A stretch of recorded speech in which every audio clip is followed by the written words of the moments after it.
Get it? Text a message, I don't know the number. Flexing on these niggas, every bone and muscle.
In the world of competitive sports, every advantage counts.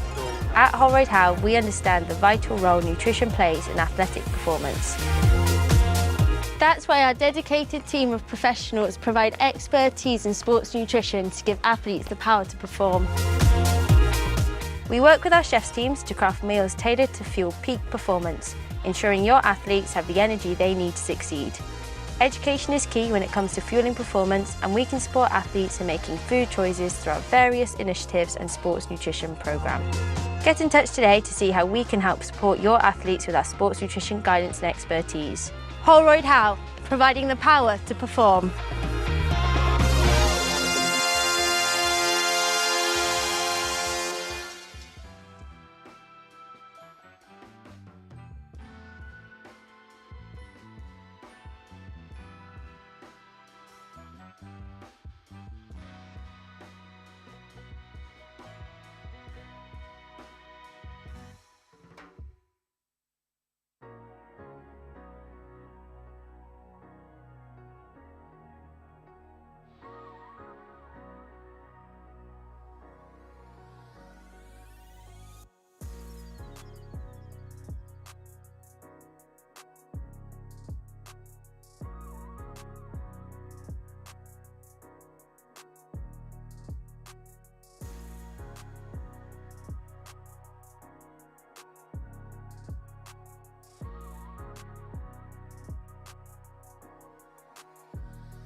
In the world of competitive sports, every advantage counts.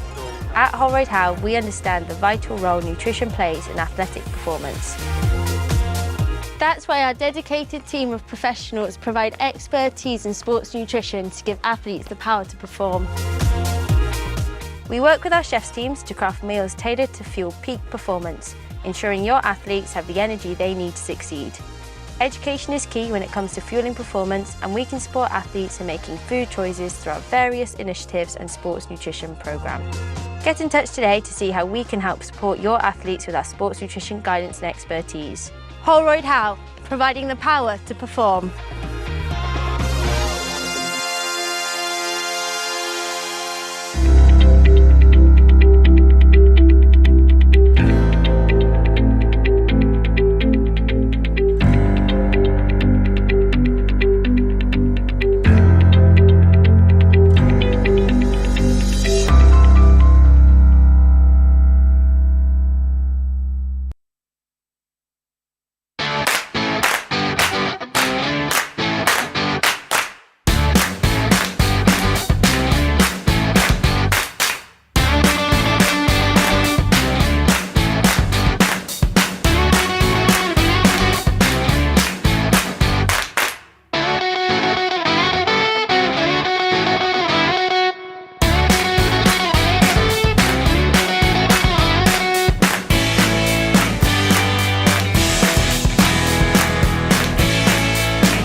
Well, good morning, ladies, gentlemen, and everybody else, and welcome back to RE2 here, live at the HOWDEN ROSSLYN Park National School Sevens.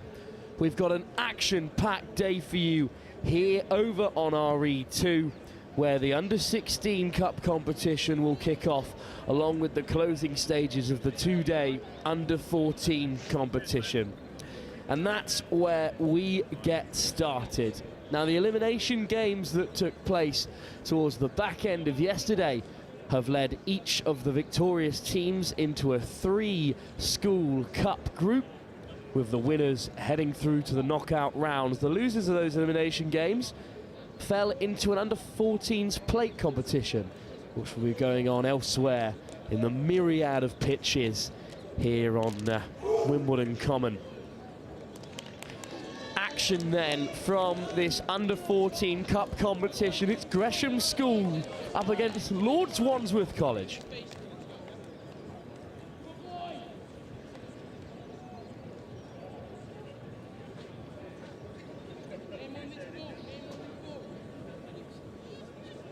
Well, it will be Gresham's in their black and white kit, the Norfolk-based side. And again, Lord Wandsworth College. Gresham's with a tough route to get to this point in this group, shared with by Robert Clav, always a serious force at under-14 level. In the Colts Under-16s tournament. They knocked off the likes of Hornsey, Canmore, and then a big win against Dean Close in their group to get to that elimination game where they took down Wimbledon by 52 points to 7. Plenty of tries in this Gresham side, and they hook it deep to get things underway. That was carried back! Back by Oscar Fulwell of UR7s in the red scrum hat. So it will be a scrum 5 for Gresham's, the perfect start for them.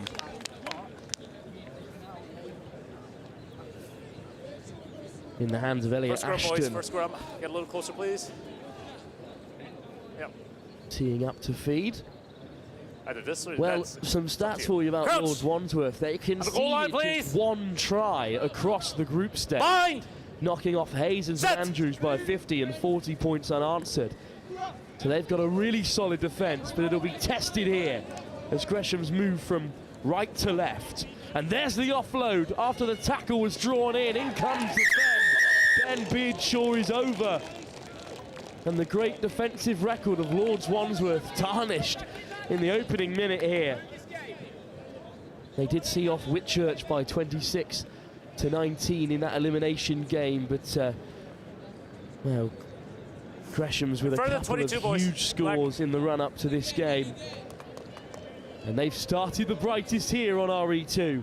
in our opening game of day 3 of the Roslyn Up on the ball, Park please. School Sevens. Hasn't it flown past?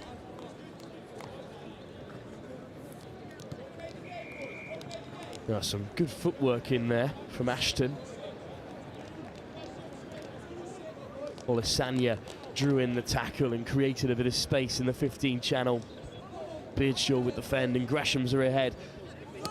Robert Clack, of course, will be watching this game on in anticipation of meeting these two sides. Later in the day, only the top-seeded team can go through to the knockout stages here, and this is the first real attack for Lords Wandsworth College. And there might be a bit of space here, forcing the 2-on-1. Thurwall is through and stepping off the left and back across the grain he goes. Look at the pace. And Thurwall will score, and in the blink of an eye, Lords Wandsworth College are back on level terms.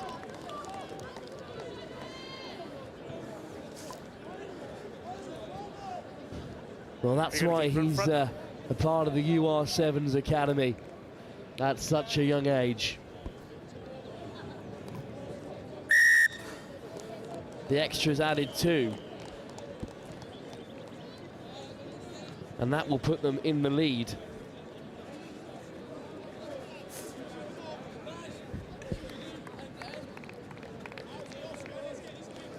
Well, it's a great start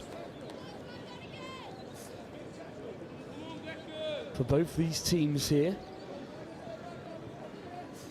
Yep. And it will be Lords Wandsworth to kick off as well. Allowed to bounce, but collected on the gather. And there comes the big shot from Thurwall, who turns it over for Lords Wandsworth College. What a game the young lad is having. Well, first it was Laurie Moore who wrapped up his opposite man, and then comes the shot from Thurwall. Bind! Set! Advantage. Yep, double knock again. First by black, Well, then by no white. advantage First coming knock. there. Another knock on to start the day. And it must be said that the pitches are holding up excellently well. Your ball, it's white ball. Ahead of a busy, busy day. Crouch! Bind! Set! Backwards.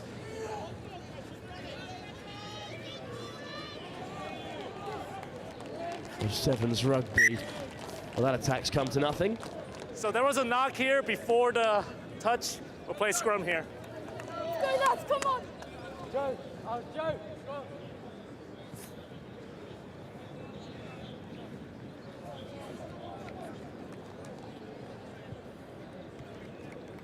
Crouch! Bind! Scrum then in a threatening Set. position for Lords Wandsworth College. Stop your push, stop your push, stop your push! And it has spat out the way of Lords Wandsworth, but it's Gresham's who latch upon it the quickest in the line break. Opens the game up, but a turnover. And Lords Wandsworth College are back in possession. And they tap quickly. Moore gets us back underway. And he's got Thurwall outside him, and he does find the UR7's man. Controlled by Olisanya. And there's been a knock on It was there. accidental, but a knock on first. Yep, knock first.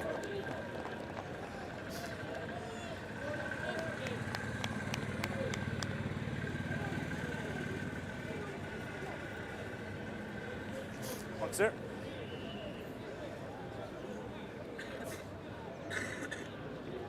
Crouch! Bind! Scrum down Set. then for Gresham's. And there's some pressure being enacted there by Moore. But here's Olisanya drawing in 2 tackles. But the ball is spilled, have to and release. that knock-on will be Knock. converted into a Back. penalty. No Ten's releasing good, on ten's the good. floor. And here go Lords Wandsworth College on the outside. Wonderful covering tackle, but what an offload! Henry Key got across to put in this shot, but it wasn't enough. Beautifully weighted pass, and Lords Wandsworth College will go in front. You have 30 seconds to kick. Well, that was special. No, it's that time. No. Retrieve the ball, please. Not enough on the kick. But this is some try. Well, the knock-on converted to a penalty. Some good effort there. Yep. From the quick tap. Gresham's just left a little bit too much space on that right-hand side. Look about this for an offload to keep the ball alive. The no-look pass. Great lines of running. Great support. Lords Wandsworth on the stroke of half-time. Deservedly in the lead. Gresham's will have one more attack. Great line speed from Lords Wandsworth College, and now they'll play with a knock-on advantage. And if you are here on time, in overtime here, but almost breaking through the line. Another big physical collision. Fine, he's outside. Gresham's good line speed as well, but lovely footwork, and away they go for a third.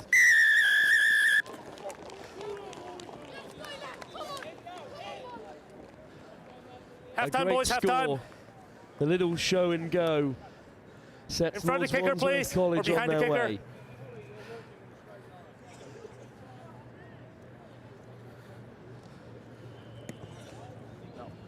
No luck from the conversion, but at the break, despite Gresham's fast start, they've been pegged back by Lords Wandsworth College and then some, who lead by 17-5 into the break.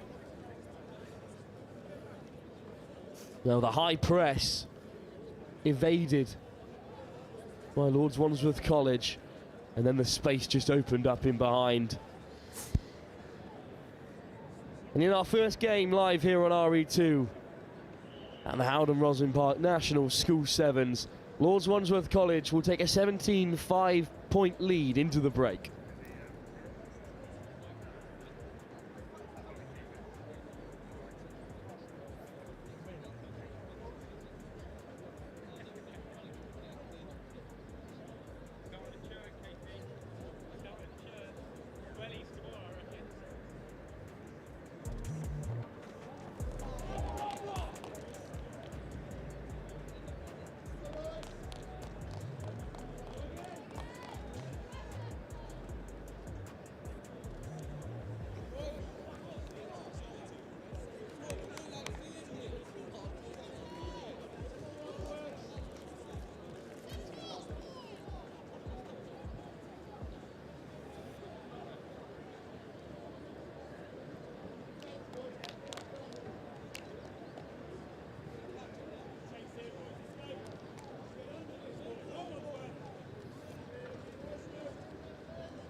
I might not be able to identify all of the Lords Wandsworth College players without their shirt numbers, but captained by Harry Barco, Alex of Bernie Slog, and offsides. Alex Lewis, Kit Morris, Ollie Clark, Ralph Hunt, all part of this side.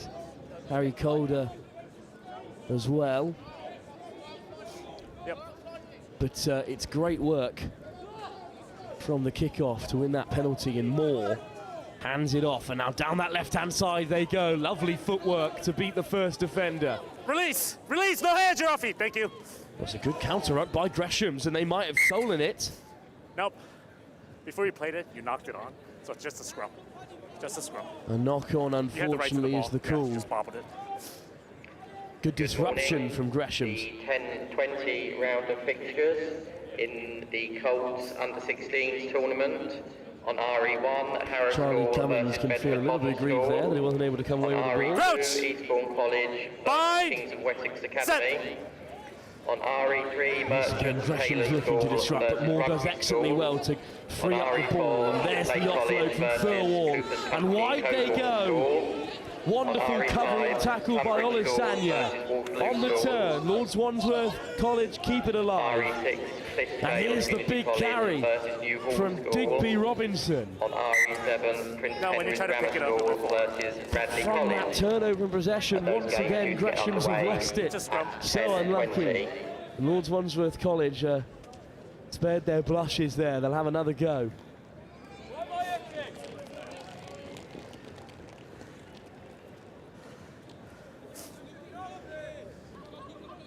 Robinson and Worsley Our sub's good. make up the front row there. Crouch. For Lord Bind. Wandsworth College. Up. Let's have a proper bind. Last one was pretty good. Grab his short jersey. Okay. Crouch. Bind. Set.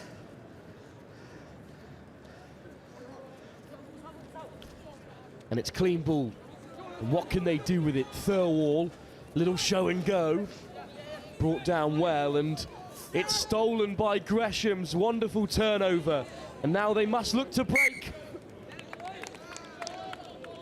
And once again, giving up possession of the ball inside their 22, but this time they get away with it. That is a great turnover. Elliot Ashton once again involved. Where's your other? Yeah, subs. Crouch. So Gresham Bind. trail with still 4 minutes to go here. Yeah, They have a Your set head on the piece. outside. Yep, offset. Inside their own 22. Crouch. They'll have to do Bind. something very special to convert Set. from here. And they need 2 tries to do it, but instead it's been turned over at the scrum. Thirlwall at first receiver. Look at all the numbers they have on the left-hand side. Surely Digby. Robinson will run it in now. And he crashes over in the corner.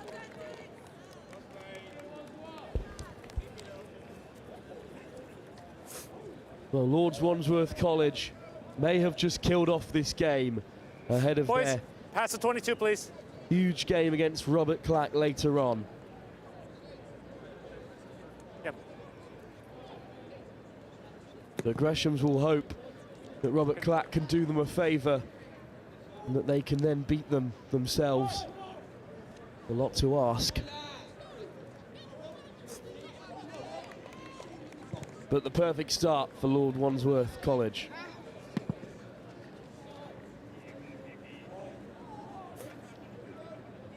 Now once they realised they'd won the ball, there were plenty of numbers on the left-hand side, and Robinson crashes through 2 of them.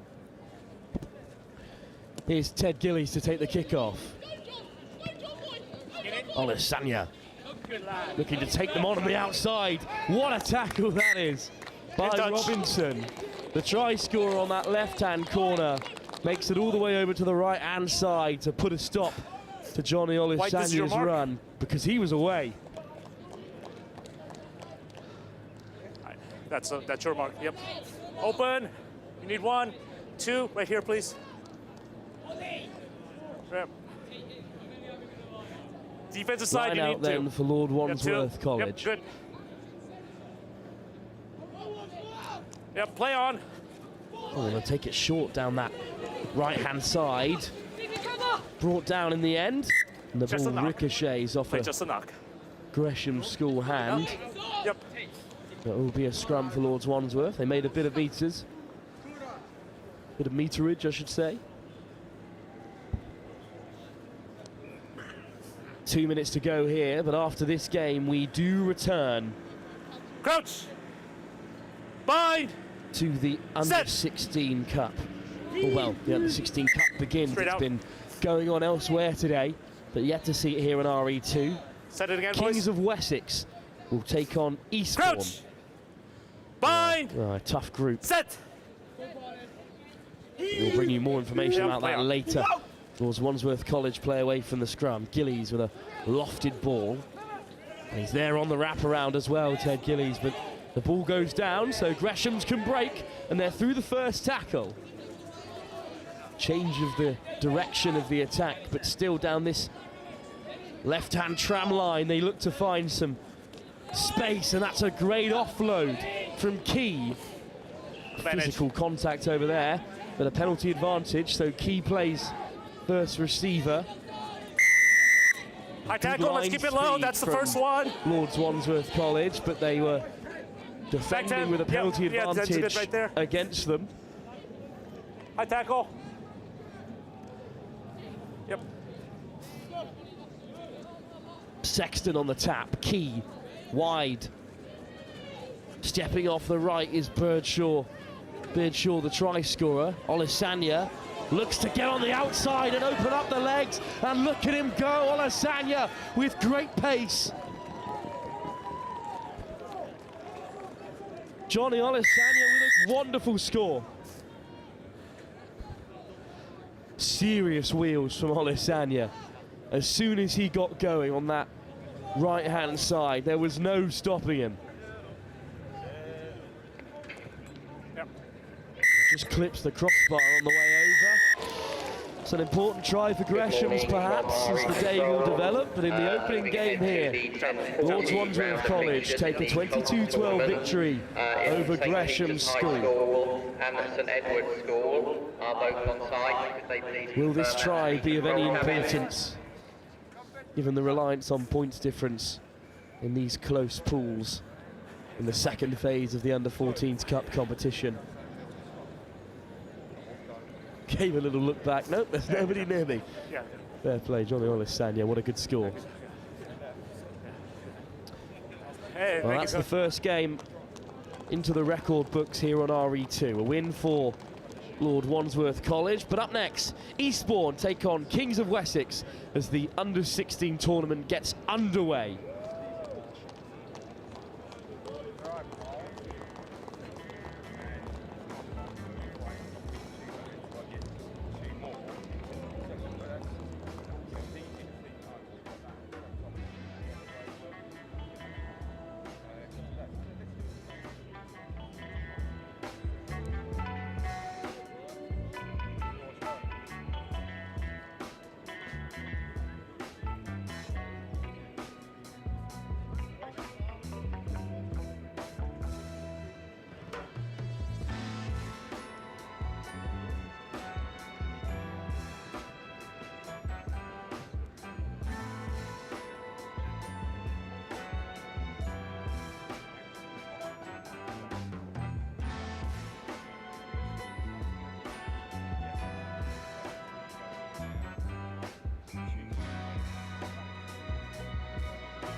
So the start of one of the most difficult competitions to call all week, the Under-16 Colts competition. Kings of Wessex from Cheddar in the purple take the kickoff, but they're just a little short there.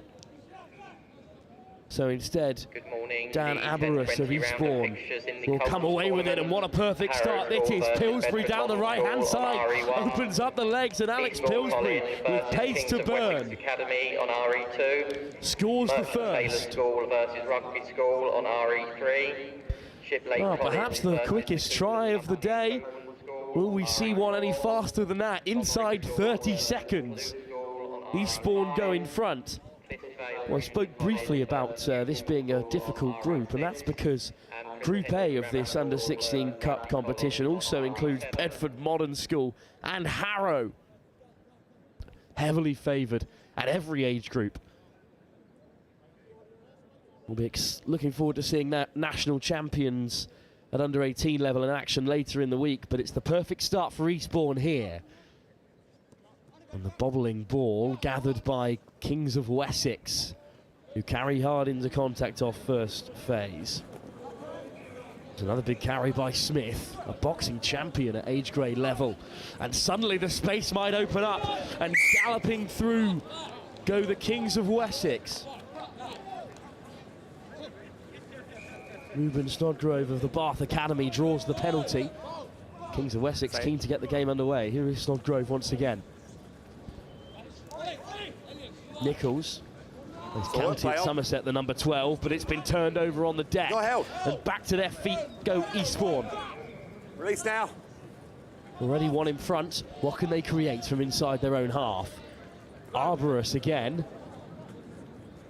Switch on the inside. Never on the ball. Here is Bell, and Bell's on the outside, and suddenly Bell looks to go himself. Will he be caught? He's dragged down by Snodgrove. But stepping off the left come Eastbourne still, inside and out, and over the top, there's a man over.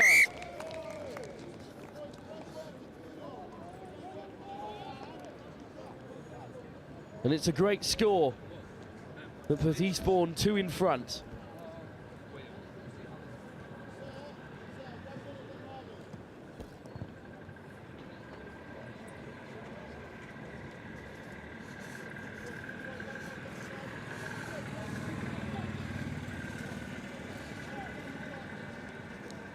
Well, it was Rowan Bell with a great line break, and Plimsoll here, some great footwork.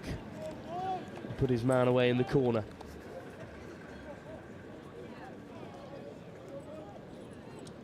Received a few comments from the coaching staff about how to identify a few of the players. If you're wondering whether or not I just know this entire Eastbourne team, I do not.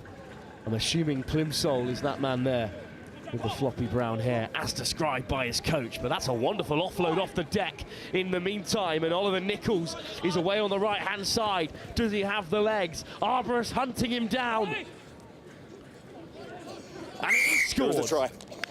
Just about by Oliver Nichols. Smith just lifted it off the deck and put Nichols in behind.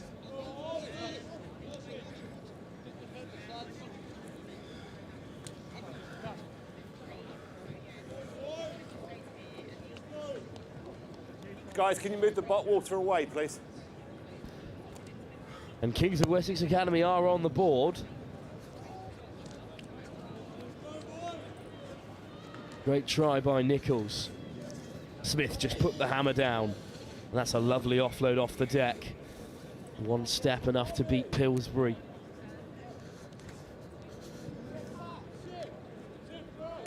Wait, please. Wait. Almost did enough. Sorry. Stay behind. Off you go. Stay behind. He just about snuck away.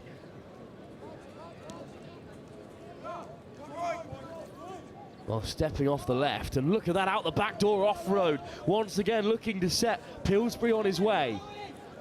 And they're up to halfway. No, counter drive by Kings of Wessex, but they're offside. And who will it open up for here? Arborus into support, but instead it's Plimsoll who's away from one. And he might go all the way. No one's catching him. Kick from behind, please. Well, the space just opened up in front of Plimsoll. The missed pass past Dan Arborus. And suddenly he was in acres of space. And as quickly as the Kings of Wessex can look to mount a comeback, Eastbourne re-establish their 2-try advantage. A well-weighted ball over the top. You've got just under a minute and a half. And both these teams will be targeting this game as one they can win if they want to progress through to the latter stages of the top competition under 16 level. They'll have to take down Harrow. But that's a turnover. Pillsbury with the steal. Kind him up. And the opening try scorer wins it back for Eastbourne. Another before half-time would leave Kings of Wessex with a mountain to climb. Well, it's just off the toes of Rowan Bell. But the likes of Alex Chapman, Harry Doe, Elliot Freeborough, Percy Cutler, and Harvey Nolan, Monty Dean and Rolly Emus. They make up the rest of this Eastbourne side, even if they can't be picked out from here in the commentary box. Crouch, bind, set. The Kings of Wessex have clean ball from the scrum, and there's a little bit of a 2-on-1, and deja vu. Nichols away to the right-hand side with Eastbourne in support. Beautiful covering tackle, but it's lifted to Snellgrove. He breaks away from one. Big carry from Hillman. That's a forward. And it's been knocked on the offload to bring an end to the first half.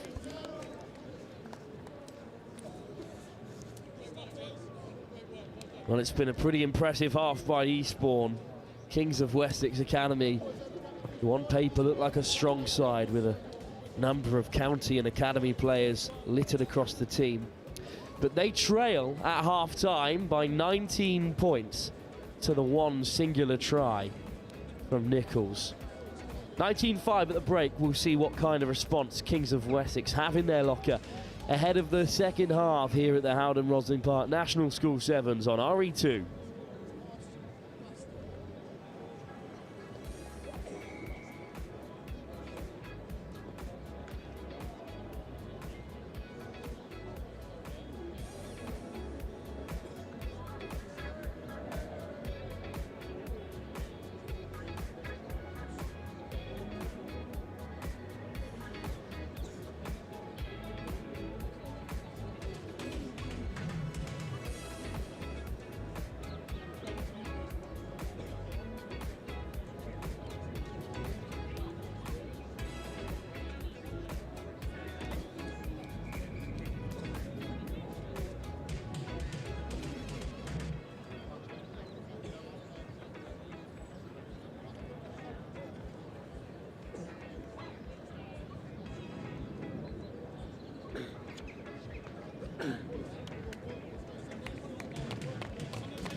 Second half back underway. Eastbourne with the 2-try advantage.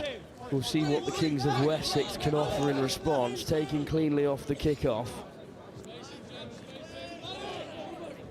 And then it's a lovely ball from Snellgrove, a great offload, and suddenly they could be in behind, and it could be the perfect start to the second half for the Kings of Wessex Academy, who go racing away to score first. Will Fowler, a real athlete, a county athlete, and shown exactly why there, with some great pace.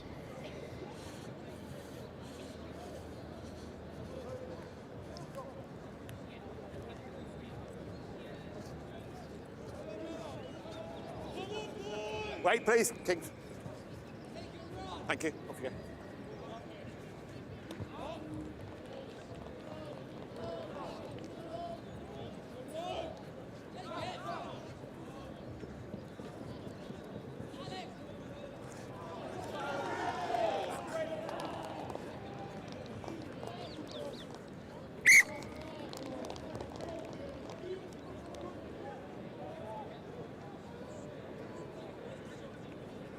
You got space from there, or do you want to take it from here?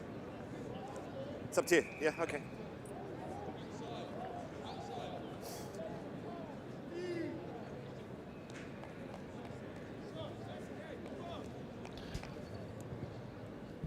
Well, a blistering start to this second half. Will Fowler grabs his second in the blink of an eye. What a great interception. What an introduction to the game by Fowler. Great footwork there. But look how well he reads this. Just sticks out the arm. Okay. Ricochets kindly for him. And haven't Kings of Wessex turned this game around? Eastbourne have got to re-establish themselves here. Oh, it's a great carry by Arborist through the contact. And suddenly a 3-on-2 perhaps for Eastbourne. Great ball to find Pillsbury. Already has one today. And that's the offload instead. And there's plenty of players got to roll. Knocking around for Kings of Wessex, but instead a penalty's given away. Better effort, please. Arborist. Lovely balls to put Eastbourne through the hole. Well, Kings of Wessex dragged them back, but Eastbourne have another and will look to go 7 ahead.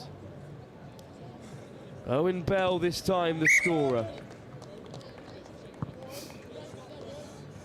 Rowan Bell with his second try for Eastbourne.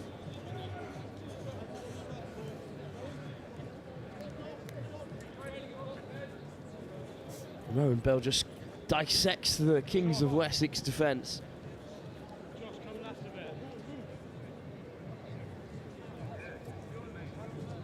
Let's go. Let's go. Come on, let's go. Well, Pillsbury taking a bit of a breather on that left-hand side, but it's Plimsoll who's harassed by the referee to get things going again. Kings of Wessex claim the kick-off. Snellgrove goes wide again, and this time it's kicked in behind, but a penalty, and we will see a card here. Where it landed. And there'll be a penalty for Kings of Wessex. Just tripped up as it was nudged through. So a big opportunity now. They might trail by 1 try, but they do have the 1-player advantage. And how will they use it? They'll just go straight through the centre. Ruben Snellgrove brought down inside the 22. Hillman hands it off. On the hat-trick then is Fowler. Play on. Hillman again.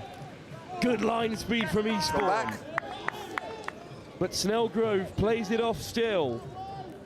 Backing against the grain is Nichols, and he will score.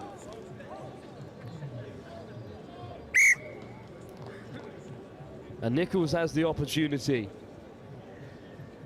to put Kings of Wessex on level terms yet again. What a comeback in this second half. From 19-5 they trail to 26 apiece.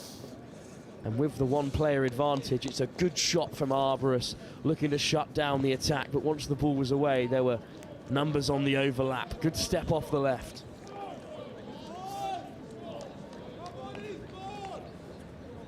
Stay behind, please. Stay behind. Yep.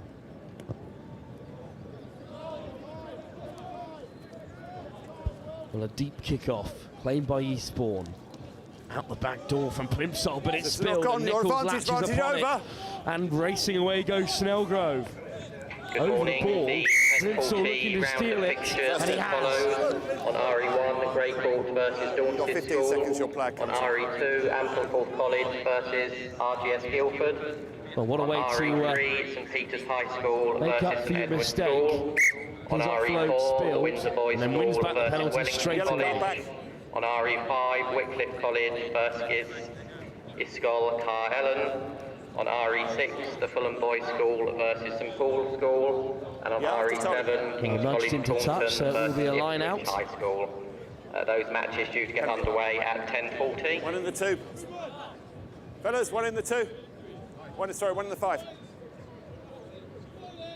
Looking to pick out Arborist. Instead, they go over the top. Sorry, fellas, it's just not straight. We've got to have not straight is the call, and it will be your choice. Scrum a scrum for the Kings of Wessex Academy. Scrum called.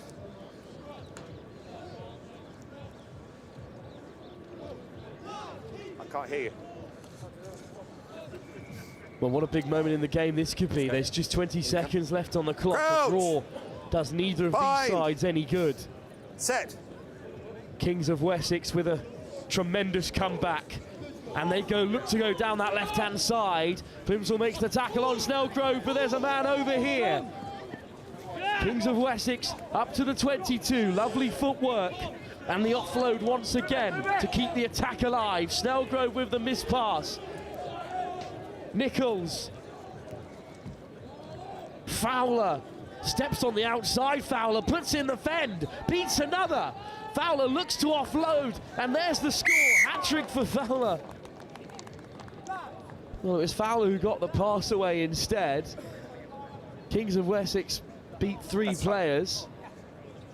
Yes, it is. And then he was the eventual beneficiary, so a hat-trick. Guys, can you avoid the kick? For Will Fowler has turned the game around for Kings of Wessex.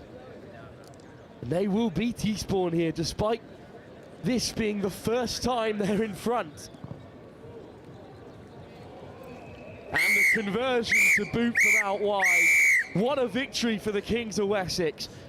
They spent 14 minutes behind or level in this game and then stole it at the very last. Heartbreak for Eastbourne, but, well, some serious metal on show from the Kings of Wessex Academy. And this is the try that did it, and it was a beautiful one at that. A long, lofted missed pass. And this is top work from Nichols. Look at him go, fends off one, beats another, and then lifts it into the grateful clutches of Will Fowler. A great victory for the Kings of Wessex. As we head into our next fixture, well, it's a continuation of the under-16 competitions as Ampleforth College take on RGS Guildford. That's live next on RE2 at the HOWDEN ROSSLYN Park National School Sevens.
Well, the action doesn't stop here, and it's RGS Guildford in the black and the green and red, playing from right to left.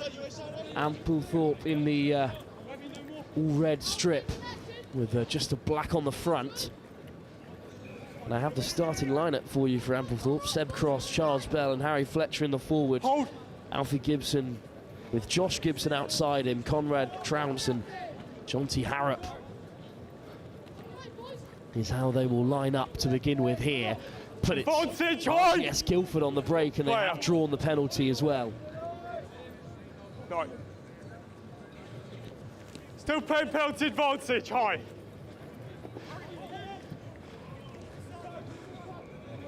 A strong carry to kick things off here. RGS Guildford away on the left-hand side, and they will go all the way. Plenty of open space.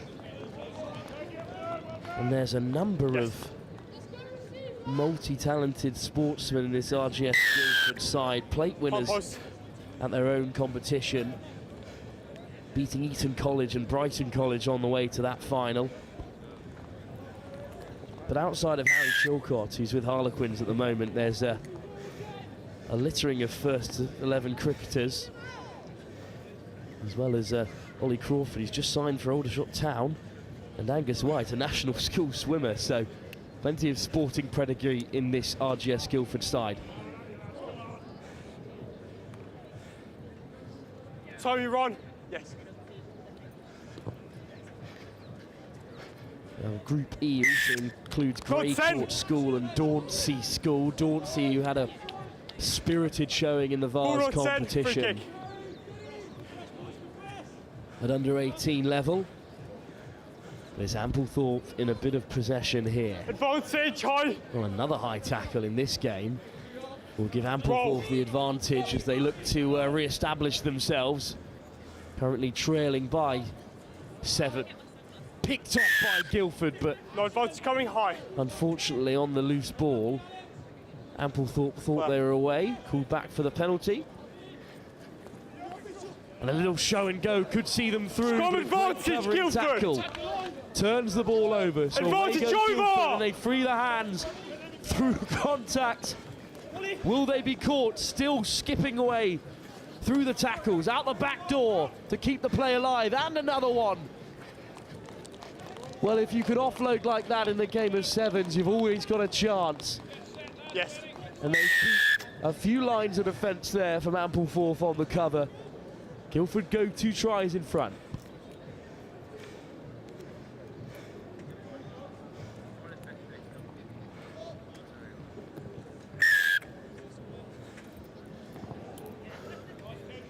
Well, Hugo Turner adds the extras.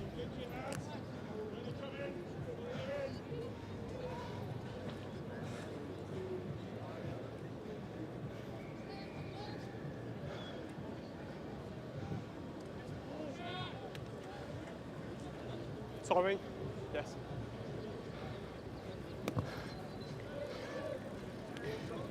Kick-off then to Ampleforth.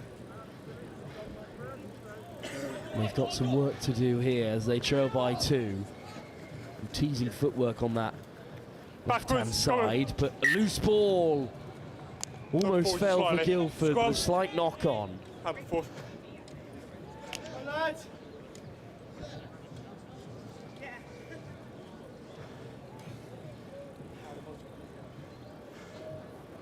Lots of quick guys. Crouch! Boyd! Sit! Scrum then for Ampleforth inside their own half. Hold push now.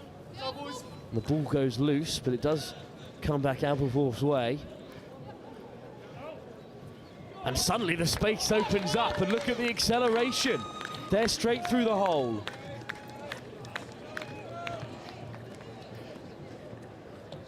Well, Ampleforth are on the board, and all it took was a little bit of patience. And the Guildford defence parted like the Red Sea to set Ampleforth on their way. No conversion. So they'll trail by 14-5 with 2 minutes to go here. Well, as they look to assess their options, the space just opened up. Thank you. And the opportunity was seized upon.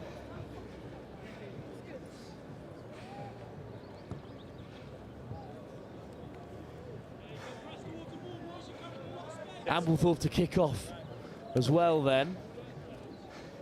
A deep kick, comfortably claimed. And they're suddenly away down this left-hand side. Simple, and it's just opened up. Great offload inside. And they will score another.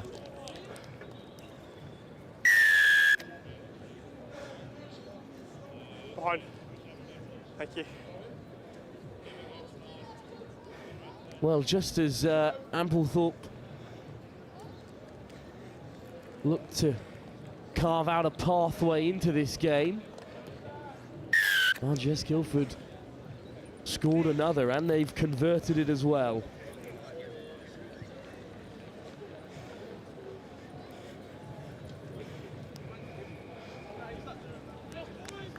Last play of the half.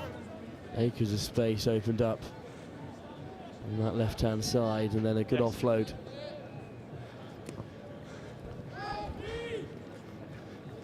Well, a deeper kick-off, but a fair contest, and the ball has spilt, and it's Guildford who latch upon it. No lead! Turnover to break down, but the referee had made things clear. Penalty then, and straight to the line they go, carving their way through. Chilcott with the score, and it's a great result for Guildford, who into the break will take a 26-5 advantage, with the extra still to come.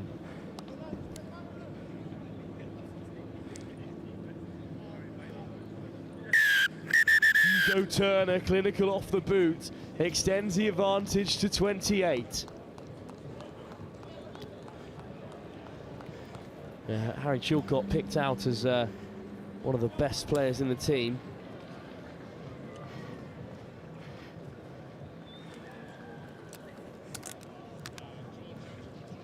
With his trademark curly hair. And, well, assisted the last try, scored the final one of that first half. Ampleforth with an awful lot of work to do. RGS Guildford perhaps looking the strongest in this pool at the moment. Action from the second half at the Howden Roslyn Park National School Sevens. Live next here in the under-16 Colts competition, where RGS Guildford lead by 28-5.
Kick-off then by RGS Guildford. Fair contest, backwards. And contest in the air. Falls the way of the Guildford side. An early try here you think might put Ampleforth to bed. The big don't argue, skipping through the contact.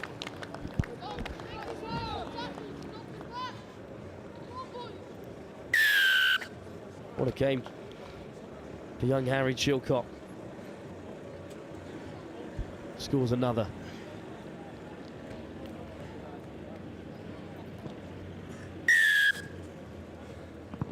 Hugo Turner gets another nudge, and suddenly it's 35-5.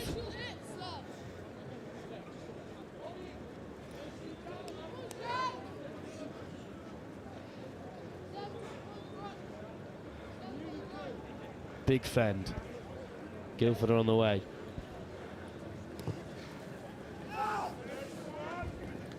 Once again they win the kick-off. Always the truest sign of a good sevens team, as if they can do that. And another little show and go. Beautiful stuff. In the blink of an eye, it's just all unraveling for Ampleforth. 2 quick tries within a minute and a half of this first half here.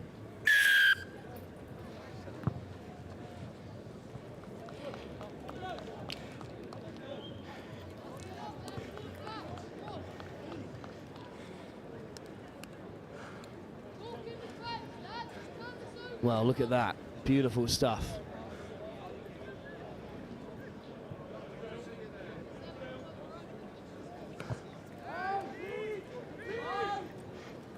Backwards! Take it in! Well, this time it is regathered by Ampleforth. But a penalty at breakdown time in the favour of RGS Guildford, and it's all going their way. Advantage, offside! Not 10 as well, and there might be holes in the centre here if they can find them. Bursting through the tackle. Still playing penalty advantage. Swung into touch, but there was a penalty advantage going their way. That's fine. Player offside.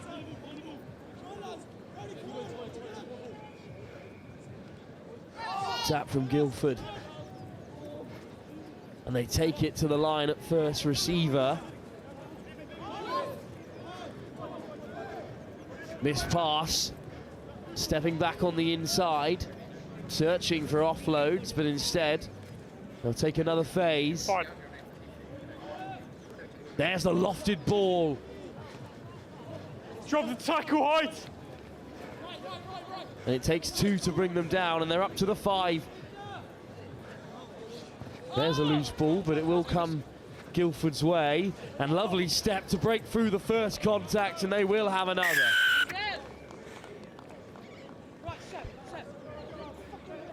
Well, Ampleforth just can't handle RGS Guildford at the moment.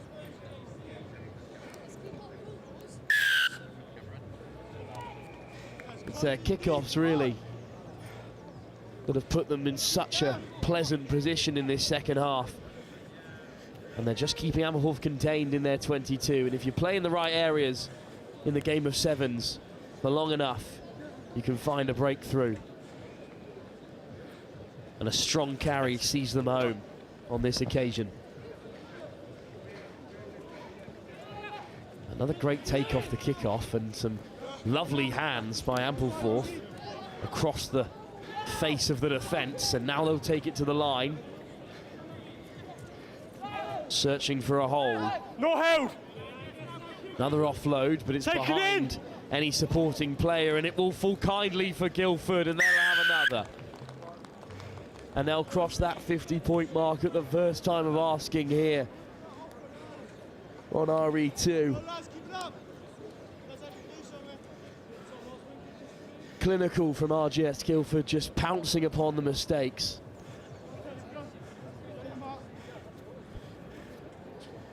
And with another 3 minutes to go here, more like 2, as the kick is wide. RGS Guildford lead by 54-5.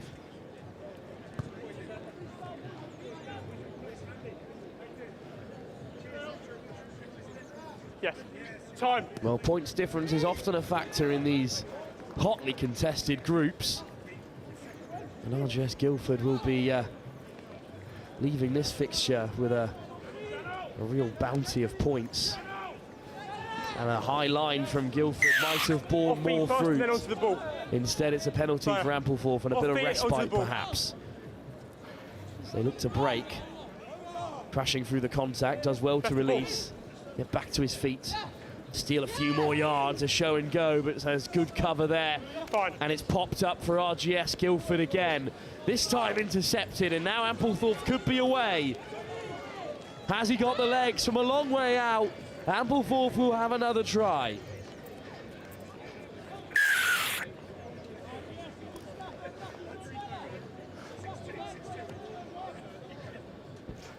Well, it might not do them any good in this game, but a score from a long way out. One more player. Their first visit to the RGS Guildford half in this second 7 minutes. No luck from the conversion, so the deficit cut to 55-10. 2 interceptions in a row. The first for Guildford, and then Ampleforth opened up the legs with great pace. Great tenacity at this late stage. Last play then in this fixture. The game's certainly beyond Ampleforth, but they'll be keen to finish with another score. Well, it's a deep kick. And RGS Guildford keen for another run at Ampleforth here. Good counter-ruck. Stolen. And Ampleforth in possession. We're on last play here. What can they create? Lovely ball, but it's been intercepted, and RGS Guildford could be away again. And they will finish the game just as they started it, scoring tries. That's the 8th for RGS Guildford, who will look to break that 60-point barrier. And they will. An exhibition in sevens from RGS Guildford, 11 o'clock round of fixtures, who have been so clinical in this opening game. Cup and plate 8th round calls. On pitch RE1, Framlingham College. A well-read interception on RE2, sets them on their way. The perfect start for RGS Guildford, who will be confident of getting out of this group and progressing to the next stage of the under-16 competition if they can repeat performances like this. 61-10, a victory for Guildford over Ampleforth College. Those matches due off at Well, in our 11. next game, we return to the under-14 competition as a very famous old name in schoolboy rugby. Rugby School themselves take on St Paul's.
Good morning, RE Control.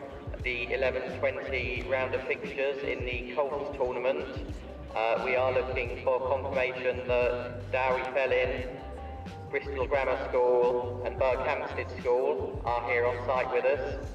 If there's a representative from any of those schools, could they please let the RE Control know? That's Dowry Felin, Bristol Grammar School and Berkhamsted School. If you are here, please confirm to control.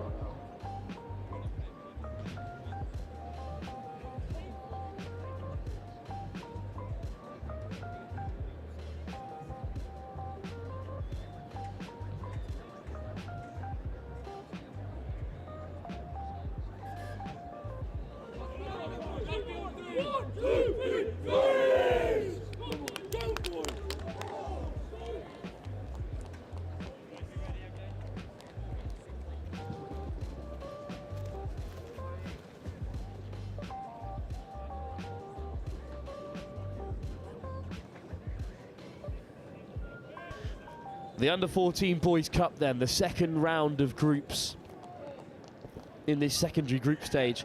St Paul's and Rugby share the stage with Tiffin School. In that opening game over an RE1, St Paul's victorious over Tiffin by 17 points to 7. So a victory for St Paul's, playing in the black and white from left to right, will see them progress top of the group, regardless of results elsewhere, when Rugby take on Tiffin later today. And they have started with a penalty. And the quick tap by Kean, and wide they go. Gleeson up to halfway. Coming from left to right. Good bit of line speed from Rugby, but St Paul's could be away on the right-hand side. Off goes shot to Hirai, and Hirai with great pace will cross the white line. And Hirai with a great score there to put St Paul's out in front. Well, they had some big results on the way to this Cup competition, a 40.5 victory over the Waterloo Schools side from Belgium. They put Orleans Park away and 36-0 against Shiplake. They defeated Marlborough College, who many tipped to do well in this competition in the elimination game, to send them to the plate. And they've already secured a victory against Tiffin here. So St Paul's a serious side to keep out for in the latter stages of the Under-14 Cup, especially if they can confirm their place in the knockout rounds here. Hirai with the fend. To go all the way. Well, Jack Kivian with the kickoff, and the ball is loose. Flying into the tackle goes Parker. And then Kivian himself hacking it through blissfully for Rugby School. A knock-on spares their blushes this time.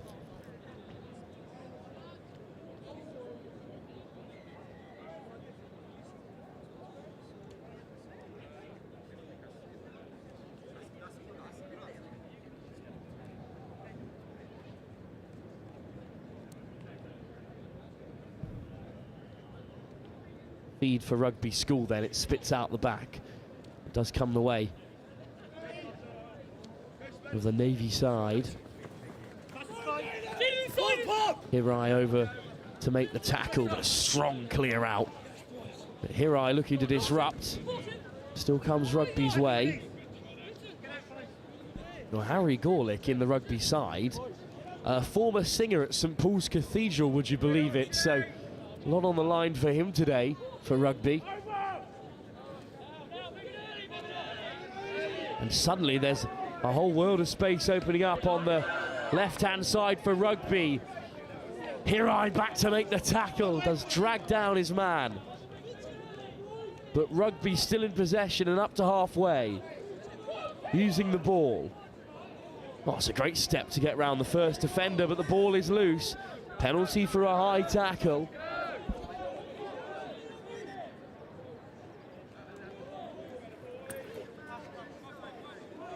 From the tap, just inside their own half. What can Rugby create?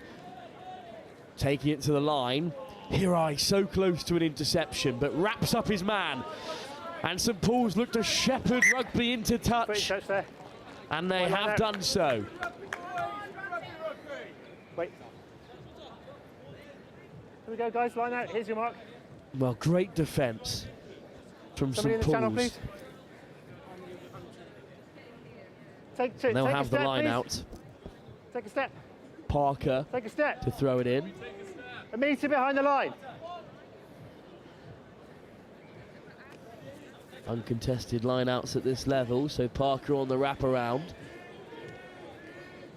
And here is Hirai, putting in the fend, but a good tackle. And a second from Rugby, but it's been lobbed back in field and picked off by Rugby School. Back down the short side they go. It's a little bit congested in that channel. And the last pass just knock on advantage. Flies out the wrong side of the hand. Okay, knocked on there, on the ground. Rugby one offload away from being straight through.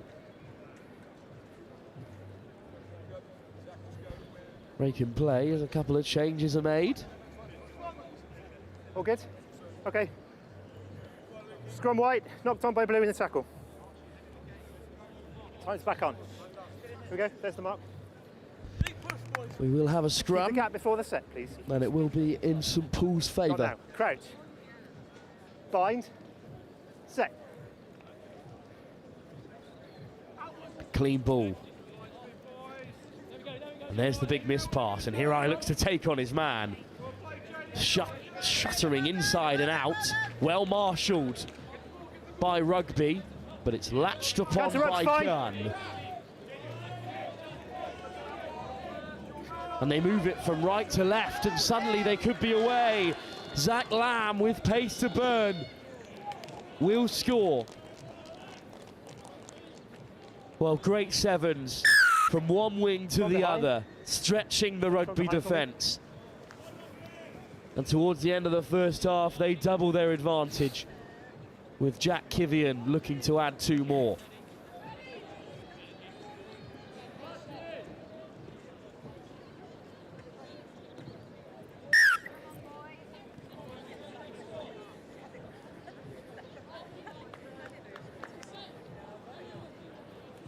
Teddy Green leaving the field for Rugby, a cricketer for Northampton as well.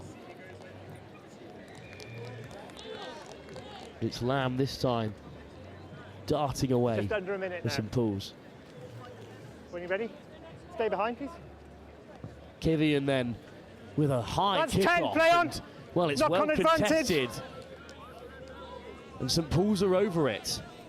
And here's Rishabh Dat Timing's fine. handing it off. Some good line speed, a loose pass, and Hirai forced to No retreat. advantage. Knocked on by Blue in the height in the There was air. a knock-on advantage for St Paul's. So they'll go all the way back to that left-hand side for a scrum. Scrum.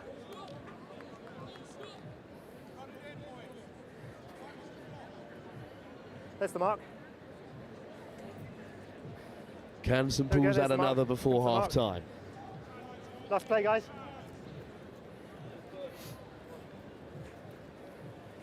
Crouch. Bind. Set. Final play of the half, and Rugby look fine. to turn it over from the scrum. Ball's out. And it has popped out their way. Rishabh Dat drops on it. Penalty. You're on the floor. You can't play the ball. Leave him, run. You're now. And Rugby Tackles just onside. about retreat 10 and then Open play, intercept play the on. offload. And they look to spread it wide, and is it on in this left-hand channel of Rugby School? Another impressive attack. Play on. Making Ball up is out. meters, but it's been stolen. This time by Williams. And just as Rugby look to break away, will they be countered by St Paul's? Lovely offload by Knock on Dat, advantage. but the ball goes down. Deep into final play here. Huge shot out of the line, and that will Two end the knock-ons half. there. That's half time. Max Williams puts an end to the first half, stopping any slight opportunity for Rugby to counter. So at half-time, St Paul's School have got one step into the knockout stages of the cup competition. They need a win here to confirm their place, and they lead by 14 going into the break against Rugby School.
Kick off then by St Paul's. Backwards. And it's in behind the Rugby line, scrambling in there 22, but they do have clean ball to play with at the start of the half. That's fine. Good clear out by St Paul's, and they will win the penalty as Let well. him run. Kivian Onside now. in a real rush to get us underway. 2-on-1, Lamb for the corner. He will score. Zach Lamb gets his second.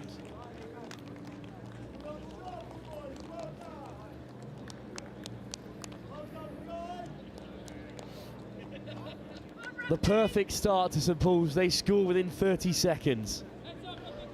They hit a deep kickoff, piled on the pressure, turned it over at the breakdown. Great work by Jack Kivian, who looked to add two more. Had the legs, but not the angle. So St Paul's will lead by 19. Well, that's a great clear out by Rugby, but it left an open space for Jack Kivian to get in and steal it. And then a easy 2-on-1. Executed by Zach Lamb.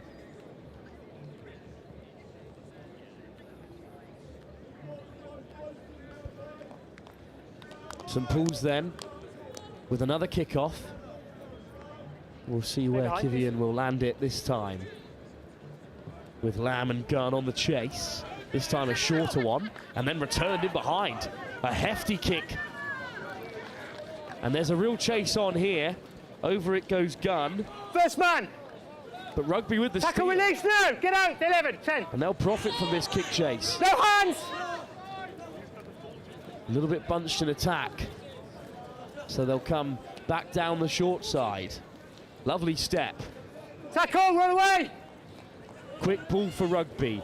Brushing off the first and then looking for that miracle ball to put them away. But touch found. The 8th defender in the game of sevens. No, not you. It's made a big impact for St Paul's. And they'll have an uncontested line out.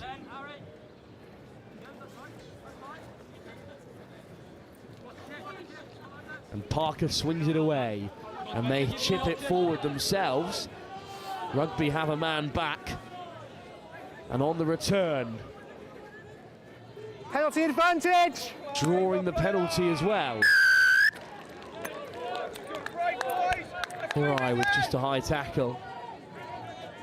We go, here's Mark. Rugby are in the ascendancy. They've got a bit of momentum.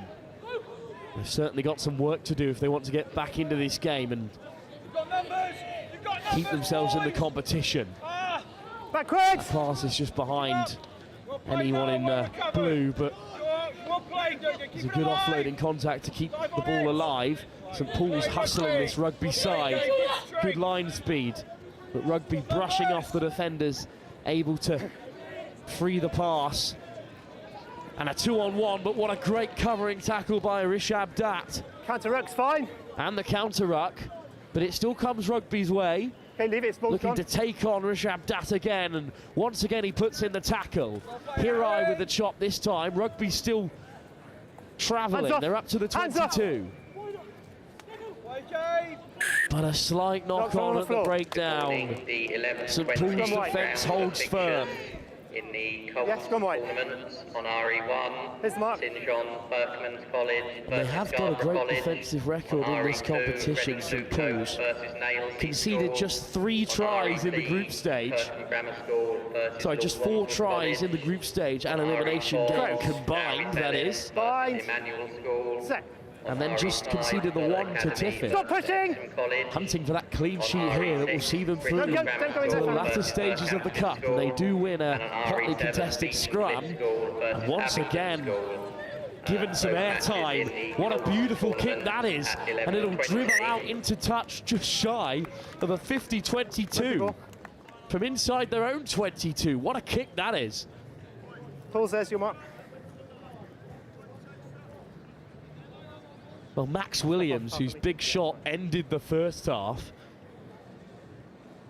take a step, please, scrum cap. has just launched St Paul's up the field.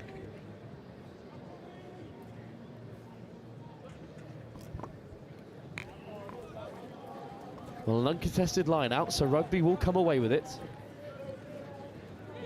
Looking to play from inside their 22, looking to get on the outside of Hirai. Dragged into touch. There's a hand in there from Lamb. But in the end, a foot in touch will give St Paul's possession again. Great tackle by Shota Hirai.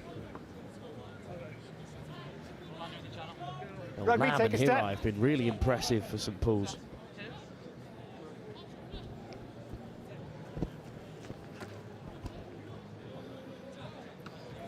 Guys, at least two in the line out, please. And you guys, 2 in the line out, please. Another uncontested line out. On the wraparound. They play it away. Lamb. This time it's Ethan Pirich. Stay back. Lamb at first receiver. Kivian again.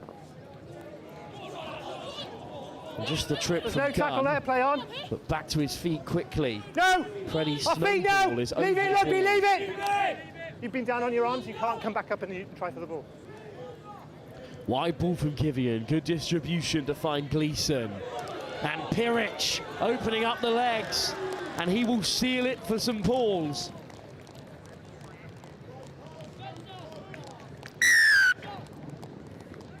"20 seconds, time for the restart." Well, we'll just come back for one final restart, but St Paul's are through to the next round of the cup competition.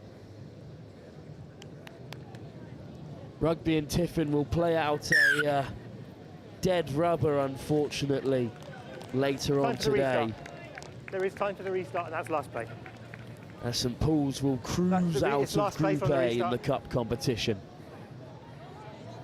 They have looked very impressive.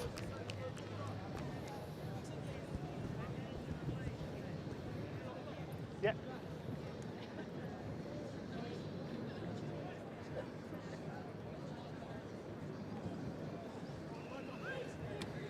Rugby with one last shot to get some points on the board.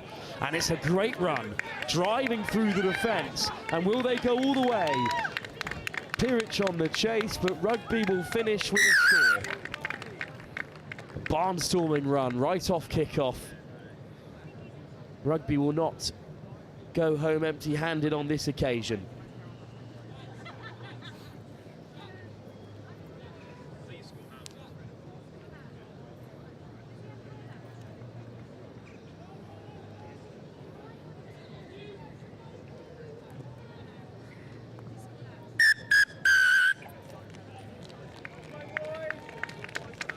Well, St Paul's are through to the next round of the cup competition with a comprehensive victory by 26-7 over Rugby School.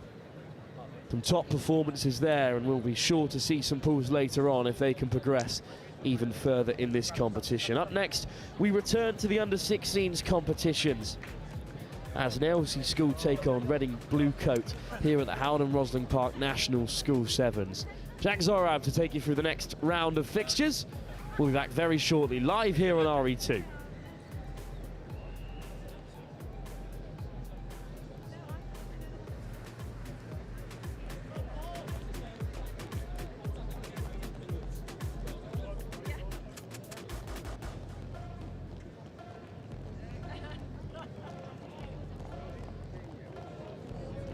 Good morning, RE Control, the 11:20 round of fixtures, the Colts tournament, RE1, St John Berkman's College versus Scarborough College, RE2, Reading Bluecoat versus Nelsy School, RE3, Kirkham Grammar School versus Lord Wandsworth College, RE4, Dower Isel versus Emmanuel School, RE5, Dollar Academy versus Epsom College, RE6, Bristol Grammar School versus Berkhamsted School, RE7, Beach and Cliff School versus Abington School.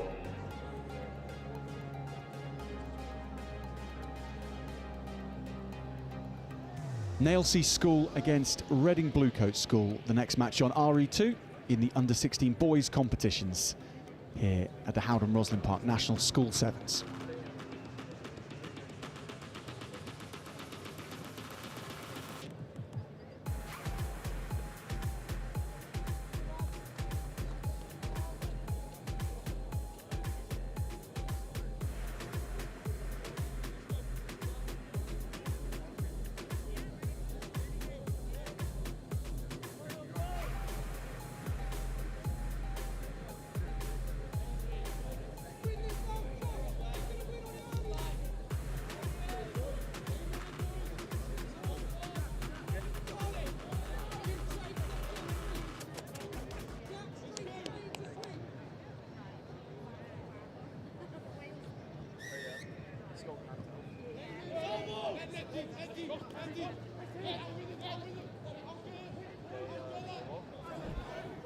So Nelsy School getting things going for their first touch of the ball on RE2.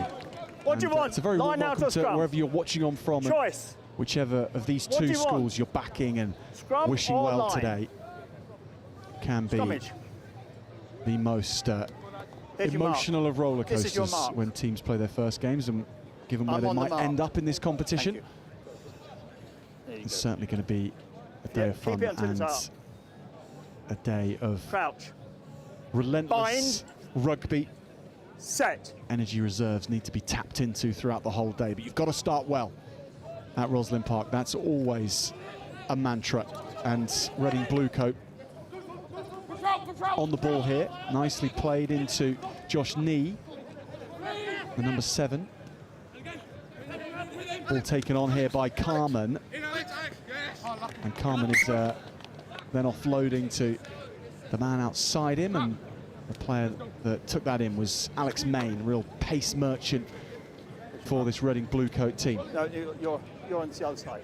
You're on the other side. Okay. Wait. Guys, 1 in the tram line. Keep the 10. No, I need someone in here. You don't. I want you in the line. Oh yeah, good. Off you go. Go with it. Nelsy's line-out is a good one. Jack Castor takes it back down. This is Hyatt, Charlie Hyatt, with all the party at the back of his haircut. Nelsy on the offensive. Ned Hill, involved in the Bristol Bears excellence program, is Ned Hill. He's going to get the ball back here, plays first receiver, passes into space. Now this is William Jenkins in the red scrum hat. Red and black scrum hat for Jenkins. He's had the ball ripped off him by Ollie Collins, who then flies it into Tom Cox's hands. First knock on, Nelson. Then the other way. Here's your mark.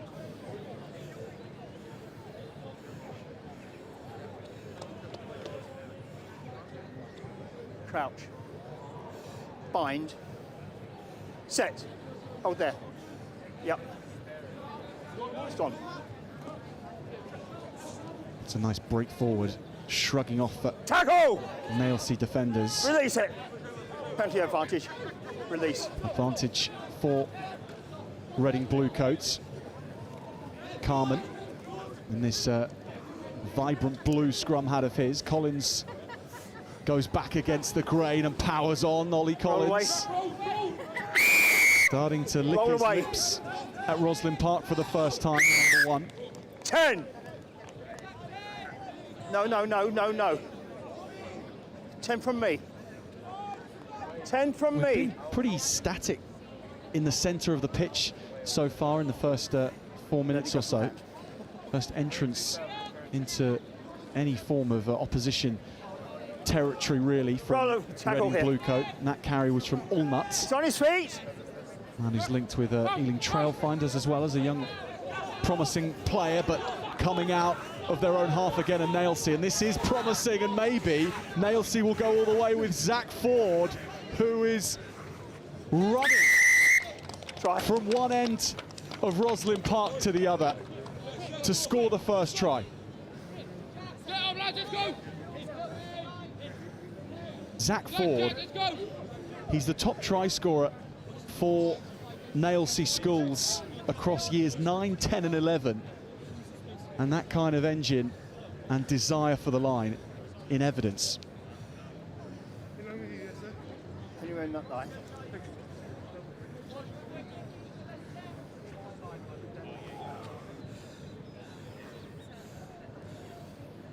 Conversion attempt from Charlie Hayett, who's whacked that with a fair degree of power, but not quite enough.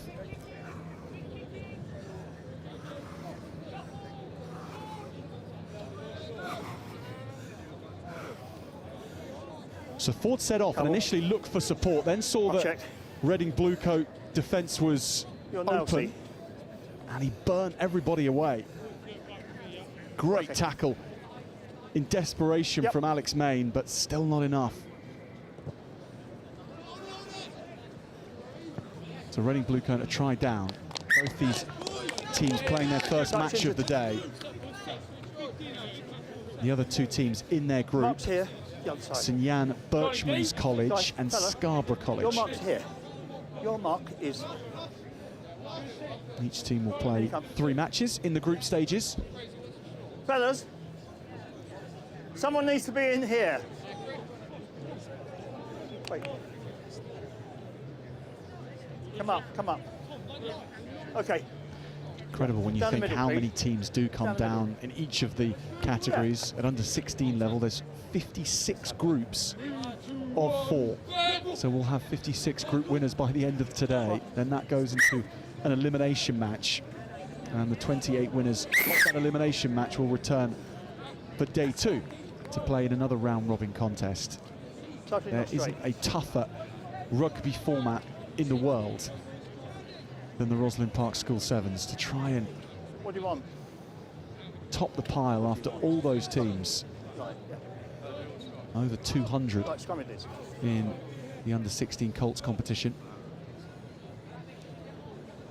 So you've got to top your group if you want to go through to the elimination match today. Set. And that effectively means winning all 3. So much at stake, even in these early stages of a tight encounter. Reading Bluecoat opening up. Nelsy here, and round the outside they go. Good desperate arm on the back of the Reading Bluecoat player, but it's carried forward. Oliver Arnold's in good support.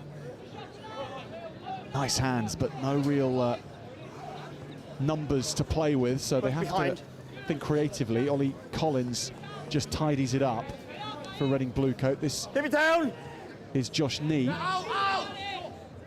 There's space here. Little dart on the run from the inside. Jack Brand now. Brands goes himself. Jack Brands sells the dummy to everybody in Nelsy ranks. And they all pay tuppence to Jack Brand. Last kick for the half.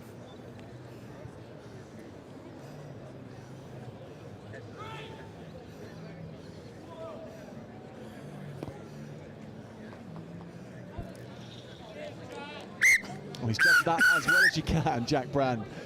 Not wasting any extra energy on that kick. It bounced the post, went over, and they're in the lead. This was really nice. There was a dummy run on the inside from Collins. That opened the door, really. And then Brand, although he was held initially, shows and goes and flows towards the line.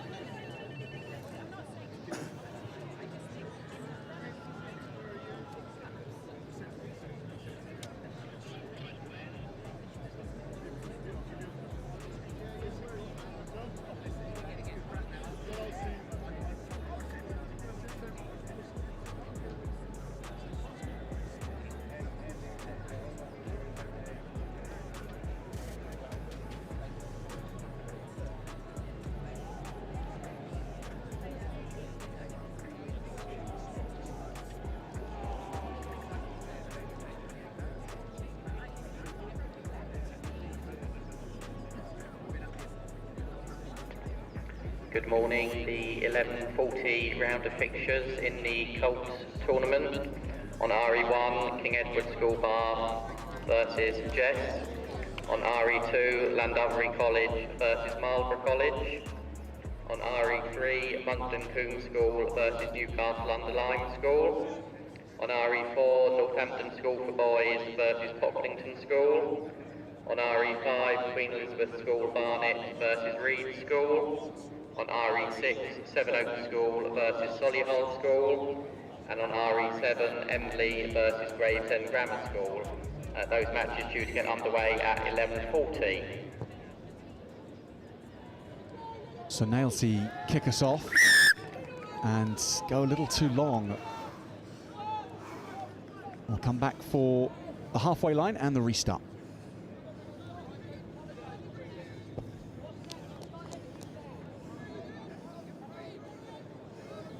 There you are. Tap it, go, let it go from hand. Brilliant.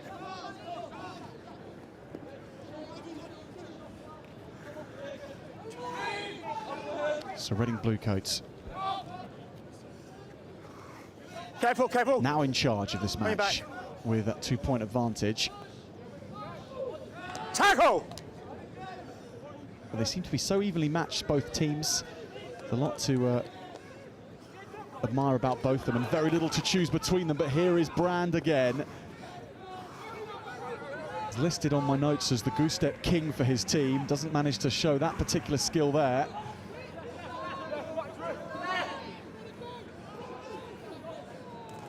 Reading Bluecoat charging back into contact.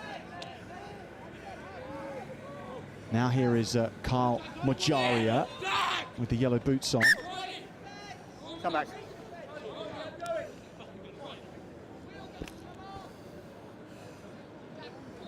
Scrum back. Bring it, bring it. Scrum. Well, anyone who's watching at home and hoping to come down later on today to watch either of these two teams in their later matches, make sure that you factor in some time to take in the whole of the Howden Roslyn Park National School Sevens. There's so much to do here. You can see some of the concession stands in the background around this pitch. Bind. Such a good atmosphere, and that's just half. That's not even half of it. There's a whole bank of marquees along the main pitch. Plenty of places to come in and spend some time. Relax. Catch sight of some legends of the game as well. We've had Jason Robinson down here. We had Molly Waterman yesterday. Rocky Clark, she's been commentating with us. Amy Wilson-Hardy as well, the GB7 star. No, over please, over. Over arm. Other players have picked out today. Femi Sofalarin, GB7s, he's been here. Tim Stimson, Danny Grucock, Richard Hill here yesterday as well. So these players getting to play in front of some of the very best that England has ever produced in the World Game. Reading Bluecoats, lovely hands. They'll get in again here, and that's beautifully done. Oliver Arnold has touched down and rounded off a score of true class. He's a Spanish international, this man. And he was saying ole all the way to the line there. That was an easy run-in. He had to be there to do it. Brand with the attempted conversion.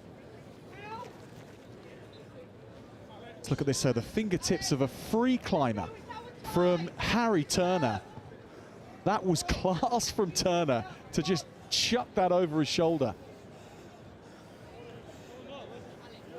Again, one of the comments on my team sheet about Harry Turner is he fixes his hair too much. Well, he was only focused on playing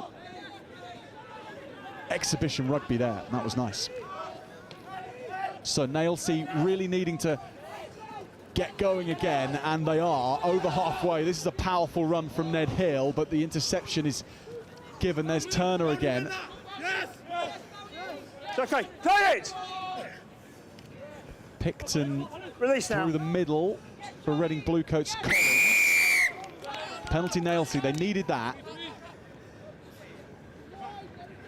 So 7 points ahead are Reading Bluecoat over Nelsy. Nelsy though into the 22 again they come. Tyler King this time. Hyatt. Hands from Matthew Lane.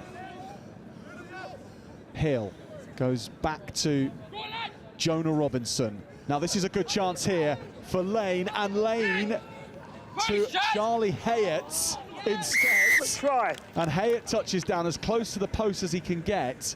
So this isn't going to be all that difficult for the conversion, but he's going to take it from behind the sticks here to get it on his right foot, and that's very smart. It's just pulled across though by the try scorer. So 12-10 it stays. There's Hyatt's pass. Then it's back to Lane, to Hill, to Robinson, then Hayett. Thought it was Lane initially. Hayett, though, steps in and out, places that telescopic arm of his right in the chest of Reading Bluecoat defenders. Okay. Back in the ball game, but 2 points adrift with 90 seconds to play. As we touched on briefly, it's not impossible to get through to the elimination match at the end of today if you lose your first match. It's just so much harder. You keep everything in your own destiny if you can win your first match. At the moment, Reading Bluecoat have that edge. Brand. the man whose try just before half-time got Reading Bluecoat back into things. That's lovely from Turner. All the touches and furnishings that he's showing to his game on the big stage. Here he is again, Harry Turner. Passes to his wing threat, Alex Main, who stumbles, then gets up. He's tackled. We're into the last 45 seconds of the match. Can Majaria finish things off for Reading Bluecoat? Instead, we're going to have a scrum 5. It is still out there for Nelsy to win their first match here. They'll have possession. Well, Main, you can see the change of speed. That was beautiful, but the tap tackle, my goodness, from Seb Tarrant, that was terrific. 5. Keep the 5 metres. Tarrant slapped a big paw onto the heels of the flying Alex Main, and he took him down. Bind, set.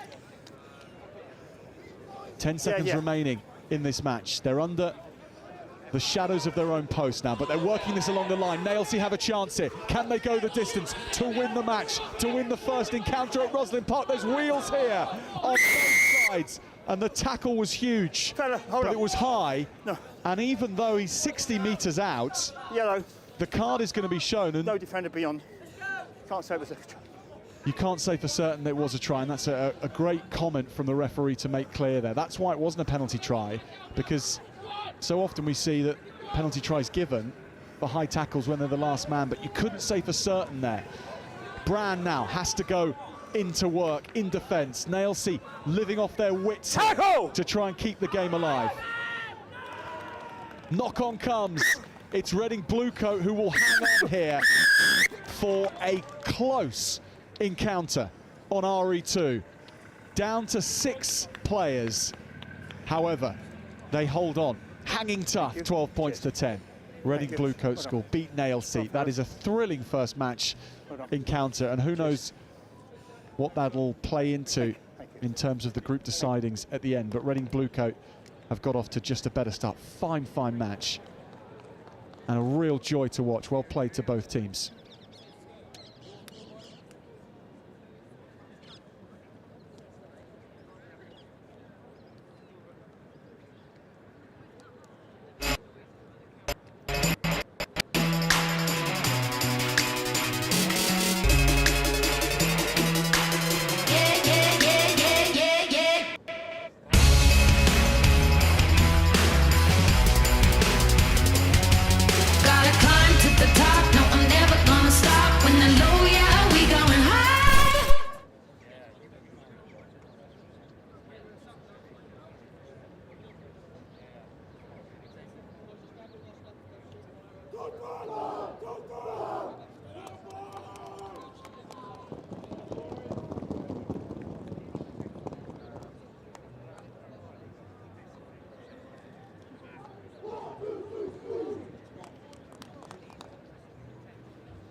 Our next match on RE2, Llandovery College against Morbra College. Morbra in the blue and white, they're kicking off, and Llandovery in the predominantly white strips with a touch of blue. Inverted colours for us here on RE2.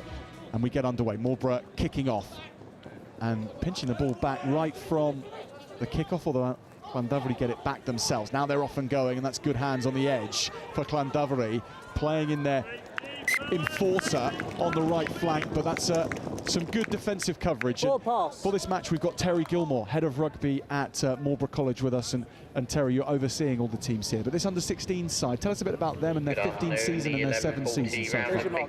Just getting underway. Good morning, everyone. The under-16s are a fantastic group, loads of enthusiasm. Got a couple of Bath boys in there.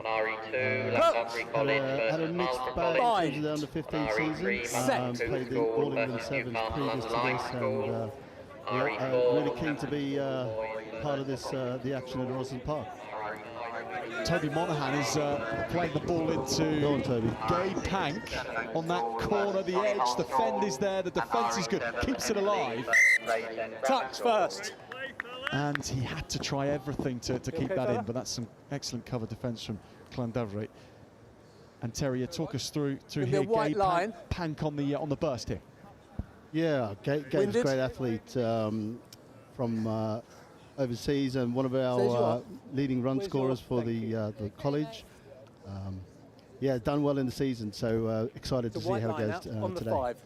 Terry, thank you for joining us, by the way. We didn't have time to introduce you properly, really. It was a bit of a burst of energy from that start, but it's great for you to join us and have teachers and heads of rugby able to cast their comments as well.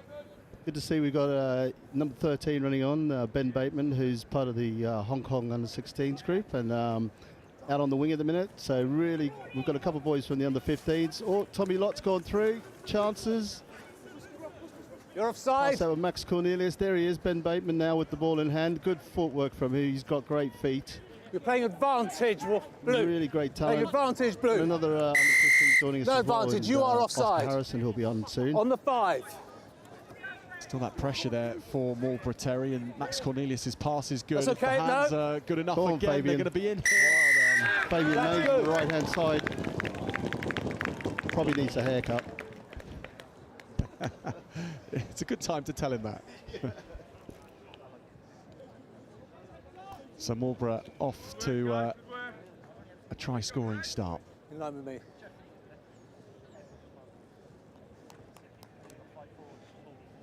As Tommy Lott lines this up. In terms of rugby players, Terry, how does it structure? How many boys have you got at the college? And is it all boys at Morbra? Is it mixed Morbra? How does that work? No, we've got around 1,000 students in the college, and it's a mixed, it's co-educational, full boarding. We've got about 350 boys, 17 teams within the college. We've got a mixed, we also have touch rugby, so making sure that there's an opportunity for everyone to enjoy this game. 17 teams out every fixture, that's most impressive, yeah, that's an enormous number. So Llandafry needing to fire a shot now because Toby Monaghan from the restart, there they are, chasing shadows again. Monaghan has grabbed it. Playing a scrum advantage. And meters away again. Max Cornelius. Charlie Hammond now. Yeah, With a slip, tackled himself. No advantage at all. You're going backwards, in fact. To knock on by White. Boys. Nearly a great steal. Nearly a great steal, but then knocked on. No advantage at all. Well, this Llandafry College under-16 team has a host of boys who play for the Scarlets as well, involved in that pathway. Even players in England as well, coming through Northampton Saints Rugby Academy too, Cambridge, but predominantly, of course, coming through the Welsh pathways. And my goodness, they can breed them big and breed them skillful down in Wales. But at the moment, struggling to get a foothold in here as Morbra going again. And Tommy Lott touches down. How much focus, Terry, is there on sevens for Morbra after the 15th season? What do you do to get them ready for this form of the game? Well, like a lot of schools in this competition, you have to work on the balance between other sports, and that's exactly what we do. So we have a short amount of time to prepare the boys, but this is a group of boys that are completely focused on wanting to come to Roslyn Park because it's such a great occasion for their age groups. So Lott hoiks this really high. Taken by Llandafry. Toby Monaghan again. Oh, unlucky. First offence is knocked on by Blue is the first offence before you stole it back. Within the group, we've got we're affiliated with Bath Rugby, so there's about 8 boys in this Headlines, age fella. group that are in the Knock on Bath Academy, so on various sort of programs there. There's a good So proud to be part of it. One of the leading boys is the 9, Rory Sage, on the pitch. He's been doing well at the minute, so another great talent for us coming through the ranks. Tommy Williams passes it away from the base, then Finley Thomas involved, and that's a nice offload. If that had been stuck, well, Finley He's kind Thomas of in line, may well kind have of been not away. offside. We'll That leave was it. a great line. Knock on. White, scrum blue. Big shout out to both colleges here for the team sheets as well, for the detail that these under-16 coaches are giving to their teams as well. Makes commentary life so much easier for us, and hopefully bringing things a little more to life for both teams. And Terry, of course, giving your thoughts on here, rugby as well as haircuts. Here's on the outside again goes Ben Bateman, taken by Llandovery. Oh, good carry from that young fella. Oh, he likes that line there. Williams gets it back. And the pass from Clarkson, who's the captain of this Llandovery College team, involved in the Scarlets' pathways. Again, Williams with a nice pass. And onto the edge they go, and this was reminiscent of what we saw in the early stages, but this time they'll break through and score. And on the edge in a game of sevens, size can matter, and Harrison Riley underlines that, doesn't he just? Goes into half-time. Llandovery have got themselves a foothold in the game thanks to Riley's score. Nice kick as well. Yeah, fair play. Excellent skills from the big man. And full marks for the scrum hat. Licorice Allsort style. Williams here, got a good pass on him, hasn't he? The number 14. And that's a tougher ask for Tommy Lott to take on Harrison Riley, a man who's been playing district a year above for 2 years now in Wales. So 14-7 at half-time between Morbra College and Llandovery College. And Terry, how many years have you been coming to Roslyn Park in different formats? Been here for, been part of Morbra College for 6, so been here for 6 years. So really great. We've got a marquee now at the end of the runway here on RE1. So we take it seriously. It's a great opportunity for all these boys in the age groups and to come along, and to such an immense occasion. I'd first of all just like to thank all the people who put this together. It's a hell of a job, Andy Higgins and all the people in the background and the Howden group. So thanks again for having us, and definitely the boys reaping the rewards by turning up for a game. It's a wonderful event, and takes so much organisation, and you're absolutely right, Terry, to make your thanks known, because it does, so much goes into it. But the format, the rugby competition, it's unlike any other in the world that I've ever known. I don't know if you've come across something that is as hard to go through a group stage one day, go into a second group stage the next day. There are in some competitions you get a third group stage if you go into the bowl. It's such a tough competition to win. I love that accountability. It just makes it that more important, and I think it's important for kids to recognise the importance of it gives you that process of win and loss. Straight to ground. Those who go well go through. Got to effectively you have to top your group to go through in the under-16 Colts competition. Pretty much that means you have to win all 3 matches. Not always, of course, depending on other results. But keep winning. Eli Atkinson just on a carry. This is Lucas Mosky on the. He's a great little runner. Touch. Matenia. Lucas Mosky. Are we seeing under 15s, under 16s? Going any lower? Under 14s, presumably not? Not at all. No. Just some under 15 boys here that are also part of the Bath Academy.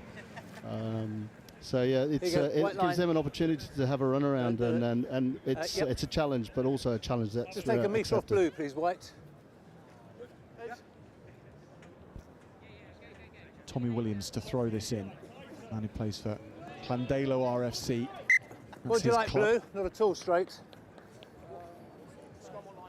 Scrum or line-up. Scrum called. Number 25 is young Oscar Harrison, again one of the under 15 boys that's been selected for today. Yeah, again another good prospect for the college. All good. Crouch, bind, set. Llandovery get a nudge on the scrum, so Harrison will have a job of reclaiming this. It's taken instead by Fabian Mays. Leave it. That's to check on the inside here. Rush defence was good. Mosky was under pressure. He's buried on the turf. Is Mosky. He's got it back though. And from their own try line, going backwards. Probably need to do something about that. Almost. Nearly. Wow. No, you didn't touch it. He Close. kicked it. Absolutely. Desperation, but enough Before to you keep touched it, unlucky scrum cap. Llandovery out, just about. Went for a cheeky offload on his try line. Probably a gamble that might maybe not have worked, but now it's time to defend. Ball was out at the last scrum. You guys were Ascendancy at carrying the on scrum. play. Yeah. On Morbra ball I'll call it out for for you. Llandovery. Bodes Ready, well guys? for this Crouch. scrum. Bind. Williams, Set. it is, who beat it again. Now into Thomas's hands. Good pass again. Little shake on the edge to spot the gap and pick the lock. It's Thomas Evans who goes in, and the conversion will level this up. It was mostly Morbra possession in the first half. Llandovery just stayed in the game and maybe about to level things up. This is tight with 4 minutes to play. I mean, it's so it should be. It's why this competition's so exciting. It's you just never know who your opposition are. There'll be someone in the group that will surprise you, but you know, work rate is definitely one of the key components of results. Terry, I imagine you're one of those coaches that likes to see players in adversity as much as that you like to see them going through the motions and putting everything together as planned. You want to see how they react when they're smacked in the face, to quote Mike Tyson. Yeah, exactly that. It's all about problem solving on the pitch. You know, you can do so much in terms of the lead up to it, but you know, when it comes to decision making and problems out there, that's totally up to them. So we like to encourage that for our boys. Problem to solve here at 14 points apiece is how to make sure the next score goes your way. And that's the situation for both Llandovery and Morbra. Yeah, that's a great idea. Why not throw it in, make people think, put people under pressure? It's a pressure game, isn't it? Over here, White. This is blue line. Over we go. Blue, this is your line. Incredible how pressure plays its part in rugby. In those stages, the end of a match, or even at points like this where everything's on the line. In much the same way as theirs. You've turned your whole body. Go for it. Go for it. Looks like a full set. Subs coming back on. Tommy Lott back on. Rory Saish is on. Ben Bateman back on. Quick turnaround. Off we go, subs. Probably a chance to have a breather as well. Yeah, exactly. Exactly. Got to take those chances in sevens. Step up, Blue. Crouch. Bind. Set. Williams again. He's getting his hands on the ball so much more now, the number 14. So to Thomas, big pass. Exposes the ribs, but then Alex Asprom has gone around the outside with his wheels. And Aspru, another from the Scarlets contingent, who's part of this Llandovery College team. They take the lead, 90 seconds to play, and was the conversion struck as well? I don't know if you saw that, Terry. Yes, it was, yeah, yep. A bit of a wobbly one, but it got over. But you can score in 70 seconds. Haven't seen much from Alex Aspru today, but great footwork. Now we have. So Morbra claim possession, but now it's back in hands of Llandovery. Thomas, Williams. They reverse the... Great turnover, that's a turnover. And taken as well, off go Morbra.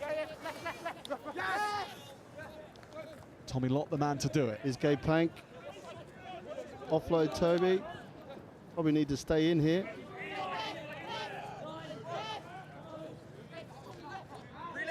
Good hands from Monaghan. We're on. Taken here, and they're really on with Lott, who flies in again to Bateman. Keeps it alive, Bateman. Sage. Straighten up. Little straightener, but the defence is good from Llandafri. Alex Asprue trying to pinch that on the floor. Great work from Gabe Pank. Is Sage. Out of the line go Llandafri. Potential opportunity here. If Bateman can get it along the line, he does. Probably needs support. Oh, that's great decision from Tommy Lott. Just a bit of patience is okay. So now they reset on the left. Edge works well. Atkins.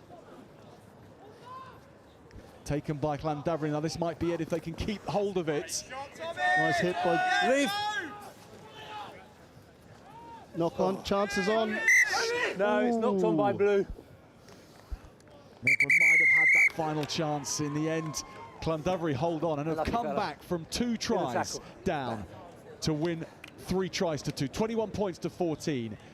They were on the ropes in the first half, but how they struck back, and Morbra College just couldn't find that final answer.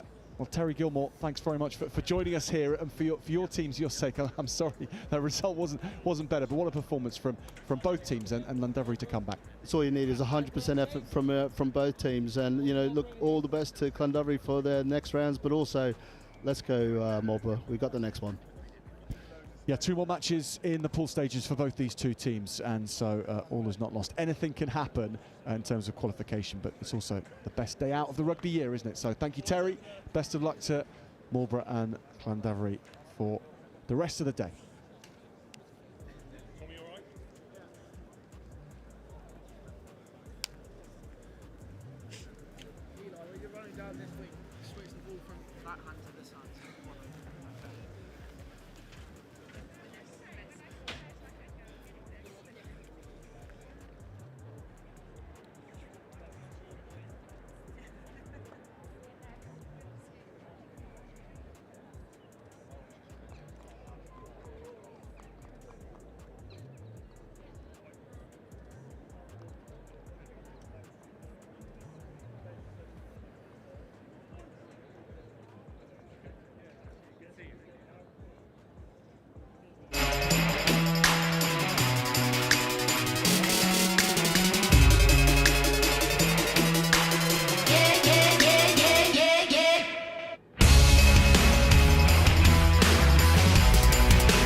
So we get underway with Haberdashers Elstree Schools against Ysgol Dyffryn Aman. Ysgol Dyffryn Aman in the green and yellow, and with the numbers on the back of their shirts, so we know their names. They start with meaning and purposes. It's nicely done. Evan Rees-Brayley connecting things and working out play towards the edge with Callel Williams-Daniels. Vantage, high tackle, stay on. Brian Cabrera there. This is Ryan Thomas in the scrum hat and wears 7. Gets it back to Zach Nottingham. Nottingham pauses, then presses play. Nice skills from young Zach Nottingham, under 14 boys level this, remember, so Advantage over! their first experience of Roslyn Park, most likely for the majority of these boys. Arthur Gibbs is going through. Gibbs is still going. Arthur Gibbs is reaching and scoring. Arthur Gibbs, now that is some score. 9, 9. 9, this side. This, in line with this post. Shift over.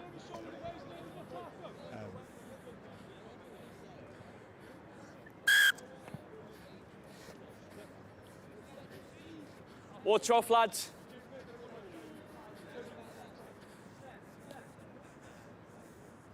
So Anna Rose Gabitas is with us in the commentary box today, and Anna, this run from Arthur Gibbs, how about that? I mean, to open up, maybe it's the first time he's played at Roslyn Park, to get a score like that and lay down a marker, it's quite impressive. Yeah, absolutely brilliant. He showed so much strength to get through, pushing off those tackles and scoring out of the post. Couldn't ask for much more from him. Oscar Dufflin Amman then off to a great start. Now can Habs Elstree reply with a score of their own into the 5-metre channel? That's well offloaded. Toby Ayaban involved, and the pass back through the midfielders. Luca Fossil involved. Fine, open play! High-speed work from Habs, but it's possession Backwards. back with Oscar Dufflin Amman. Evan Rees-Brayley now. Kyle Williams-Daniels. Advantage, knock on. Motions again. Gibbs was not involved in that last set. Ball back with Habs. Advantage over. Luca Fossil again. Yeah, he's got it first. Back with the Welsh school, however.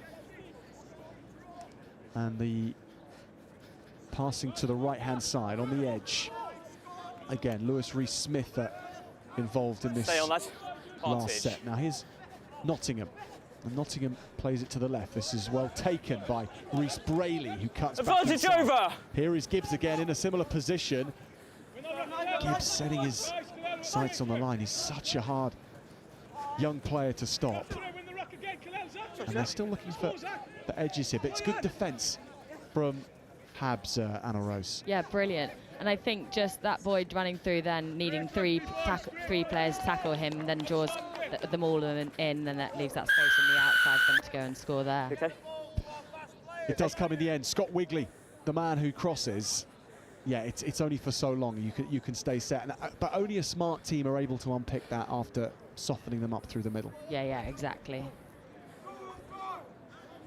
Not with me.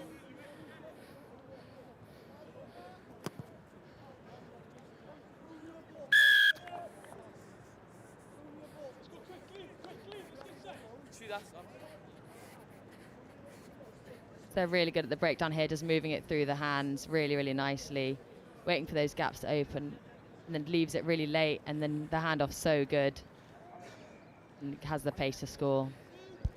And holding his depth as well. Yeah, exactly.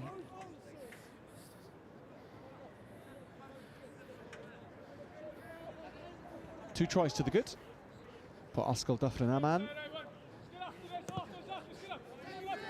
And from this restart, Rees-Brayley goes long. And it's not as if Haberdashers haven't shown what they're capable of. There's plenty of skill and speed in this side. They just need to find it in the right place on the field, but giving the ball away again. And brilliant interception. Just read the ball really well there. Oh, and another one. It's a punch for punch at the moment. Lani Jaliola with that interception, and now this might work for Habs, and they go to the wide outside. Toby Ayaban cutting back in. No green. Ayaban tackled on the 22. Penalty comes. Side entry. Found the gap really nicely there and just took it to that direct line. Back 10, side entry. Defence is set, but here comes backwards. Habs. Rex Zakaria was the man who tried to get his step going. Instead, it's ball again with Oscar Dufflin Amman. Oh, was that knocked on? If it was, that was close. Almost a brilliant take. Ryan Thomas, who nearly came up with a fine catch, but just not quite enough. Both sides showing such experience for an under-14 side. Oh my gosh, playing so well, both of them. Trying to keep the ball alive for as long as possible. Bind. Set. Well, Habs should take encouragement from what we've seen in the under-16 match, just the last match on here, when Morbra College were 14 points to 0 up, and then they lost to Llandovery College, almost with the last play of the game. But if Isol Dyffryn Aman can get another score, life will be so much more difficult. Chase is on here, brilliant chase too. Here goes Wigley looking for his second score. Brilliant defensive work. Backwards! Stunning from Jailiola, but still the try comes. Try scored. Theatrics into the corner to touch it down. I'd love to see that on the replay, that finish. The chase down was superb from Habs, but there was a lot of support as well. They didn't just let their man go, the Welsh school, and say see you later. They were right in his wing mirrors. No.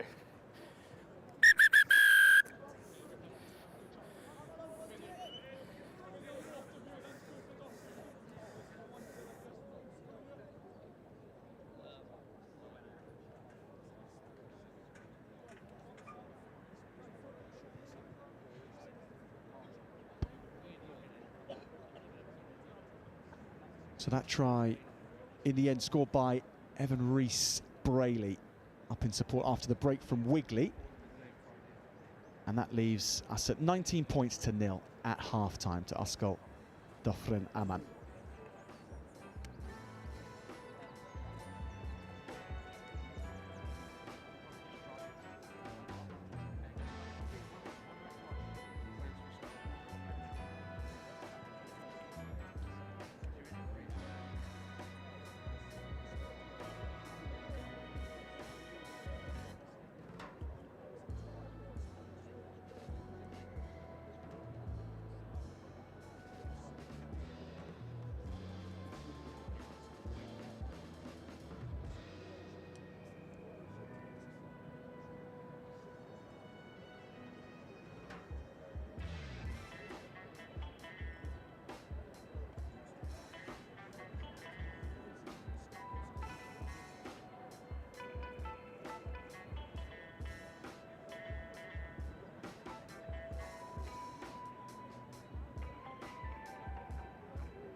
It's the second game of the day for both these schools.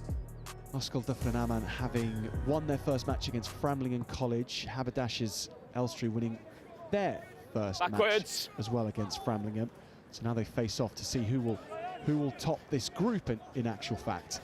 So much to play for, and of course Isol with that great start. But maybe Habs can open up things in this second half with Lanny Jailiola. A defensive masterclass moments ago. Now we see his speed. What a score from Lanny Jailiola.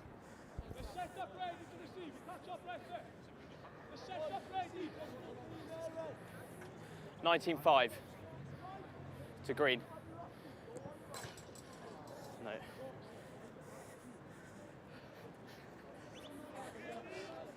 This first step, I think, is so crucial here. Opens up the inside, and then he has the pace. Brilliant try by the number 9. Hold on, lads. Got to make sure he's off the foot. In out.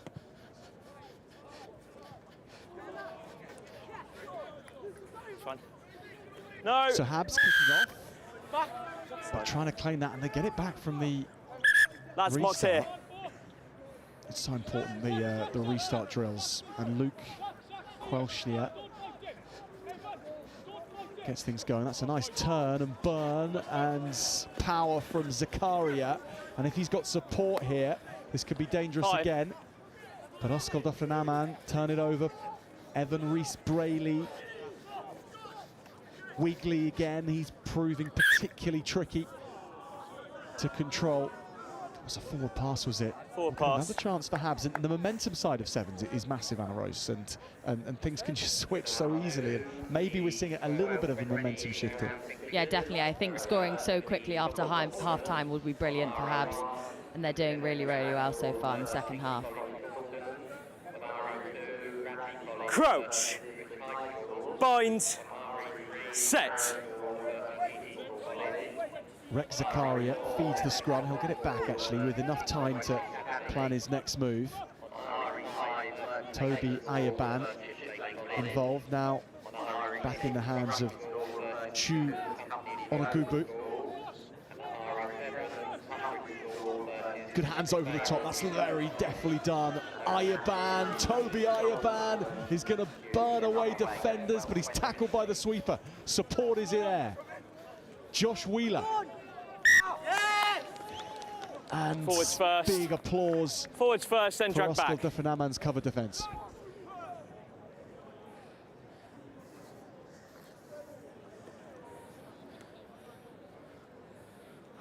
There we are. But they're back in the corner. And the set piece in sevens is interesting, Anna Rose. It's not something you necessarily train when you first start training, but it ends up proving such a weapon. Yeah, it can be so crucial. Bind. Set. Hold it. Here.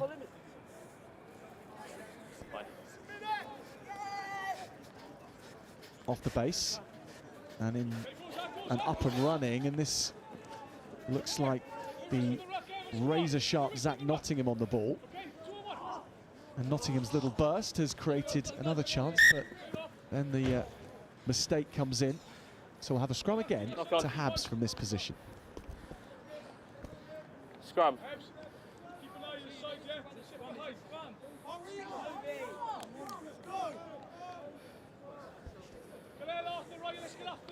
So we've seen the running talents of Lani Jailiola and Toby Ayaban. Remember, 1.5 push, lads. Crouch. Lani Jailiola is in the centres right now. Outside is Chu Onabu. And here is Onabu. He's going to dart on the inside, gets the offload away to Jailiola. Jailiola again. Oh, he's tackled well, really well. Knocked it to touch. Option, scrum or line out. Scrum called. Another try for Habs, and things get very interesting here. Yeah, exactly. I think the Welsh side will be super chuffed with that tackle. They needed that there. Marks there, lads. Let's go.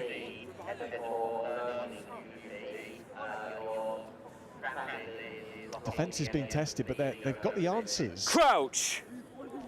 But at some point, if the pressure can be kept on, set. A breakthrough will surely come for Habs. Free kick.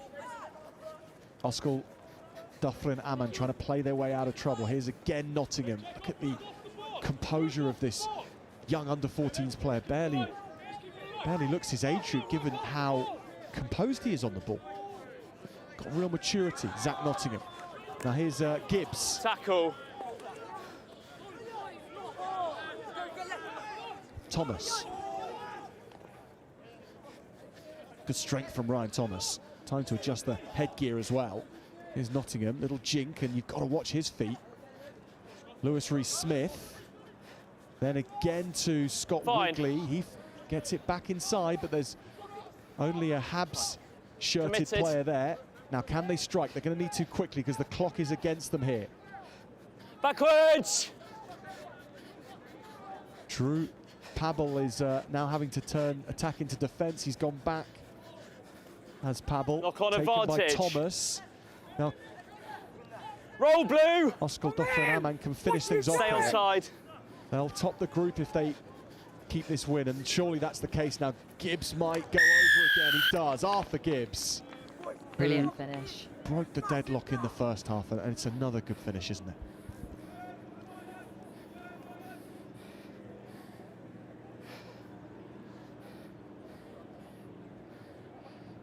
I think the Welsh side will be hoping that that is enough for this game, but never say never in sevens. Well, it should be enough to top. Well, it will be enough to top Lads, the group water now. off. Still time. And even though there's still time, won't be quite enough of it for Habs.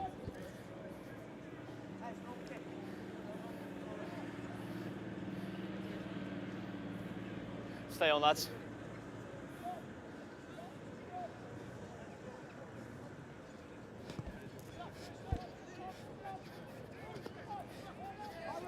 Still time for a last play, though, for Habs Elstree. That's lovely run and weave from Ononabu. Knocked on. Real talent is the number 7. And that will be full time between Habs Elstree and Ocal, Dufflin, Aman. And it is the Welsh school who have come out on top. The scoreline convincing in the end, but things weren't quite as convincing, or at least not from that scoreline difference in that second half. That was much closer. Yeah, exactly. I think both sides showing brilliant talent, so quick and so strong for an under-14 side. It showed such experience as well for such a young side. Well, good luck to both schools for the rest of the competition. Ocal, Dufflin and Aman will march on, keep their hopes alive in this cup competition at under-14s level.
Radley.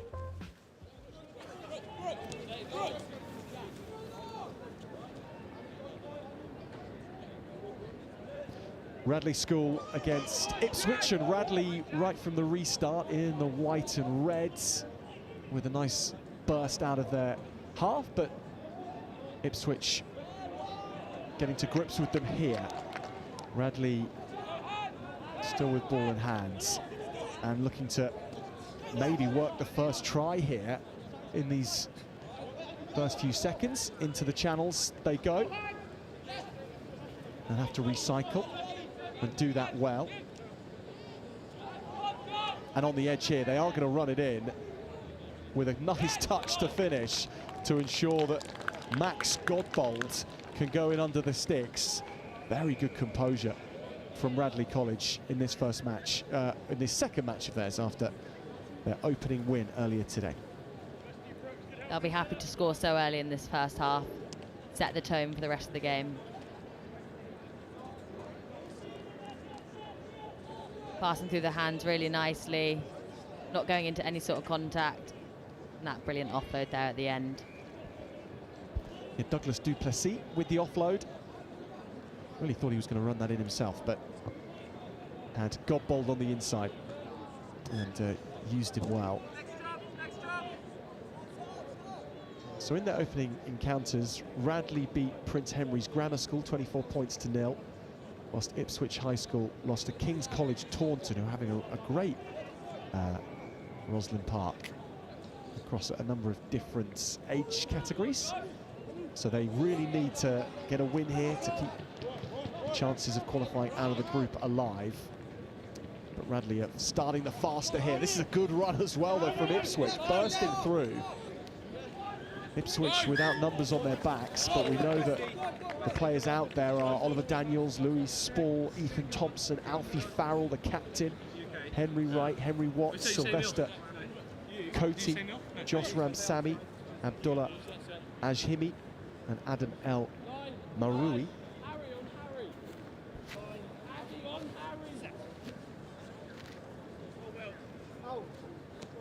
Radley's number 4 plays scrum half. That's Will Dunlop, and big pass off the hands of Duplessis again, and some striding pace on the outside. Will Brooks, I think it was. And they work it again. They're so organised, and they can just play this round the corner here, and they're going to be in some space with enough speed, maybe, certainly enough power to go in again.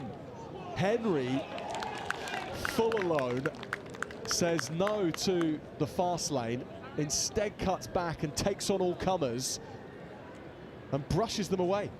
Yeah, shows brilliant strength straight through the middle there. Hands off at least 2 players and scores under the sticks. What more could you ask for? And he's got the finishes as well. Just banned Harry Fuller. Lovely little dink there. Brilliant offload. Honestly, can't believe it. Steps inside, pushes off 1 defender, pushes off 2, pushes off 3. 10, that's fine.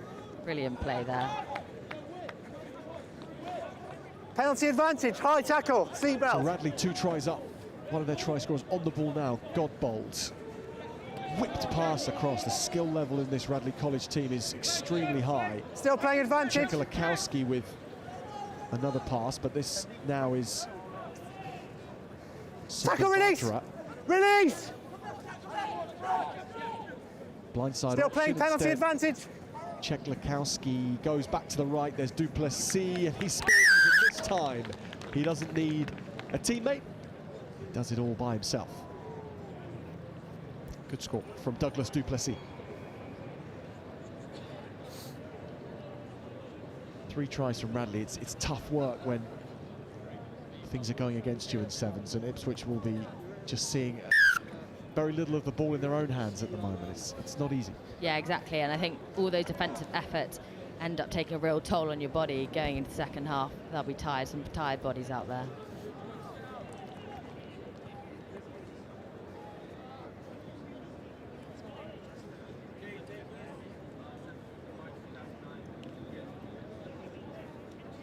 Tiny run, please, guys. This doesn't go 10, which means Ipswich can play it, but Radley can't. He starts having to go 10 metres. There is a very interesting and noteworthy background to Ipswich High School's appearance here.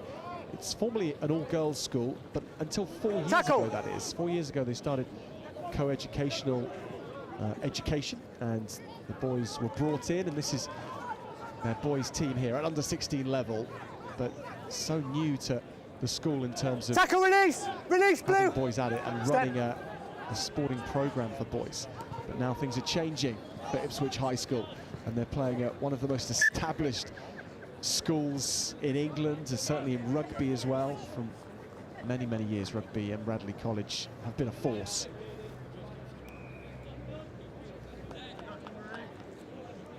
Radley, here's your mark. Like to see that Radley are trying that little chip to see. Unfortunately, didn't pay off, but those sort of things, practicing those sort of things in the early games, then might pay off later on in the tournament. Yeah, good point. And match numbers, please. With the streaming that's available to schools, they really can go back and see how teams perform. Let's say Radley go through at the top of their group. Well, teams playing them tomorrow will have the time to go through tonight, look at the footage and see what they're about. So keeping yourself varied is so important. Ipswich High School. Tackle roll 5! In midfield. That was a fine carry though. Purposeful carry, and they'll get the penalty from it. Numbers away here if they can make it work. That's a lovely loop and play. Good skills to work this right edge, and then cutting back and opening up the field. Maybe there'll be a way here. Ipswich High School breaking free, looking for their first score in the match, and they're going to get it as well. That is a beauty. Firstly, the hands from the players on the edge, but then the speed from this man. Brilliant time to score as well, just before half-time. Set the second half off on a different tone. Excited to see what they've got in the second half. That really changes the team talk a bit. I think, as you said there as well, that shift of momentum can happen so quickly, and that might be all you need. We've made it a 14-point difference now. Much more doable for Ipswich High School here. And this is so nice, Anna Rose. Yeah, brilliant. Just running inside, taking those defenders, leaving that gap on the outside, then come back in. Thought he might have just got the tap tackle there, but actually knows. Shows some strength to put it in under the post. Brilliant work. There were a couple of nibbles at him, weren't there? And he rode all challenges out. So 21 points to 7 at half-time.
So Radley kick off in the second half. Their exemplary work in the first 7 minutes with a footnote from Ipswich High School. That excellent try. So they won't be relaxing at all. They know what Ipswich High School are capable of now, and they're coming at them again. Fine. Open play, backwards off red, play on. Their arm, but against tackle now. A more organised side like Radley, they have to do that and just hope for the best. And live off their wits a little, but that's really smart work. So direct from Radley, and Max Godbold gets a second score. Just arrived at the right time there. Yeah, exactly, but I don't think that's by chance. I think Max Godbold has played brilliantly all game. He looks like they're bit of their playmaker at 10. I think he's been really good this whole game. Getting a well-deserved rest now, I think. And they've kicked the goal as well. Okay, so we're going to go back a bit and see that last try. Why not? Here we go again, Anna Rose.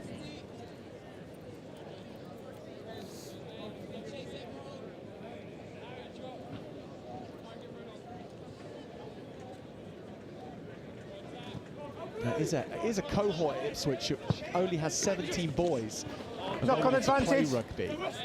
And given that, given the way they are taking this Radley team on and not being overawed as well, it's most impressive. The hits flying in, but they're going to be up against it here to stop a try being run in because that skill level is excellent. And the exposure of the wide space, beautifully done. And the try scored on the left-hand wing. Joe Hathaway runs it in. It's a brilliant try by Radley, just showing their class. Ball through the hands really quickly, really nicely, not going into any sort of contact. Sevens can be easy if you make it easy. Flat passing as well to give that ball to Hathaway. We'll see that.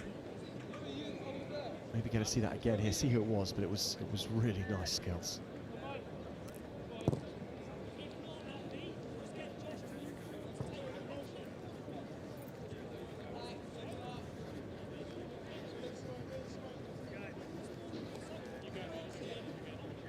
Brilliant drawing in those players. Just moving it through the hands really nicely. Showing there's a gap on the outside.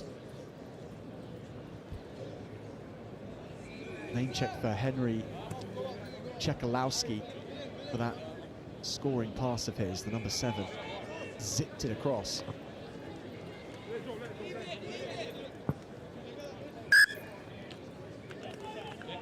The restart work is so valuable to a team, but get it ever so slightly wrong and you leave yourself in a problem, giving the ball back, and as Ipswich High School here, getting it from halfway. Yeah, I can understand what they're trying to do, trying to get it up in the air and only just getting that 10, but maybe something to work on the next couple games. Oh, interception here, this is dangerous. Forward in Radley the tackle College, advantage. We're almost away. Ipswich. That pass is forward. First knock on by red. Scrum blue. No advantage from the original knock on. Sun coming down as well now in a rose. It's glorious out there. Yeah, exactly. Guys on the mark here. Lovely, lovely day for it. Ipswich. We can even get a tan in our Guys on commentary the mark. box from pitch 2. It's that strong. I'll step out left. Crouch. Bind. Set. Guys, try that again.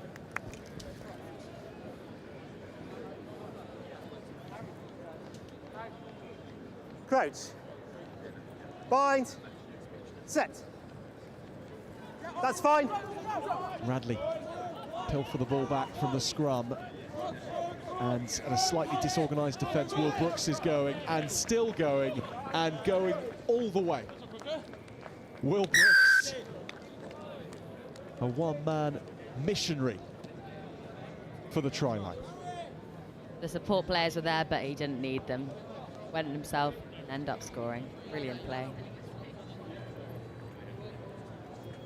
No, we're at 2.5. Czekalowski to try and convert.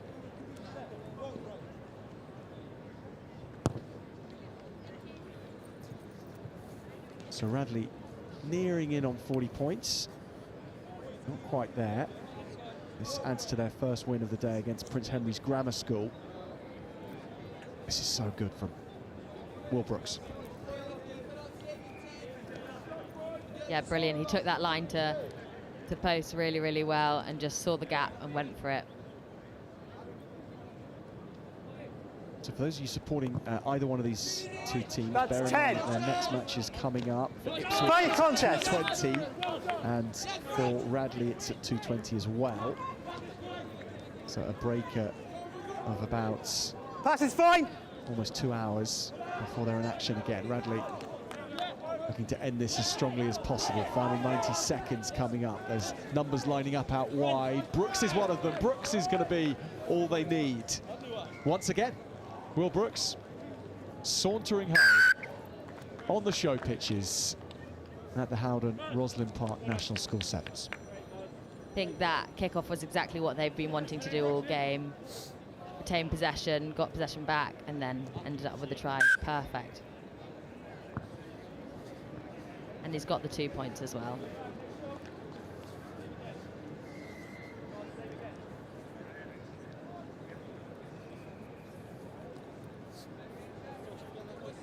Brilliant play there, just passing it through the hands.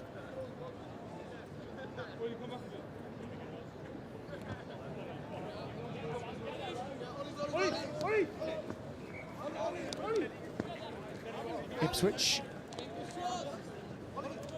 with a couple of nice exchanges. Tackle release 1, roll. Radley's Sis defence. must release 2. Penalty comes from it. Ipswich High School, the 13s will be in action. No, Good stop! afternoon. The You're 12th offside! round of So I'm fixtures excited in to see the them in Colton action too. tournament. On RE1, Wycliffe College versus the Fulham Boys School. Simply with too on much RE2, Isol versus St Paul's School. On RE3, Wakefield versus Ampleforth College.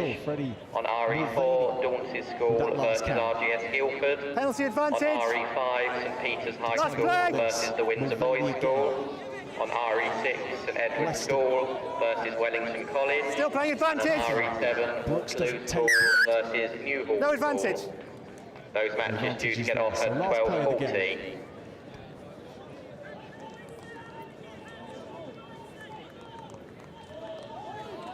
High tackle, Blue. No, penalty. Where's the ball? Go 10, please. Yeah, we'll be needing that. 2 metres behind the line. Still last play. Czekalowski gets things going. That's a sauntering run from Beard, George Beard. Czekalowski again, kicks ahead for himself. And Czekalowski collects, dives in, rounds things off.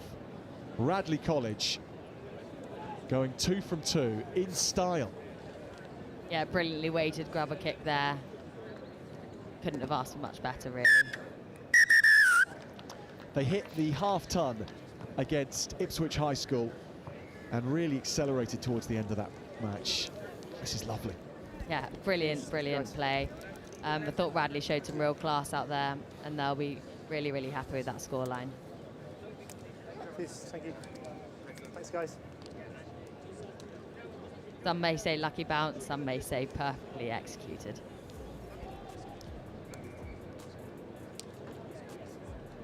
Yeah, I'm sure Henry Czekalowski himself would agree with you, Anna Rose, on the former there. 52 points to 7 then. Radley College have beaten Ipswich High School on RE2.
Well, the action continues from the under-16 Colts competition here as St Paul's School take on Isol Cille, the Welsh school from way out on the west coast and in Pembrokeshire.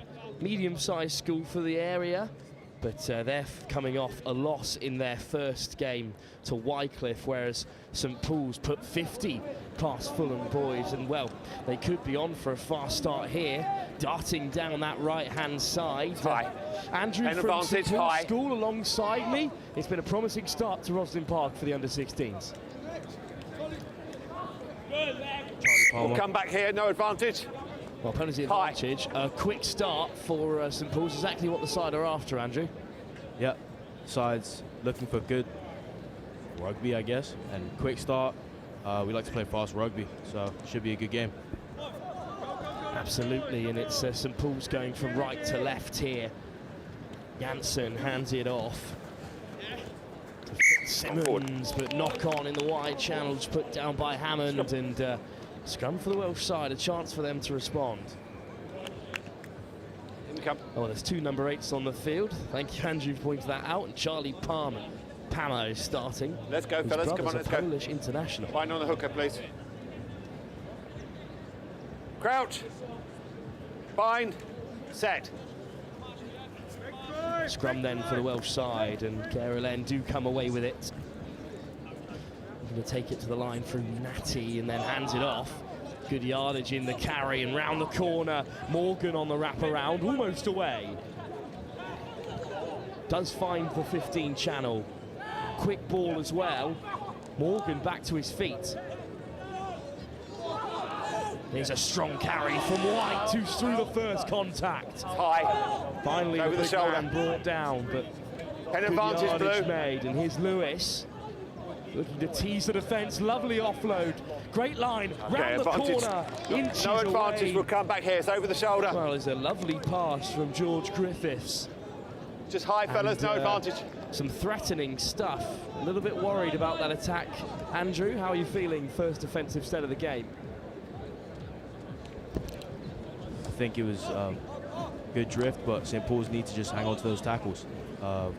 Skull have some good carriers, and so St. Paul's need to hang on here and just win the ball back. They were forward, staying wrapped around Caroline there. A couple of good tackles in a row, and it has forced the error.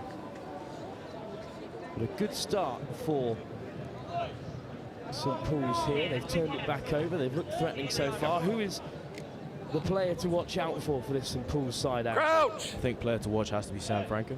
He's Bind. playing Harlequins right Set. now, and I think he's just always a game changer. Right, it's good. We'll see how the number 10 can enact himself, but the loose pass has been latched upon by Caroline, and Griffiths inches away. Huge tackle from that man, Franco. So lazy runners. And it's a penalty. Pen advantage, Blue. So Morgan is being wrapped up here. You can't let the player out like that, it's pen. Off you go, back on the line. Griffiths desperate to Back get on the the game line. started, yelling in the bright yellow scrum pad. It's tapped, and here goes White. Try scored. And you don't stop Callum White from that range. A If you big can carry kick from behind, it'd be from, better. would you believe it, the under-16. A really physical figure, Andrew. Yeah. Not too envious to be off the field when someone Okay, like mate, Callum White's driving towards you. Yeah, I think tackling him might be an injury waiting to happen. Serious asset in the game of sevens, these bigger players. Hence why I was still being picked up to about under 14. Nothing beyond that. Well, 3 St. Paul's players all over the ball certainly would have turned it over. Unfortunately, a penalty advantage was being played. Okay, let's go. Let's go. And St. Paul's are behind. Deep kick. Claimed well and taken to the line off first phase. Charlie Into that Palmer with wide the hand. channel. Charlie Well, Palmer, keep going. Palmer with the big fend there. And he's there in support Play over on, the ball all as good. well. And suddenly, a bit of space might open up on the right side. Franken with a good ball. A Ranger through the first tackle. Look at the step. A Ranger will go all the way. Finish. Try score. And he'll score a great solo try, Andrew. Yeah, he's actually an under 15, but seeing what he can do on the pitch, there's no wonder why he's in the under 16s today. Well, a great run from Charlie Ranger there, the under 15.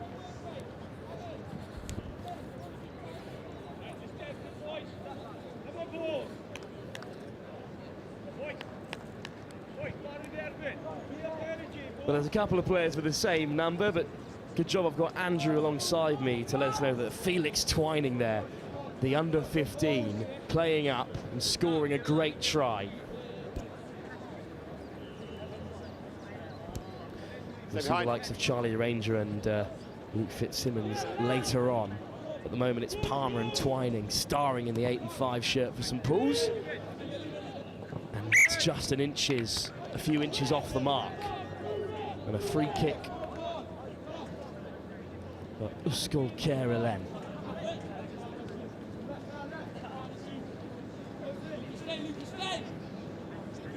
Brushing off the first tackle is Williams. And here is Griffiths looking dangerous, but that's an excellent tackle from Twining, the try scorer, to put an end to that attack, and that is great defence, Andrew. Yeah, Twining, he looks like a great, phenomenal player right now. I haven't seen much of him this season, but what he's showing me, he's a great player and has a promising future. A lot of rugby left to play at the Roslyn Park Sevens for the likes of Felix Twining. It was a good performance from St Paul's at the under-18 level as well yesterday, and the under-14's going well. Strong tournament for the school overall, Andrew. Yeah, no, the 18s pulled off a semi-final in the days, so they've been going well. And I think, had it not been from a close game against Milfield seconds, maybe final and maybe a win. But the 14s also going well today in the cup. Should be good, should be good.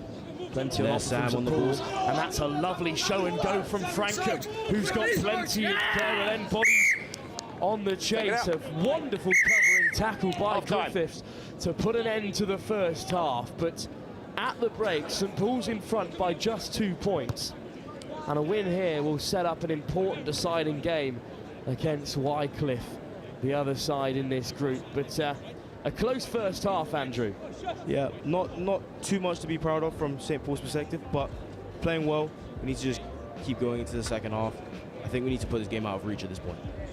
Now St Paul's with work left to do here. They lead by 2 against a school, Carolyn. We'll see if they can indeed extend their advantage in the second half. We'll be back live at the HOWDEN ROSSLYN Park National School Sevens with the second half from this under-16 Colts competition. Up next.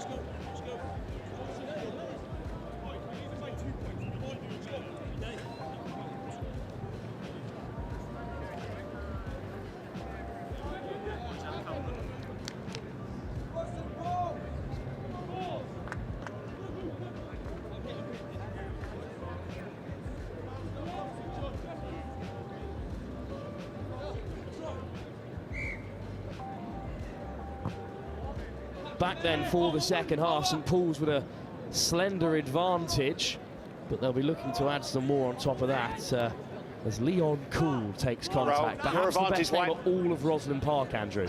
Yeah, I love the name. Honestly, I think it's something you'd pick in maybe FIFA. Advantage over. But it's great, and he has the skills to back it up. Now Whitaker takes into contact this time. Tackle off, you come out, you come. Hey. He's working hard to roll away, and then Palmer all the way across the face. Cool, there's the offload in contact to set James Hammond away down the left-hand side, and they will score in the corner. The perfect start for this second half, Andrew. Yep, that's the rugby we need. That's the rugby we want. We've got a speedster on the wing. We need to keep giving it to him. He can step, he can go, he can do everything, so we need to give it there. Hammond put through with a bit of green grass, but as we look at the try, we'll talk about the offload out of contact as well that set it up. Francombe to add the extras. Played for the first 15 all season at St Paul's, and now representing the under-16. Good afternoon, RE Control. Puts a lot on that nudge, but it's just a little bit short. But playing up all year. The 1 o'clock fixtures are the first matches in the plate and cup quarter-final pools of the under-14 boys tournament. Defenders. On pitch 1, cup quarter-final, St Paul's versus Robert Clack. All Charlie Palmer, both wearing the number 8. A great pass regardless. On RE2, and that's an excellent kickoff as well. Wakefield versus tap back cleanly to Janssen. And Hammond could be away again. He's beaten the first defender. Lovely step. On RE4 in the plate, Ipswich versus Whitchurch. On RE5, plate, Finborough versus Henry College. And RE6 in the plate, Reigate Grammar School versus Carved his way Sedba. through there, Andrew. I mean, that's what he's known for. That's what he's known for on the circuit. Bear the name, James Hammond. An excellent score, and this will set St Paul's right on their way in a difficult-looking group Group G of this competition. This will put them well out in front of Wycliffe College on points difference, following their 50-point victory over Fulham boys. But we'll see if they can hold on here against Caroline. There's still plenty of time to go. 5 minutes left on the clock. Franco to get us back underway. Chase it, balls! Once again, a beautiful kick-off. And tap back by St Paul's, but it will actually fall for White. He throws the big fend, but he's driven into contact. Callum Hector there. That's perfect, thank you. No, in tandem with Charlie Granger. I need someone in there, 5. Numbers? Yeah, fine, someone in there, thank you. Stay Line 10. out then for St Paul's. We're back to contested line-outs that we didn't have at the under-14 level, but here's Franco looking to create. Dummies the switch. And he might send Hector away on the right-hand side. Excellent covering tackle, and he's back to his feet. Tackled. Illegally so. Thank you. And Caroline will waste no time in getting us back underway here. A great pass into that wide channel by Morgan, who's back to collect White's offload, and it's been picked up on the other hand by St Paul's. Chow into contact. Here's Arranger.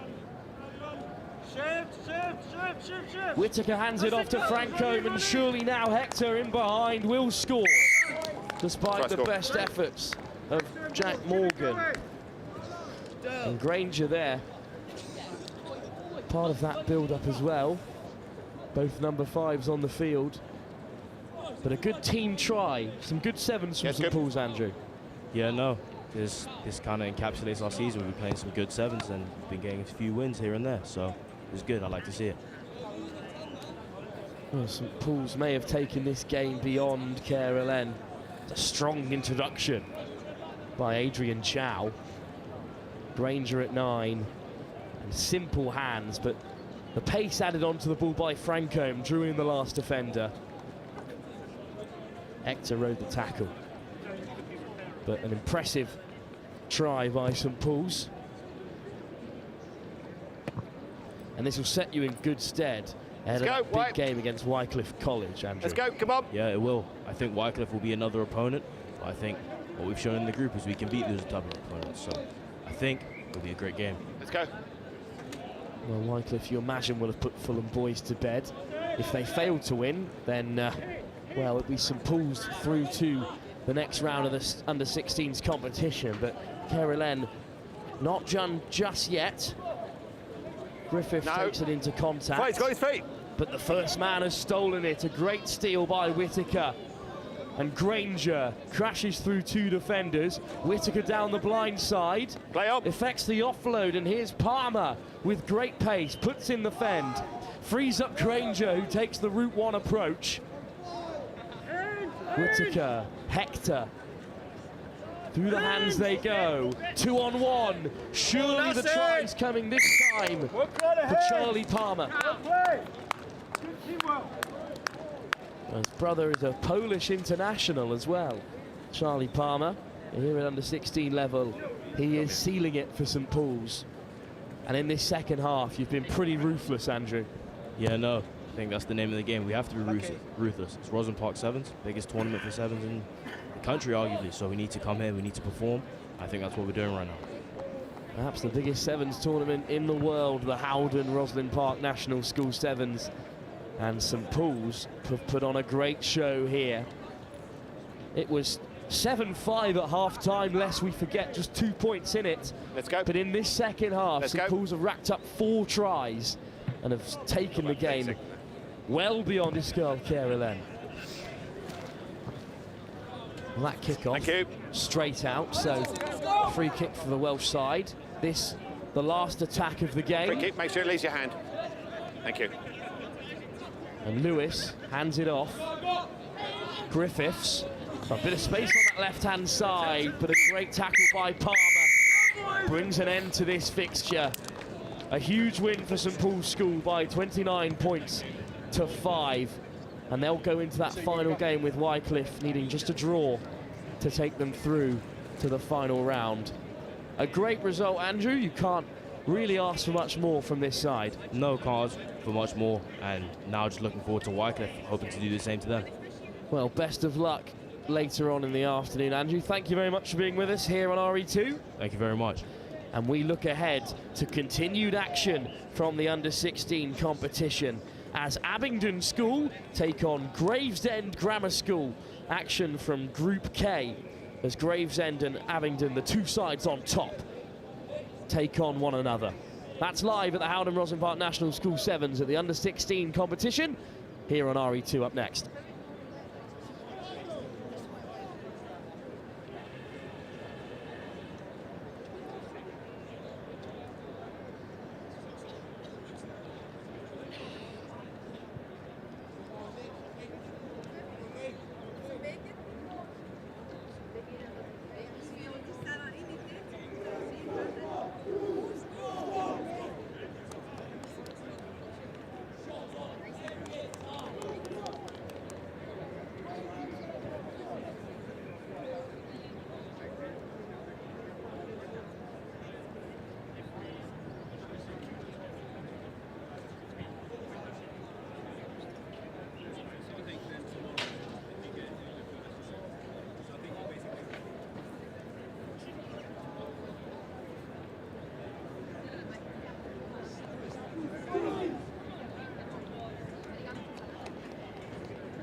Well, a slight change in the schedule for you here.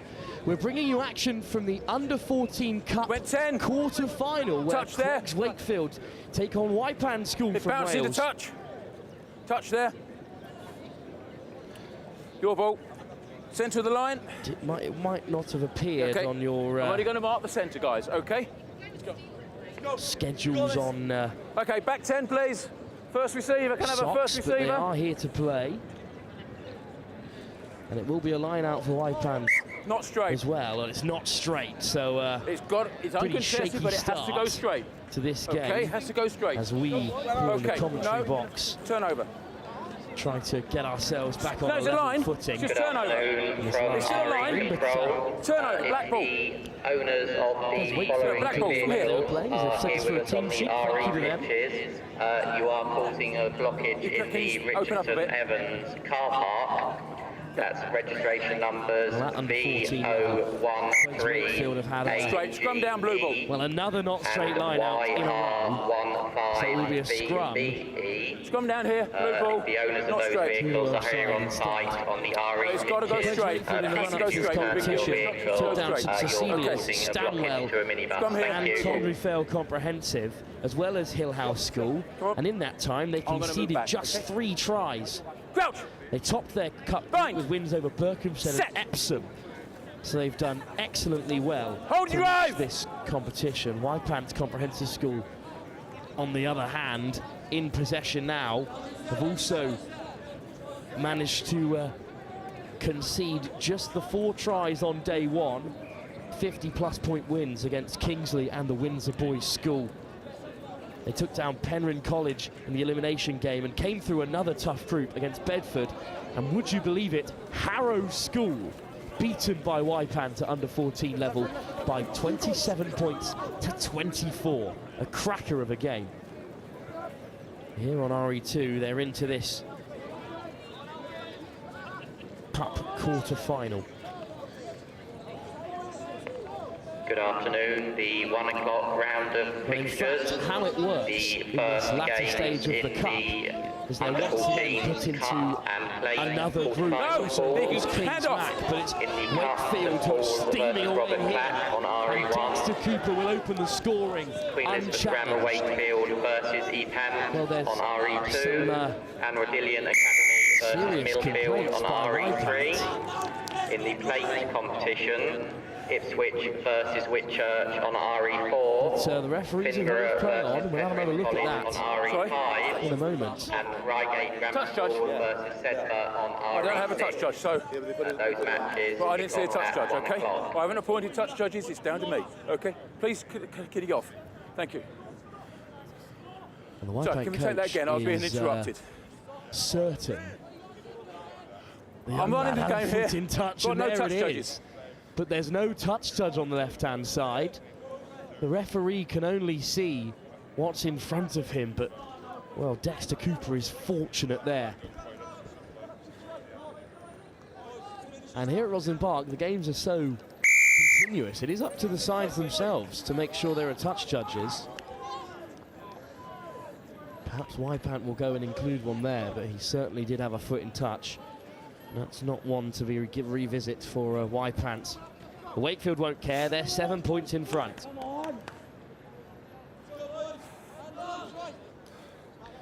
So an interesting format at the cup competition for under-14s. This is the third group of the under-14s cup, and only the winner will progress, and these two in a group with King's Mac, of course. We're back! The national champions under 14, and once again the ball is with Quigged Wakefield and is carried forward by Akintoku, who's finally brought down Smith. And here's the try scorer, Cooper. Takes two to bring him down. It's out!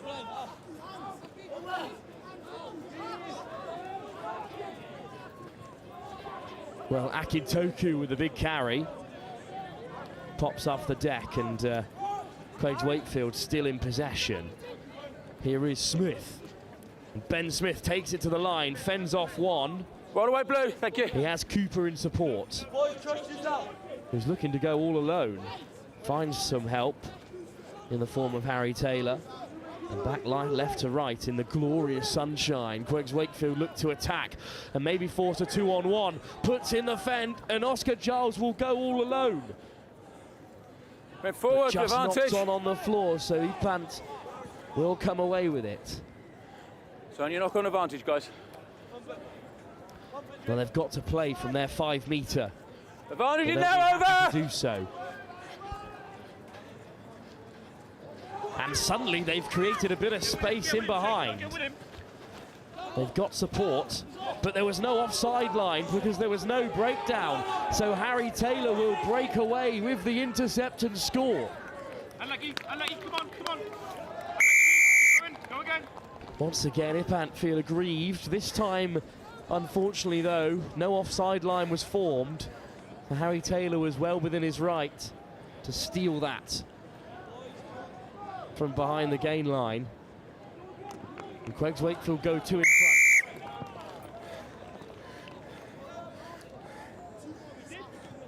Just under a minute left, well, guys. Whoever wishes to progress through this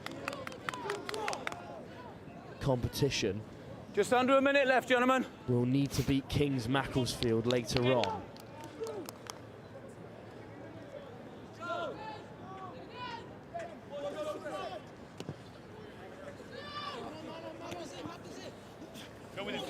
Well, Socks has finally been updated now that these groups have been formed, and this is exactly what Ipant need. Run away! On the left-hand side, Gibbons brought down, but a good offload off the deck keeps the attack alive. And suddenly the space opens up. In goes the big fend. Another great offload off the floor. And look at the turn of pace. The acceleration from Williams Morgan. And Sam Williams Morgan will get Ipant on the board as they half the deficit. Can you go the other side, please? Jake Barkley will look to add the extras.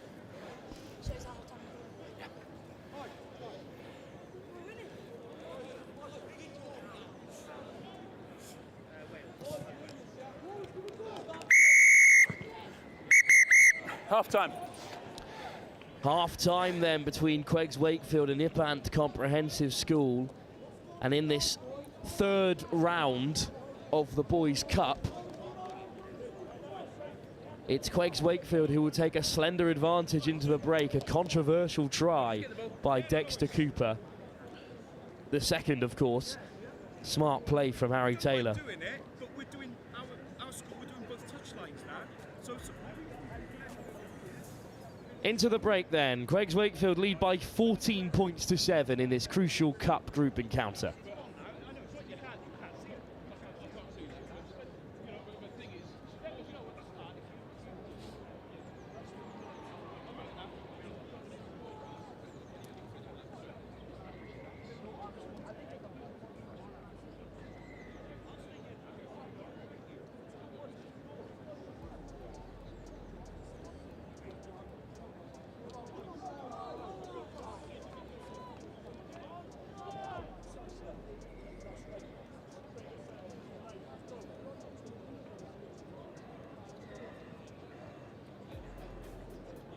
Right then, here's some comprehensive information for you.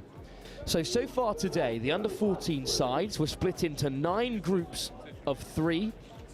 The 27 teams played a round-robin tournament. The 9 group winners then progressed to 3 quarter-final groups of 3. They now play another round-robin competition. The winners of those 3 quarter-final groups, together with the best runner-up, will then progress to a straight knockout format in the semi-final. And those groups, of course, include Queggs Wakefield, Kings Mac, and Ipant Comprehensive that we watch here, but also a group at under-14 level, which includes St Paul's Robert Clack and Isol Birfinaman. One more quarter-final group, but here on RE2, it's Queggs Wakefield with the fastest of starts in the second half as Ayo Fase almost breaks away. That went forward. Scrambling is Akintolu, who's back up to his feet. Akintolu driving on. Advantage over. And what a hands away now, hands away now, hands in here. Taylor, thank you. Scorer of the second try at 9. Ben Smith takes it to the line himself. Still 5 No, you're off your feet, you're off your feet. He went straight over the top off his feet. Regan Gibbons steals the ball, but not legally so. Yeah. You went straight off your feet before grabbing the ball. Shaping up to tap. And Cooper goes himself. Denied at the first time of asking. Akintolu at 9. He'll duck down from short range. Queggs Wakefield go 3 tries in front. Hold it, time off. Stay there, sir. Are you okay? Are you okay? Berridge was so close to denying it from short range, but instead overwent Akintolu. Queggs Wakefield 3 tries up to 1.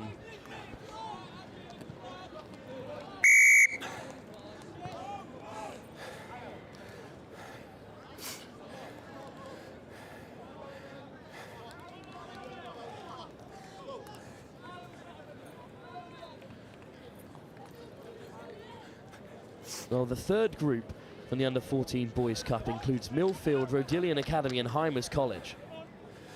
Both last year's finalists, Eton and Wellington, are both out already at this of the Under-14 competition. In fact, none of the previous 5 finalists are still competitive in this competition. And Queggs Wakefield currently lead, but they'll have a big job on their hands to take down Kings Mac in this group. They wish to progress through to that quarter-final. But at the moment, it's Ipant on the attack. Good yardage made by Gibbons, and he'll play 9 with possession just inside the Queggs Wakefield half. Chipped over the top, but cleanly regathered by Brewster, who's chopped down by Barkley, and now it's Fase under pressure. Ayo Fase gets it away. Tackling him out without the ball. And suddenly there's a penalty advantage. Smith with a little out the back door, hacked down range by Taylor. Advantage over! Regathered once again by Gibbons, who will beat the first line of defence with a lovely step. Back comes Taylor to make the tackle, and there's a turnover on the floor. Biofase with a big intervention. And Ipant will lose another 10 yards. Throwing the ball away. He's throwing the ball away, all the way down there.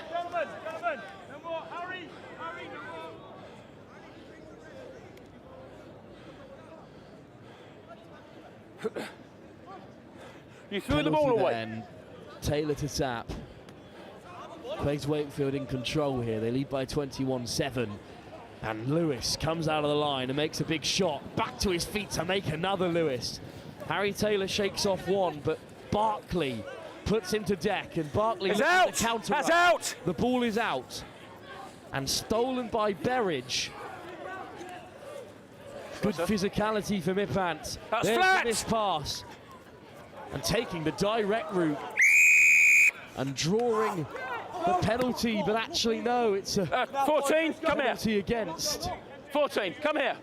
14, come here, other colour will change. Okay, you want that? 14 off. 14 dissent. Well, we've seen a red card for dissent here. Penalty here, not the least sin in the tackle. So for the rest of the game, they will lose a player and go down to 6. It's looking unlikely for Craig's Wakefield, but they will lose their advantage here.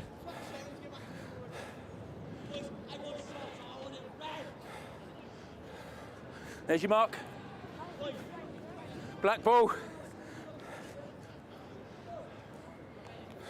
Well, it's okay, there's the centre of the line. Taking a bit of energy out of the game, that last period of play. Give it nice and centre, please, sir. Straight down the centre, thank you. Emotions high for young That's MJ better. from Ipant.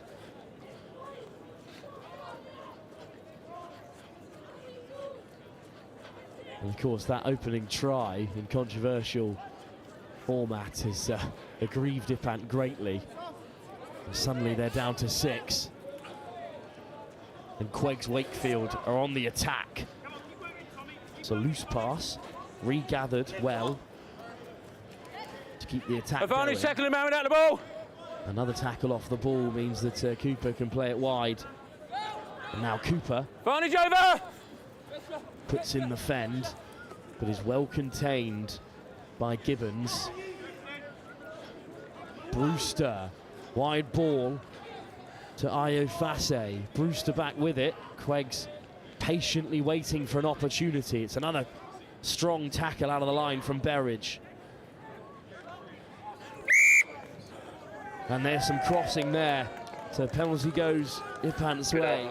The 120 round of fixtures in the Colts tournament. Stick cheers from the sideline. Penalty. Ipant finally awarded a penalty. I called it over. I called it well over when you was up there. Grammar School. On Here's the RE3, tap St Berkman from College Gibbons, versus Reading who looked to go Bluecoats. himself. On Good RE4, offload to keep the Dartford play College alive. versus Williams Nelsy School. puts in the big fend. On RE5, Great carry. Burton Grammar School On the turn. versus Suddenly a bit of Darry space. On Truly RE6, now for Northampton Ipant. College versus Emmanuel School. And on RE7, Dollar Academy versus Bristol Grammar School.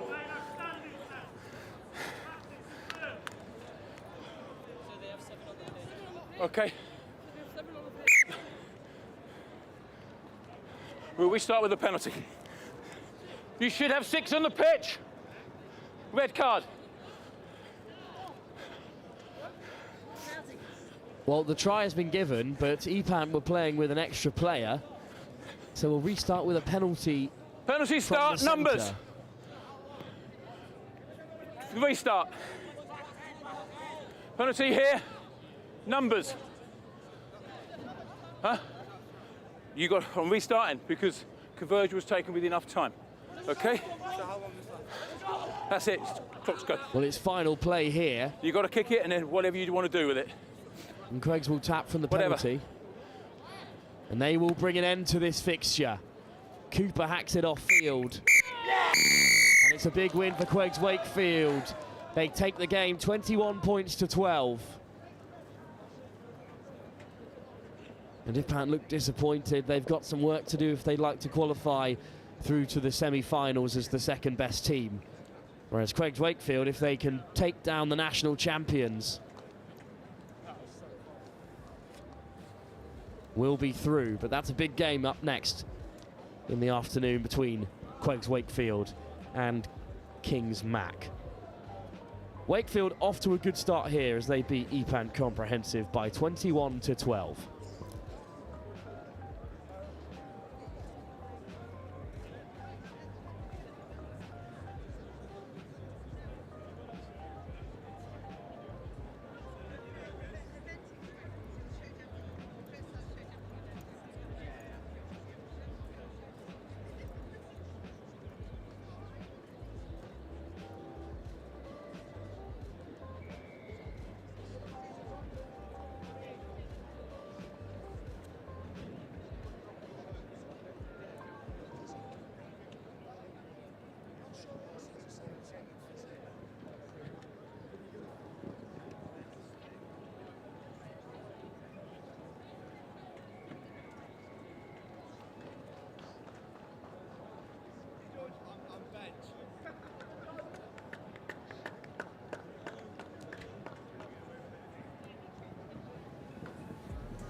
Good afternoon, this is RE Control. If Kay Edwards is on site, can he please make himself known to the RE Control cabin? That's Kay Edwards from Callum Cumbridge School. Please make yourself known to the RE Control. Thank you.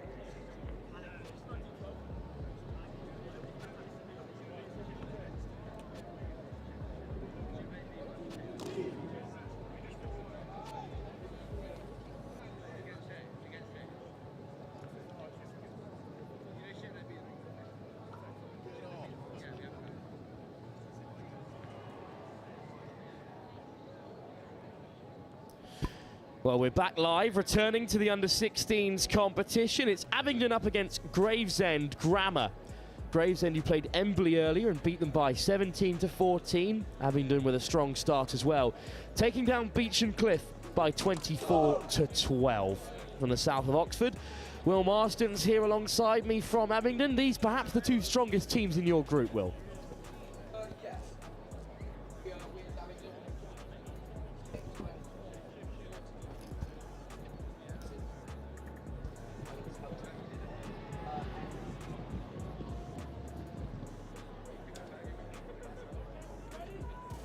Well, two strongest teams in the group then, Will. Yes, I do think so. Abington haven't had a lot of game time, really. The time was back, play! However, the games we have played, we had undefeated season in under-15s.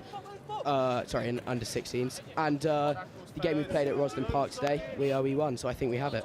Well, there's some good confidence coming into this game then for Abington, but it's Gravesend Grammar School in what I must say is a pretty decent strip on the attack, turned over at the breakdown and nudged forward by Ben Burridge, and then taken to the line with some great pace by Seb Phillips, and they're up to the 22, offloaded off the deck, loose from Burridge and knocked on, but a good threatening first attack, Will. Yes, I do think so. Seb Phillips, our number 9, he's a dangerous player, so they better watch out for him. Well, it will be a set piece then, but it will be for Gravesend Grammar School, of course, beating Embley in that first game. Bind! We've got a couple of senior players here. We'll have it again. Yeah, heads on the left. Heads on the left. The likes of James saying Matt Bailey, Ellis Logan Sims picked out as some senior players in the under-16 team. They've all played for the first team at Gravesend Grammar School. So it's an impressive looking outfit, and they've hacked it through. And there's a chase on here, will be won by Abington. And what can they do on the return? Change of the direction of the attack once again from Phillips. And suddenly there's a bit of space in that wide channel. The nudge is on, this time from the number 12, Thomas Ferguson. But he can only find touch. No quick, it's been touched.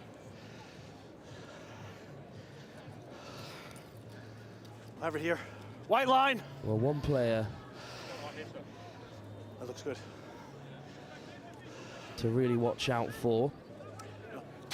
Wait, you gotta wait, go quick. Number 13, AJ, Aaron James, Henry, a Saracens Academy player for Gravesend. He's there on the back lift. But it's up for Logan Sims, who's claimed it well and handed it off. Another one to play first team rugby this year. Gravesend breaking down that left-hand tram line. Here is James Henry. Cutting back against the grain and injecting some pace into the attack. Lovely footwork and great leg drive, bursting through the tackles. The fourth defender brings him down. We're in touch. The Gravesend on the roll. You're in touch as you're holding the ball. But just dragged into touch, Aaron Quick as James allowed. Henry, but he looks like a serious player for under 16 level. An impressive looking individual, Will. Play line out. Yes, yeah, I do think so. I think Wiz in defence need to watch him. However, Wiz Abington, we have some academy players as well, especially for Midlands Central. Well, on the wraparound, Abington looking to string together some attacking phases and some great footwork to take them into the wide channel. Cutting back against the grain, Ben Burridge. Nudge through doesn't get a plan, so Walton on the cover and a lofted pass Yeah, I've by got forward here. and James Henry, but pretty clearly forward. So Abington with another set piece. Who is there to watch out for then, perhaps, in this Abington side, Will? Black line, sorry, scrum. We've got a great team. Seb Phillips, our number 9. Mark's here. He's really something special. Crouch! We've then got Ollie Howell, our hooker. Bind! Number 7 wearing. Set! He again, very good. I think we've got a team with some great pace and some great physicality. Knock on, advantage. Oh, well, there was a scrum for Abington, which went awry, but then from the eventual set piece, Gravesend knocked it on themselves. So Abington back in attack, another ball spilled. So we'll come back. No advantage gained. For the scrum in favour of Abington. Black scrum, Mark's here. Well, the score still level, 4 minutes into this game. A really tight contest, Will. Yes, I do think so. I think these were going to be one of the hardest teams we face. However, in the game before, I think the score was all even 4 minutes in, and we managed to make some great tries. So, yeah, I think we've still got this. Well, we'll see if Abington can turn it on from this scrum. It spits out the back for Phillips. And on the wraparound, a little dummy through the hole. A great line picked out by Abington and by Thomas Ferguson, but it's been spilled on the deck. Advantage over White! Look to counter. Lacking a little bit of support in the wide channels, then they come thundering through the breakdown with Bailey. Lovely quick hands, good line speed, good hustle by Abington on the roll to keep the attack alive though. Gravesend down that left-hand side again, lifted to keep the ball in play. Down goes Shulbred, but it's been knocked on, and Abington can capitalise. And the try is given.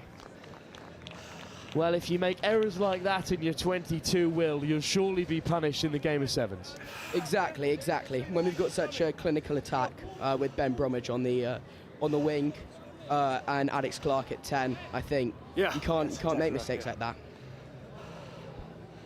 Try scored then for Abington, showing a bit of love to the commentary box. Out of the line!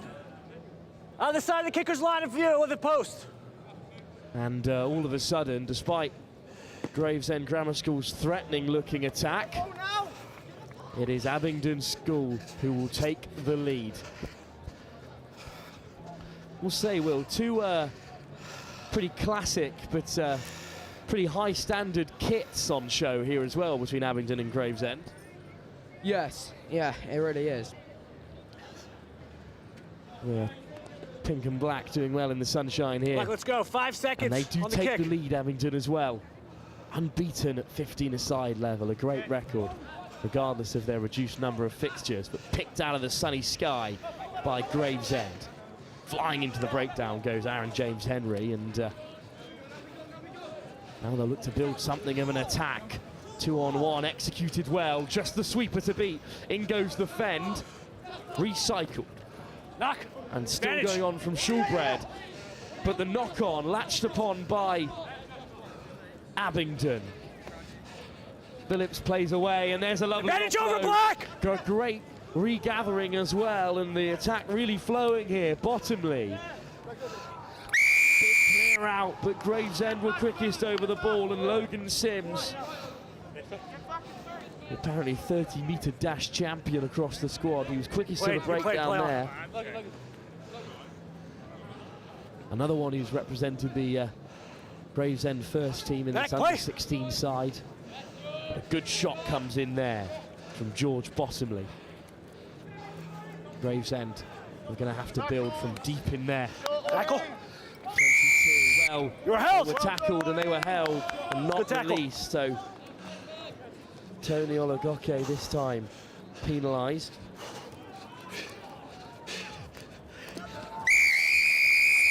Try. And as quick as a flash, Abington away into the corner. Well, that was pretty clinical from Abington, Will. Yeah, that's Ben Robinson. He had a shortened under-15 season due to injury. However, we know that when he comes back, he delivers. In the blink of an eye, Abington go up by 2 tries here.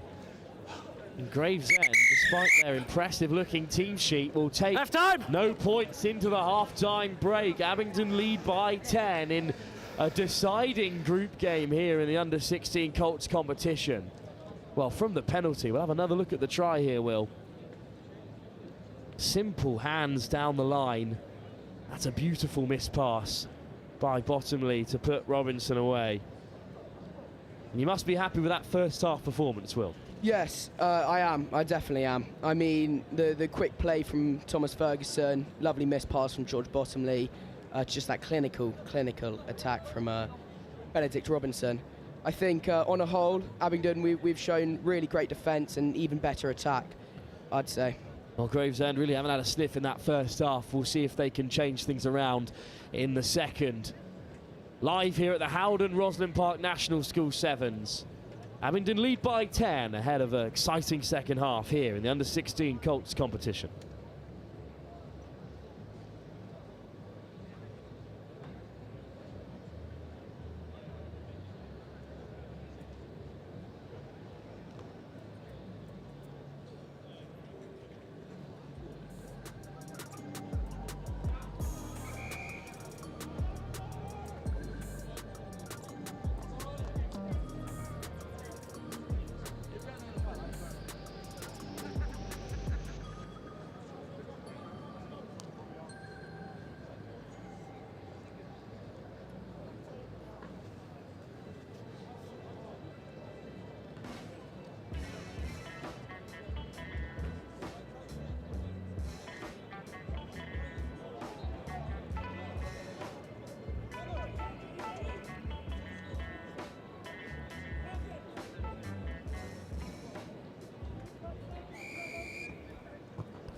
Back live then at the second half here in this under-16 competition. Abington take on Gravesend. And Gravesend trail by 10, and Abington look to break right from the start. Look at the step off the right foot. Great pace in behind. Can Phillips go all the way? Well, he'll use his support.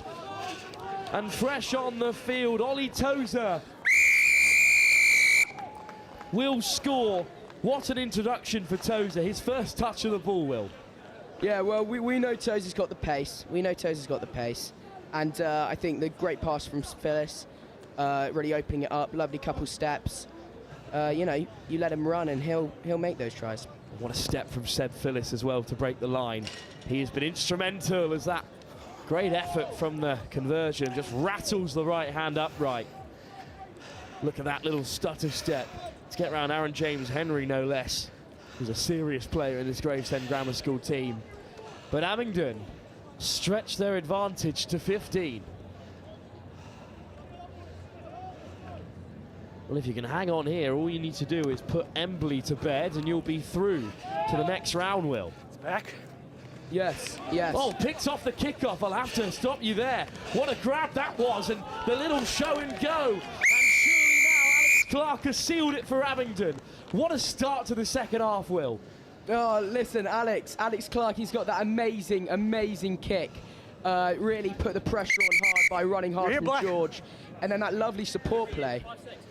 Listen, some say he's the Marcus Smith of our time. What an excellent try scored by Alex Clark, who adds his own extras to extend the Abington advantage to 22. Right from kickoff, under pressure. It just bounced kindly for Abington. Simple hands in the end. Well, the little show and go to see off the covering Owen Walton. The perfect start to the second half. We were just saying, if you could see off Embley in that final game, Will, you'll be through to the next round, and that surely was the goal coming into today. Of course, of course. I mean, we always wanted to get to Thursday. It kind of separates us from all the other teams, and I mean, I think we have it in us. But it's Gravesend looking to mount some form of a comeback here. Great leg drive through the contact by Tony Olagoke. And here is AJ, Aaron James Henry, with a beautiful pass to find Walton, who skips away from one, frees up the hands to keep the play alive, and Gravesend got touch with a foot in touch, so close to breaking away. And well, Will, they were almost through there for their first try. Yes, yes. I think with sevens being such a short game, only 7-minute halves, I think the early points we put on them, I think truly have sealed the game for us, but we still want to keep that clean sheet. So You've only conceded 2 tries in your opening 2 games so far. Will, a good defensive record. It's knocked on by White. Well, it was knocked on by White and hacked through, but it will fall kindly from that fly hack. Advantage over Black! Abington, the big fen comes in, and they're still driving on here. What a run this is from Morris, who's still going. Can you believe it? What a solo try from Luke Morris. Yeah, that's Luke Morris. He under 14D team. That's where he all started, and now look at him. Starring for the under-16s here at Abington as they go 5 tries ahead, and surely now won't be caught by Gravesend Grammar School. What was tipped to be the toughest game of the pool has suddenly become a whitewash, and that's a beautiful kick as well to add the extras. Have another look at this Luke Morris try. Fends off one, goes inside and out, and then again. Oh, that is beautiful.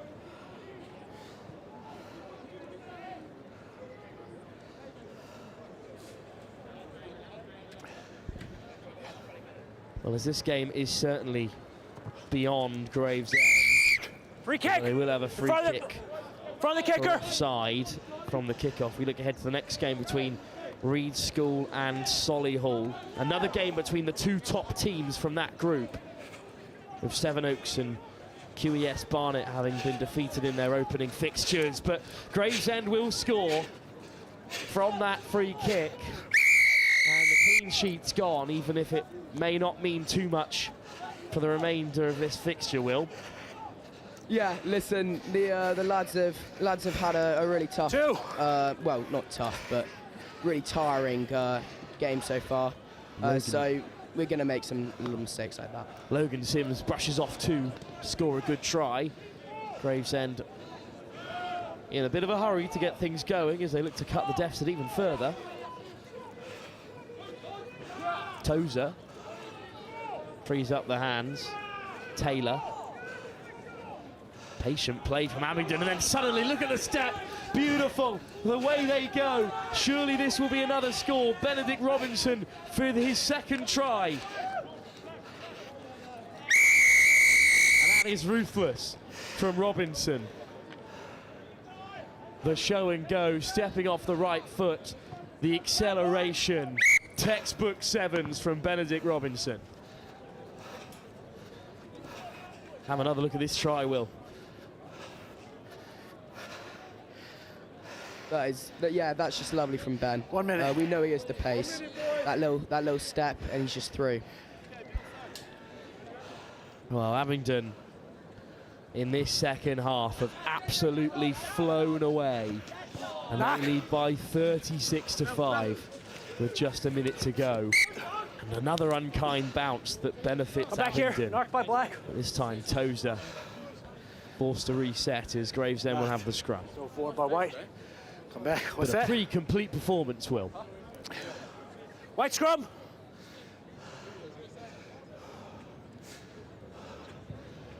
Crouch! Well, the sun finally shining here at the HOWDEN ROSSLYN School Sevens. The beautiful weather brings with it beautiful sevens. And we've seen that here from Abington. As Gravesend put it in behind, but there's a sweeper in place. But what a take from the kickoff, regathered by Ben Fenton-Smith, who's done wonderfully well there to perhaps get Gravesend moving in the right direction in the final play of this game. Nudged in behind once again. Ferguson on the cover. And he's got Gravesend all around him, but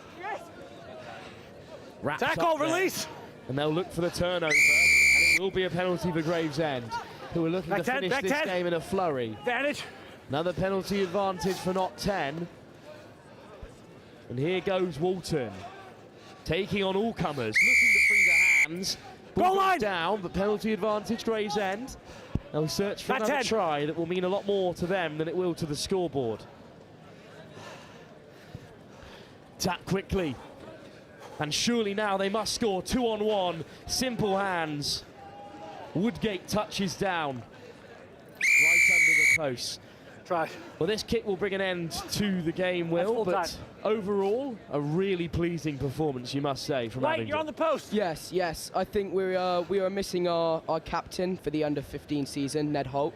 However, as I think we've seen now, we've just done a great job. Well, a huge win for Abington by 36 points to 10. They'll take serious confidence into their next game against Embley that could see them progress through to day 2. Thank you very much for being with us, Will. Thank you. It's been a real pleasure to have you here as we look ahead to our next round of fixtures. Reed School take on Solihull and the under-16 boys Colt competition.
Hey guys, so I've got yourself down as the away team, okay?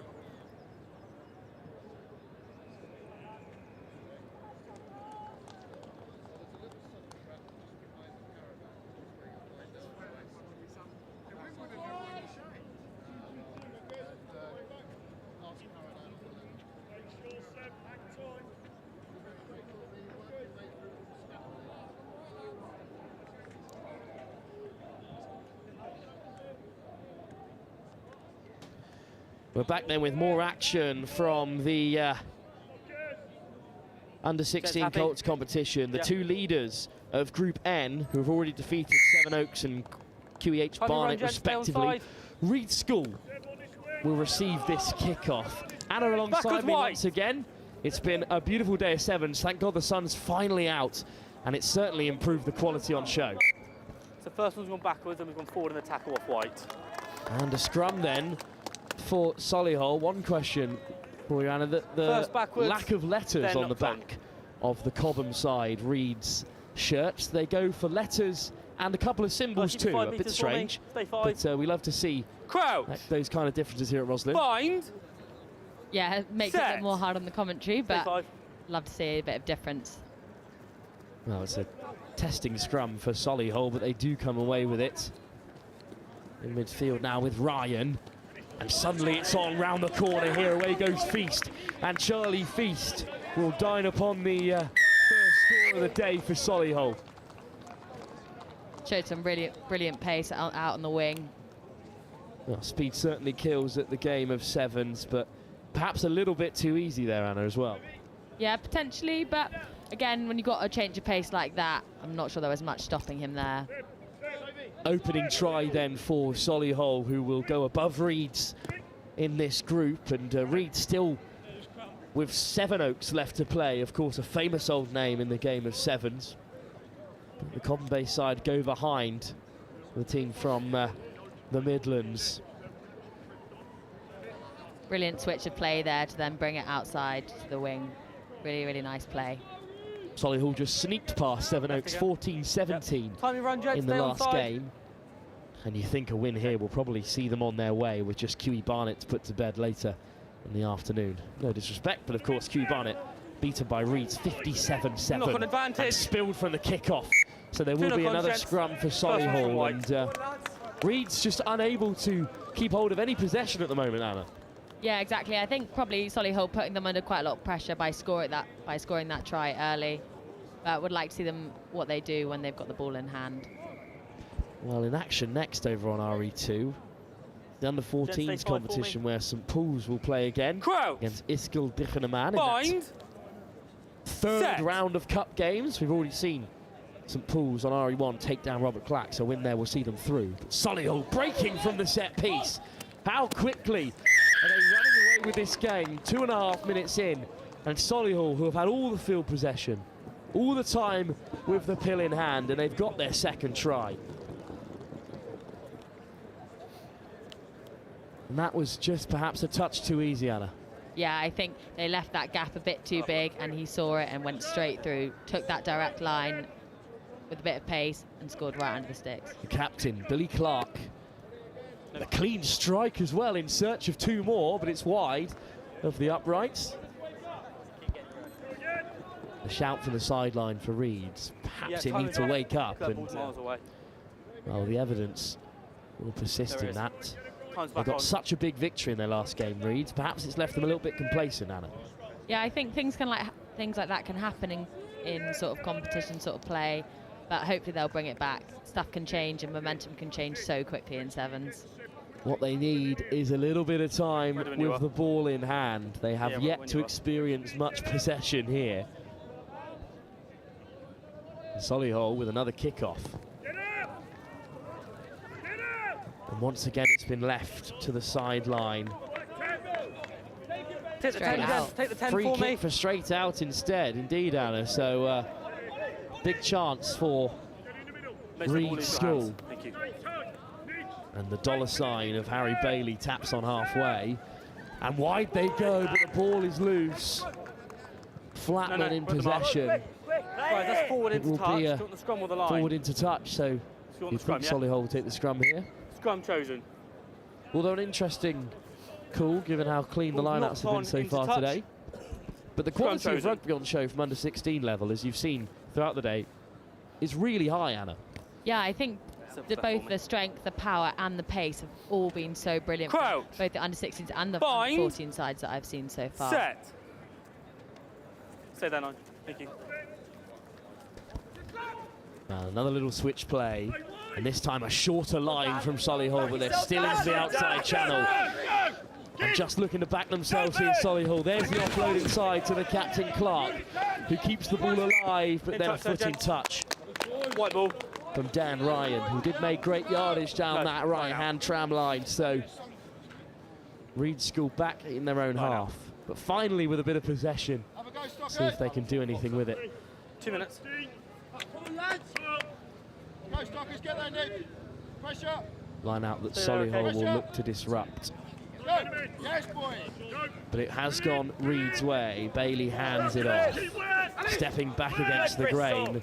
Another offload, but a good tackle comes in there from Zakmirian, and a penalty goes the way of Solihull. Guys, 10 metres. It is putting so much pressure on Solihull here. Advantage, never retreat to 10 metres. Well, not 10 as well. A soft penalty by Reeds. Out the back door to keep the play alive. Patient stuff from Dan Ryan. And chipped in behind. Come back. But we'll come Player back with a dollar for the sign, penalty never advantage. retreat 10. Player with a dollar sign. Well, I don't know about you, Anna, but I've never heard the referee describe anyone as the player with the dollar sign. But I'd love to see it. Clark, the captain, is going to kick for the corner, which you don't see too much of in Let's go. Sevens. He's shaping up for it. Instead, he taps. Clever, and here is the big man Nurian on with his captain on the wraparound, changing the direction of the attack. Off the knee, play on! And hacked forward by Nurian. Great footballing skills from the big man. And Solihull do regather, but just spilt in the offload. Quite nice to see that Solihull, now they're 2 tries ahead, just playing a bit, like being a bit more experiencing different things, just picking it through, trying different things. Love to see it.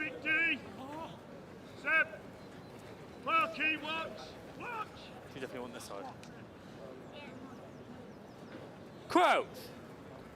Bind. First time here at Roslyn Park. Set. Anna, how have you found the tournament so far, this vast, expansive competition? Yeah, it's been brilliant. I can't get over quite how big it is. I've heard good things from my brother and my dad, who have been here loads before, but haven't seen anything quite like it before at schoolboy level.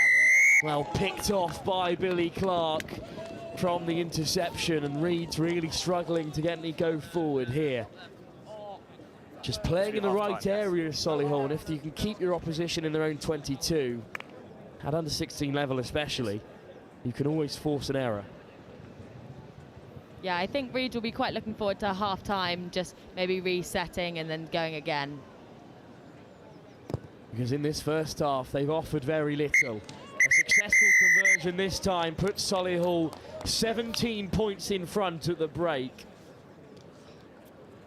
Billy Clark just the quickest to react here. As the ball comes back on the inside.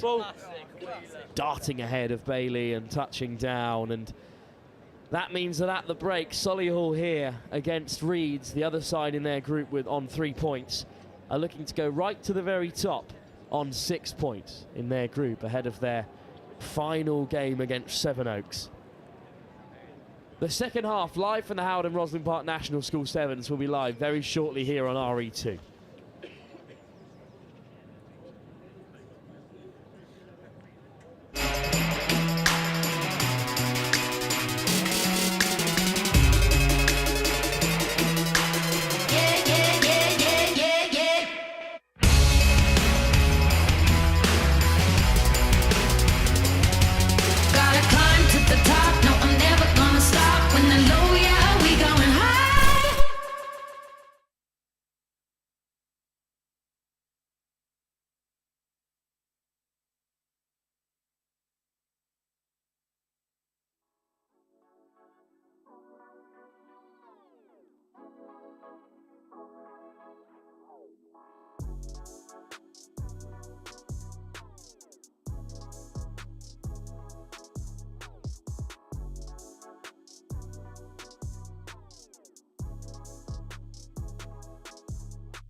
Start to this second half for Reeds, Anna. The kick just short.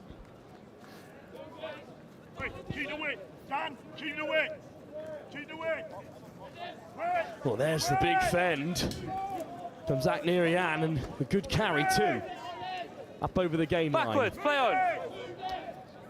Down the short side they go. Out the back door, beautiful pass. Would you look at that?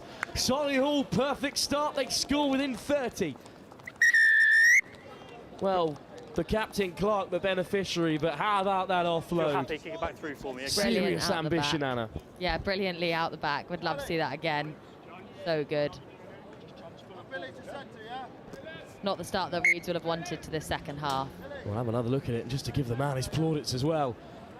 He changed the direction of the attack. Bristow down that right-hand side. Beautiful little ball. Which side? Defence splitting stuff. And Bristow's created that all on his own, setting Clark away to score. Kick-off then for Reeds. Do they have anything to offer this game? Almost the intercept, but instead they might be in behind. A lofted ball over the top, and suddenly a 2-in-1. Good ball on the inside, but put down by Asprey, who was there in support. So now Solihull to Blake as they chip through. Regathered, and they shrug off the first defender. Good footwork as well. A great carry from Flatman. Line out, gents. But the ball can only find touch. No, we have players at the mark. Yeah, play got a bit scrappy there. I'd quite like to see either side just taking a bit of control over the game. Potentially Reeds just trying to go for it because they're struggling a bit, but Solihull just needs to control the tempo of the game really here. They are in charge, 24 points ahead. They do well to throw this lead away and take a lot of confidence in their next game against Sevenoaks. And that's a wild ball. It does eventually fall into midfield for Solihull. On the switch, carried by Ryan and then handed off once more. Hints of a 2-on-1. Not held, that's fine. Leave White off feet. Leave the ball off feet. Reed piling in the pressure. Came round and kicked it. But a penalty goes Solihull's way. They've gone quickly. Lovely step by Clark. And good support as well. Almost through the tackles this time. Creative by Dan Ryan to keep play alive. That's Ian on the switch. Shrugs off one. Frees up the offload. There we go. Solihull now. Finally away. Ollie Byrne. Pass to Dan Ryan. Brilliant team try. Started off with some strength, pushing off two defenders. And then there's two brilliant offloads to score under sticks. Selfless stuff as well from Byrne. In the plate on Solihull have really put this to bed. And if you're Sevenoaks, who were beaten by Reeds in the last game, you are a little bit concerned right now. Yeah, definitely. I think Solihull bringing on their other players as well. So important in a big long tournament like this that you can get fresh legs on. These two-day tournaments 3 minutes at this level as well. Look at that, the big fend from Ryan. You love to see it. Left again. And then selfless play from Ollie Byrne to make sure of the try. Dan Ryan, the beneficiary. 3 minutes to go here. Backward White, play on. Back well by Reeds, and suddenly some pace injected into the attack. Away goes Toby Patterson. Round the corner, spotted a bit of grass down the right-hand side and executed it well. A good score from Toby Patterson, and Reeds are on the board. Good afternoon from the I think that's what Reeds been missing a bit, just backing themselves a bit, putting their head down and just going for that line. Feel like being a bit tentative, now really just got to go for it. Jason Robinson is currently at the Gilbert. Well, it won't mean too much in the course of this fixture, but a good moment for Patterson. He's got great pace. Down the right. Looking ahead to the next game, Waterloo are in action in the under-16s competition. The side from Flanders, who were consequently smashed by Tombridge 50 points to 0 in their opening game. And they take on Cliffvale Community College, also searching for their first win. But it could be Solihull here on for another if they've got the legs. Sam Stockdale brought down, but offloads and chipped over the top by Bentley, and he will score. Did well to hold on to that. So creative on the volley from Bentley, freshly onto the field. And the two substitutes there, Stockdale and Bentley, create a try worth remembering as they add their 6th to the tally. Yeah, it started off with a brilliant interception as well, brilliantly read.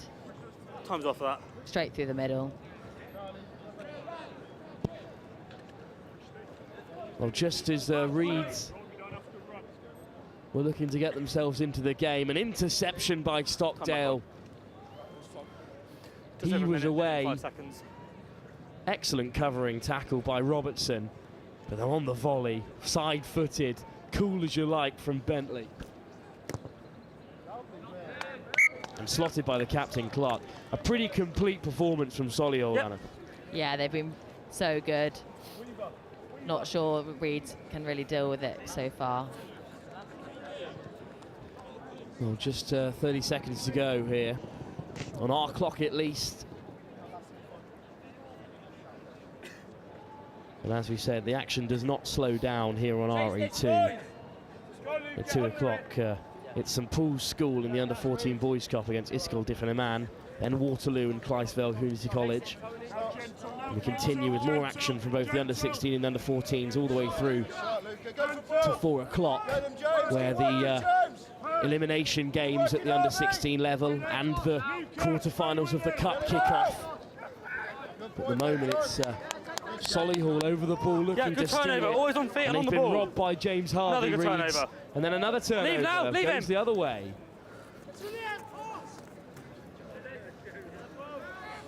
Oh, the Clark has tackle now. Away you go, 9. Reeds. Stay here. Stay on side. Stay on side.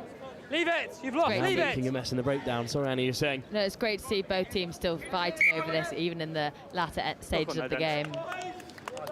And from the latter stages of the game to the end of the game, with that knock on there, Solihull with a comprehensive victory by 36 points to 7 over their closest challengers in the group, Reed School. They've still got a big game coming up against Sevenoaks to guarantee their place into the elimination games later on this afternoon. But we're switching back to the Under-14s Cup competition next here on RE2 as St Paul's take on Isol Diffinaman. That's live here at the Howden Roslyn Park National School Sevens in just a moment.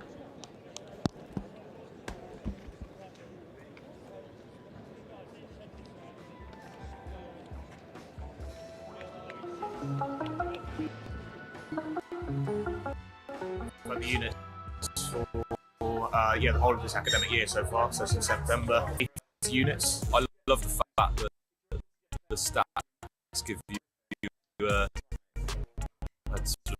basis for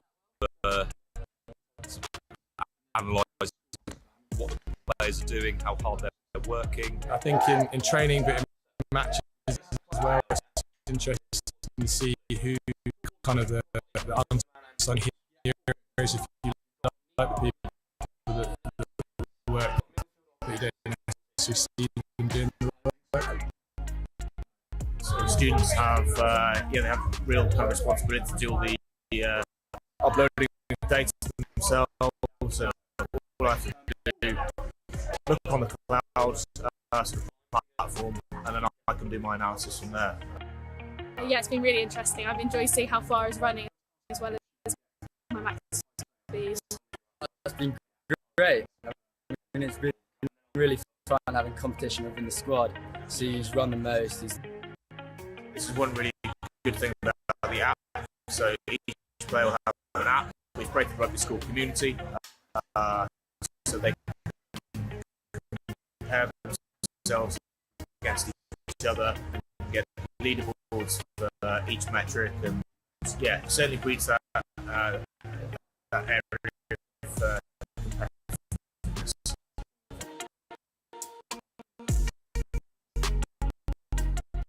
Everyone's like putting their best teams out, working hard, and never giving up until the final whistle. When you come out here and see everyone, all the big schools and the big names, putting ourselves up against it, it's really good. It's been brilliant. We love coming down.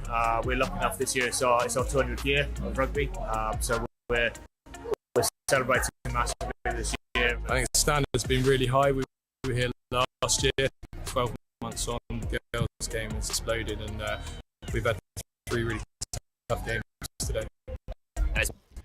Hello everybody, welcome to the quarter-finals group stages in the Under-14s Boys Cup, where St Paul's face Isol Diffinaman.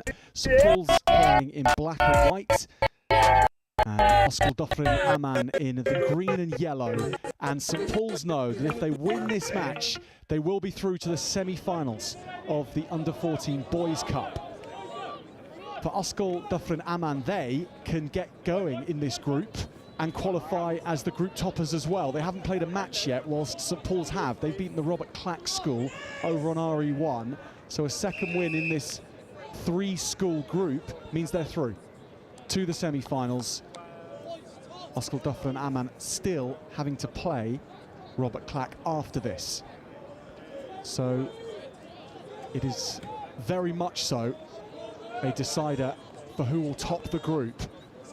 And here goes Nottingham, who's one of their real runners and riders. Zach Nottingham in the purple scrum hat. Is anyone here on RE2? Evan Rees Brayley. Yeah. St Paul's hands on the ball. Had a terrific tournament, both these schools. Started out yesterday and into day 2, and they've kept their standards so high, but it needs to be more if they're to get through to the semi-finals and go beyond. Here's Nottingham. Both teams playing quite within themselves to begin with as they look for openings, not wishing to expose themselves and get turned over. Onto the ball to try and pinch it is Vivian, the number 10, and so often the playmaker for St Paul's. This time in defence, he stands up.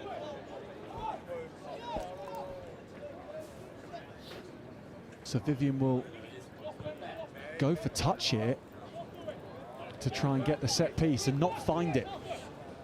And Ryan Thomas will return fire with real meaning, bumps into Vivian. Then Vivian's teammates sort out Thomas, bring him to the turf. Good draw and griv though from Williams Daniels on the edge. It's all Ocal Dyffryn Aman at the moment. And they've got power through the middle as well with Gibbs. Arthur Gibbs is a force to be reckoned with when he cuts straight like that. And Zach Nottingham can weave all manner of chaos when he gets going with his feet. That's a knock-on. St Paul's defence is going to hold firm here. No, but as long as he was behind him, and they'll get the it's all right. scrum as well.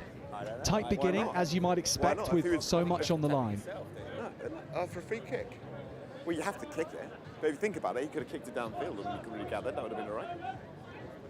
So as long as he was in an onside position, that would be the question. So what did you give? So St Paul's with Vivian behind the scrum. There's also Shota Hirai on the wing, one of their speedsters. Luke Gleeson also another who can really go. Here's Nottingham, good skills again. Now with Wigley, wraps it round with Nottingham. Lewis Rees-Smith. Something and I just don't know what the hell to do. Lewis Rees-Smith rucks out.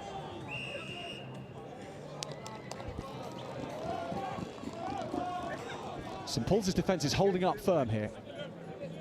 And they are being tested. Can they fire a shot of their own? Vivian is tackled. This is Hirai, who has real wheels, and look at the chink from Shota Hirai. The jink and show, he just didn't find the go forward there.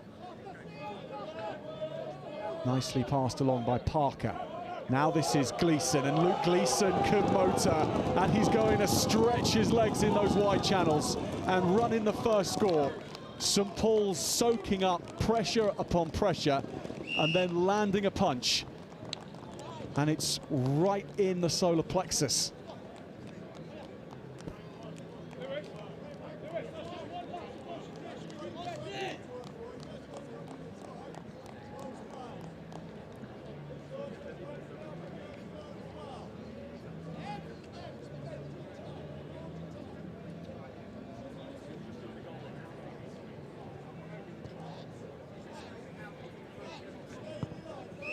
Jack Vivian knocks it over nicely.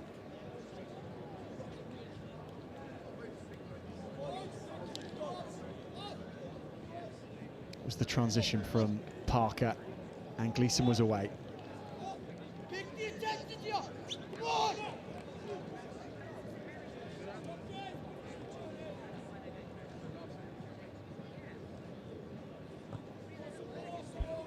Vivian kicks off. Ocal, dropping Aman. Again with Gibbs on that first ball. Nice wraparound pass. Thomas. Now Wigley going on the outside, or if he stays in here, and he does. Tiptoe so carefully down that touchline.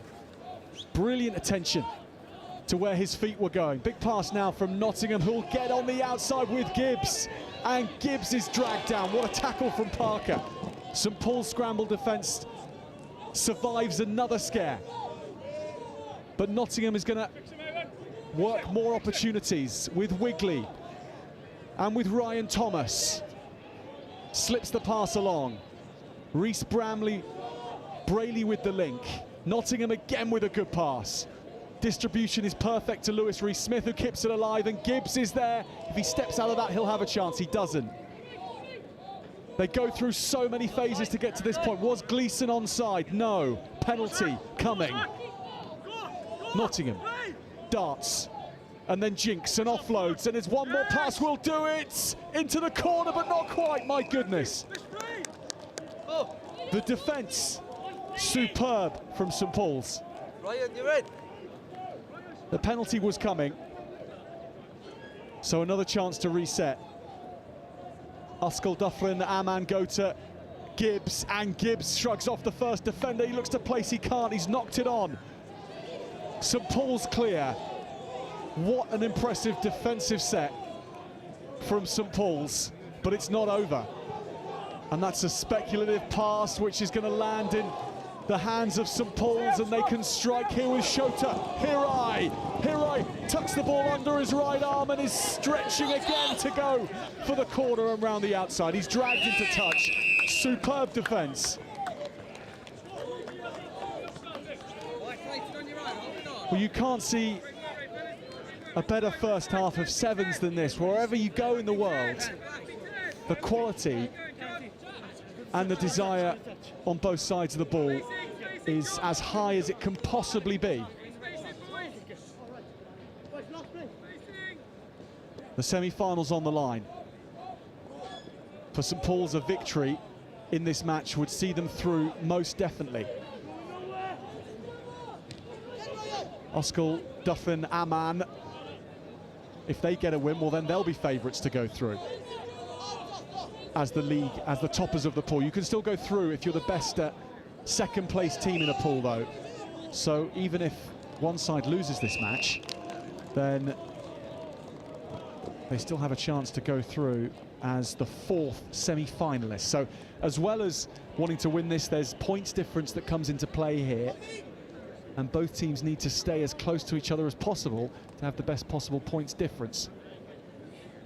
Robert Clack having lost to St Paul's in the first match of this group, and by a heavier scoreline. So that puts them automatically as the team probably in third, if we're being honest, with Ocal, Dyffryn, Aman pushing St Paul's much closer. You would expect them to get one over Robert Clack in their next match, but you never know. Goodness me, one try only, but all the drama of an entire 80 minutes of 15s put into 7 minutes here on RE2.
Briefest of pauses for everyone to catch breath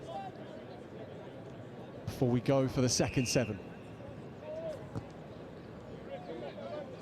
Kick-off put high and almost into the path of a teammate. Evan Rees-Braley hanging that one up as high as he can. Made sure he didn't hit it too far as well and give possession back to St Paul's on halfway. Instead, it's a line out.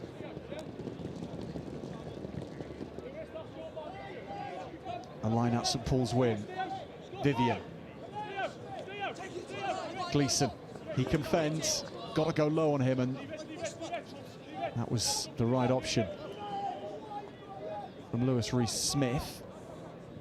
Good offload from St Paul's as they break the line. That's a wonderful take. Beautifully done. The pass and the vision to see that one. And then the arm to reach out, grab, run and score. And maybe provide the difference to go through to the semi-finals. Zach Lamb throws out an arm to bring the ball under his spell and run it in. That was beautiful. And when this pass was thrown here, it felt like this was going to be just too much. But Guy Parker knew better. He knew how quick Zach Lamb was on the outside.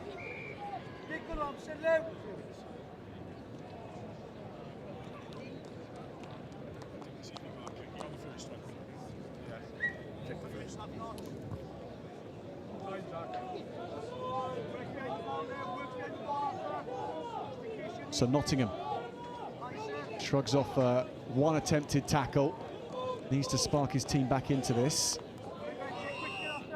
14 points to 0 down. Certainly capable of doing so, the Sussex Dufflin Amman team. Go to touch it for the line out. Okay, we've got to set quick. We've got to set quick. Time's against us. Let's go. Set quick, set quick, Mike. I know you're tired after, so are they, okay? So are they.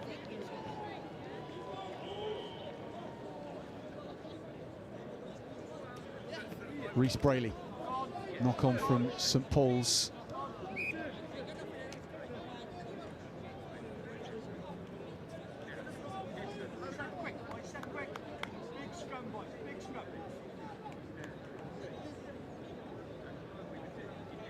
Four minutes remaining.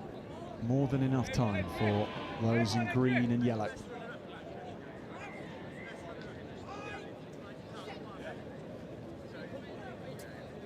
Need to win this scrum back. Does get hooked. And then away, out of trouble, steps Rees-Braley. Going into contact, another penalty. Nottingham.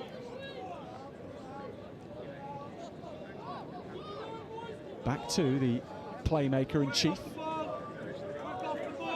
Scott Wigley. Rees-Braley, there's numbers here. If they can expose this outside, oh! The missed pass was put in, and Lewis Rees-Smith couldn't take it. Habs, points difference in really basic, okay? 3 group winners and 1 runner-up, so points difference vital, okay? Maybe you can hear that coming through our pitchside mics. The message being passed on from Sussex Dufflin Amman coaches. The points difference limiting the scores here is just as important to getting through to the semi-finals, because a 4th place team across 3 groups, a 2nd place team across 3 groups will go through to the semi-finals, and they'll get another shot at the title here. So it's far from over, but they've got to hold on to fast players like Shoka Hira and stop him from running things home. RE6 Bedford Modern School versus Eastbourne College. And take the ball quickly and cleverly, but this match is still here for Sussex Dufflin Amman to win. They will need a score really in the next 30 seconds. Here's Thomas. Oh, big tackle on Thomas. Fights his way forward though. He has support from Nottingham. Rees-Braley has got things moving again. Wigley is through the middle, but St Paul's are so patient. Still a penalty comes for the high tackle. The tackle was from Rishab Dat, and Rishab Dat in the blank jersey. Gibbs, they've watched him well, St Paul's. They really have taken him low. Nottingham, another nice move to bring in Ryan Thomas. And Gibbs now, but there's still the organisation in St Paul's ranks is right up there. They're not making tackles unnecessarily, trying to land big shots. They're waiting, and then pouncing. And again, Dot is putting himself about, now on the counter-attack. Brilliant. And the penalty will be given. All thanks to Rishab Dot. Hey, points difference, points difference. Points difference, points can't win. And points difference is so important here. If they can keep St Paul's out, then they have a chance. They'll then have to add as many points as possible onto their total against Robert Clack in their next match. It'll be about the number of tries, not just the win. That Robert Clack match for Uskal, Dufferin Amman, by the way, is at 3 p.m. So very little time to reset. But they might just be able to do it, you know, if they can keep out St Paul's here. Here is Dot. Dot is going himself.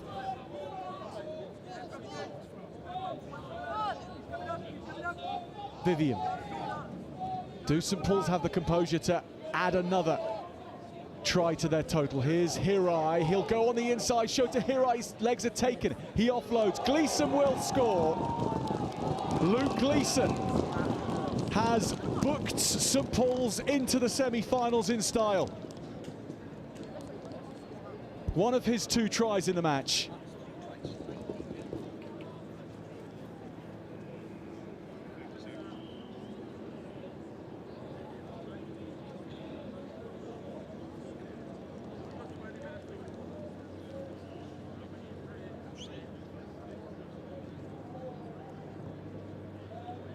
Vivian's kick out won't go over. 19 points to 0 though for St Paul's. They are through. The semi-finals await this complete St Paul's team. So hard to pick out where teams might be able to expose them. Across the board, they seem so strong. The bench coming on and bringing extra fire in the form of Rishab Dot, most impressive. But the starting 7 who laid the foundations for this victory were superb. Zach Lamb as well, one of those coming into the fray to lend speed and athleticism to the performance.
Clydesdale Community College next up against Waterloo Schools in the under-16 competition. Waterloo in the blue and black. And Clydesdale Community College also in one black and white jerseys, more like blue and white.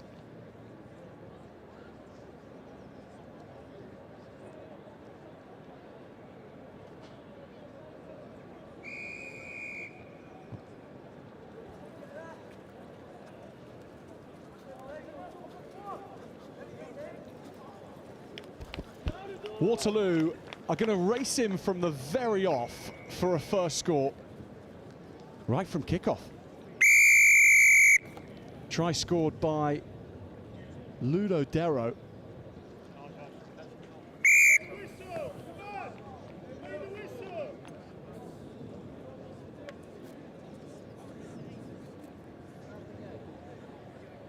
Let's have a look at this again.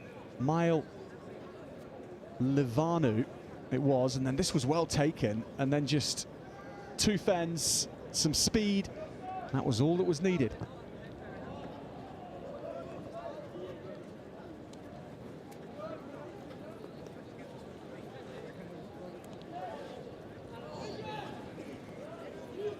No, lost off you.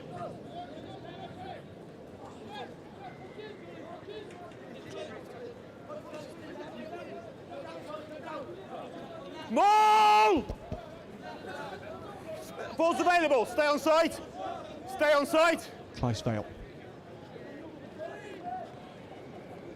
Pass it down the line. Have a chance here. Running into open space here at Wimbledon Common, and that is destructive running to force his way through. Down, please.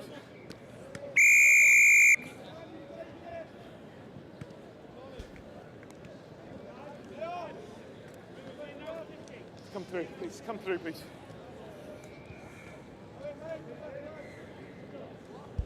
So we're all square between these two. Both teams looking for their first win of the day. They're in a difficult old group. Tombridge and New Hall have beaten them both in their first matches, so this is the battle to end the day with a win. And there was some real speed shown here from Ollie Hargreaves. Lovely play. That's on you, no whistle.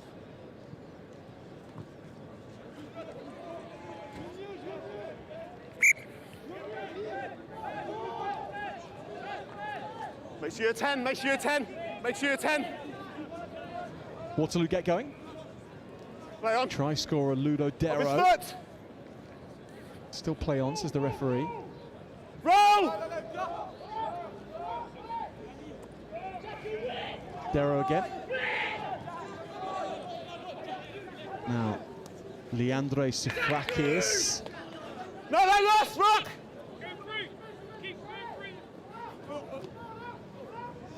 Giamco.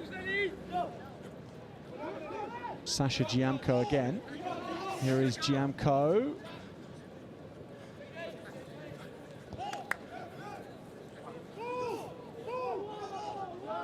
Sifakakis. Mile Livianu. Power here. David Aronis steps out of the tackle. Aronis. Powers over for another from Waterloo. Each team scoring with the possession they're given. Let's get ready. Let's get ready for the And that was clinical from Waterloo. Okay, sub, bring him on. Let's get set for the kickoff.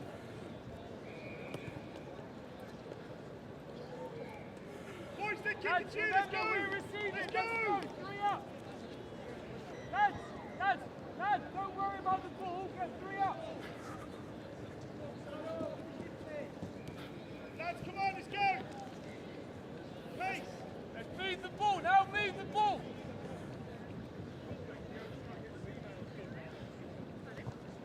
Free kick, go. Go. Kickoff doesn't go 10, so penalty back on halfway for Clydesdale.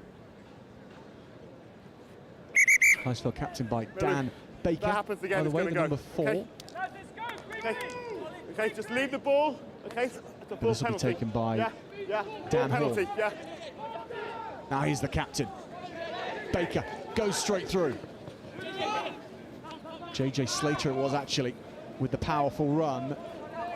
Now stepping back and brushing away a few blue and backwards. Dark blue jerseys. So he kicked out to touch. Okay, out off a blue foot, white throw-in.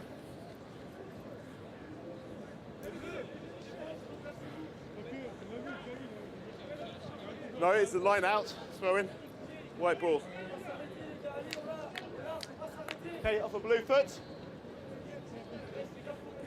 Who's your receiver? Are you a receiver or not? Come in too if you're the receiver. Back 10! Back 10! Yeah, go when you're ready. It's okay for me. Throws in. Now Williams looks to find the man who got them on the board in the first place. And Ollie Hargreaves has come off his wing this time to batter straight through the middle. Hold on, just hold on. Okay, yeah. Two touches of the ball, 2 tries for Ollie Hargreaves. Take it from behind. Okay.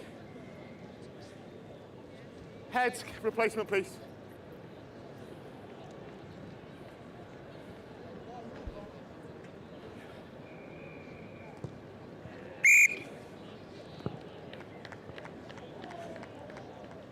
Well, Clydesdale were overrun by Tombridge in their last match, but in their first match against Newhall, they were fairly close for a while, but they're really showing what they're about in this one, and Hargreaves especially Just over 30 bundles seconds. through Just 2 wait, tackles. Just wait, please. 2, 4, 6. Celebration under the sticks as well. Okay, ready now on. Backwards. So Dan Horn kicking off. Now Waterloo reply, and already they're exposing an overlap on the left-hand side. Yeah. It's Quentin available, play. Cille was there. David Aronis, one of the try scorers. Now Matteo. Regather, that's Barton. okay. Hold, yeah. Really good numbers here. Great opportunity to finish this off if they can draw and give. If that pass was flat. Good offload Backwards. from Gianmanco. Plasmore. Gianmanco. Edouard Plasmore again. No, not through the gate, let it come! Okay, not through the gate. Not through the gate. Well, this is going to go down the short side. Sneaky. And scoring. Ludo Darrow again. Okay, not through the gate. So Waterloo get their 3rd score. And with half-time beckoning, they take the lead again. Or rather, they stretch their lead. They were leading 14-12.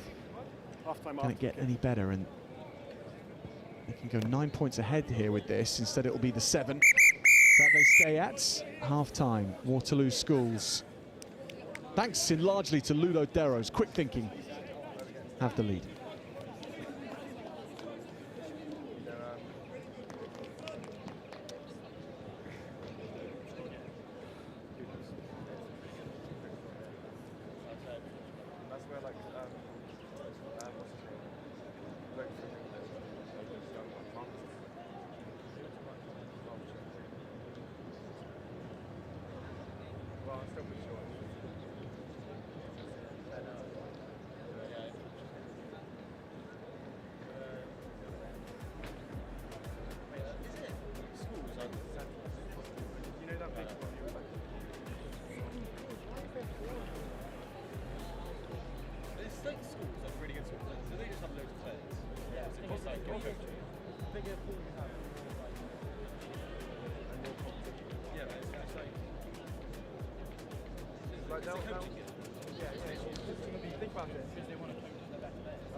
So Ludo Darrow off and running again. He's on a hat trick.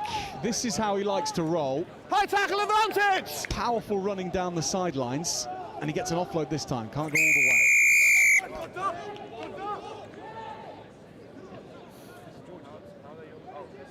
He wants the ball back, Darrow.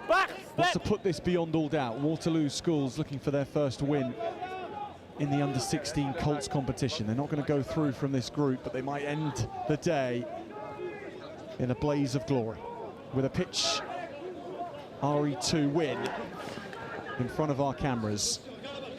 Plasma. Roll! Okay, strip's okay! But Yeah, so too might tackle back is fine. Clydesdale Community College. If they can get the hands, Coming, stay ball into outside. the hands of Ollie Offside. Hargreaves and Offside advantage against States White. looped over the top again. Over. And Darrow is going, and Darrow is going to score again. Number 3 for Big Ludo.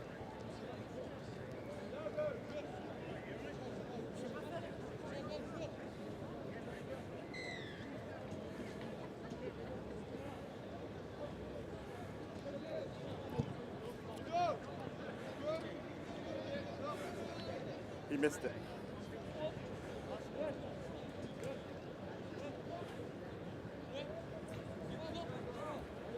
So Ludo Darrow on the outside, but waited first for Gianmanco to release him, and then he came on the cutback. And no one could get near those long strides of his. High School versus Wellington College. On RE2, St Edward's School versus the Windsor Boys School. Waterloo School's on track. RE3, Wycliffe College versus St Paul's School. On RE4, Isol Ellen versus the Fulham Boys School. Good take on RE5, Grateful from the restart by Matt Smith. No! On RE6, Dunkley School versus Ampleforth College. And on RE7, Rugby School versus Shiplake College. Those matches due to get underway at 2:40. Bolts. Good speed on this, and looking to go around the outside. It's over! Bauer is racing and cutting, and then stepping back, and defenders falling off him before he hands the ball on for the try, which brings Clyst. Gents, there'll be no more appealing. Vale Community College right back into Gents, things. There'll be no more appealing. There'll be no more appealing for any forwards, passes or anything, okay? Just play, don't worry about anything else. Let's track this through again. Jack Bauer picking the ball up, and it's like he's been saving himself for this moment. The wheels on him. Passing on to Dan Horn to score. Okay, hold on, substitution. Just wait. Okay. Just 5 points in it. I've got subs. 2, 4, 6. 2, 4. Last match of the day for these two teams. Change of direction from Horn. Purposeful reply with the ball, but knocked into touch.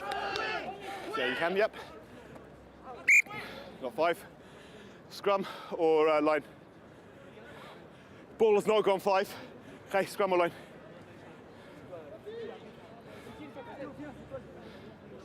Scrum or line. Quickly! Quickly! Scrum or line. It's not gone 5, scrum or line, quickly. Scrum, okay.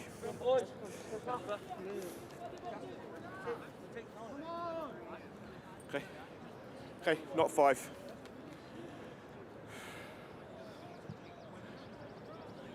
Okay, just give me a second. Strong bind, lads. Crouch! Bind! Set! Here you go. Steady. Okay, it's out. Yep. Hooked. And then back and away they go. Waterloo. Overlapping. Creating space.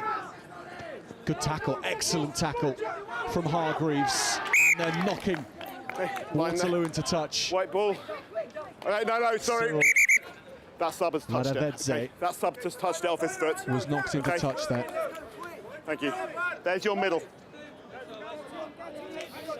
Clivesvale Community College then with 2 minutes. No, you cannot go quick. Okay. To play. And right, back 10, back 10. In order to win them. Back 10, give me a clean 10. 5 points in order to draw it. Okay, yeah. Quick line out taken from Jake Ferris. The pass from Jasper 40. Now they go to the edge again. Bauer is lurking, so to Hargreaves. He's legal! Yes, Hargreaves lost the ball. No, he hasn't. It's still with Clivesvale Community College. And Jake Ferris goes back, and this is Bauer again. And look how dangerous he can be on the edge. He goes into the 5-metre channel, keeps his feet, finds support. Roll! Yeah, thank you. Waterloo players crowd around him, and they're going to be stretched over here. They've been sucked in, and now they're going to be pierced on the edge. And Horn dives in. And what a resurgence this is from Clivesvale. Horn with his second in a row. 24 points each, less than a minute to play. Just under a minute. Anywhere in line with me. You can take it from this side if the angle's too short there. At the end of this group stage, with both teams looking just under 1 minute. It'll be about 30 seconds match here at Roslyn Park. 30 seconds, yeah. We will have more time. Whatever happens after this, conversion is missed, so we're all tied up. Just about 30 seconds left, okay? The final whistle will go at 24 points all, if that's how it ends, but there's a chance for both teams still to claim the win. Come on, what are you on with it though? We will restart. Here to Dan Horn.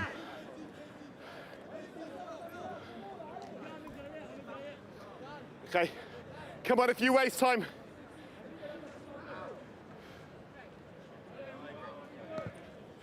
Horn puts this up knowing that they need to reclaim backwards, the ball. up the hands, backwards. Happen is it's into touch almost. No, it's with Clivesvale.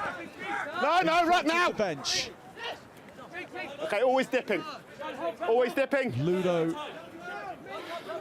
Darrow doing his best to hold up. Roll, Blues! This back, but 3 of their players involved in this. Then another 2 near the ball. Hargreaves steps back. Oh, he's escaped everybody. Wonderful from Ollie Hargreaves, who just has the pass to give it here for Clivesvale to win the match. And diving down goes Williams. He pops up with the winning score after remarkable work from Ollie Hargreaves. It's time after the conversion, lads. Williams wins it for Clivesvale.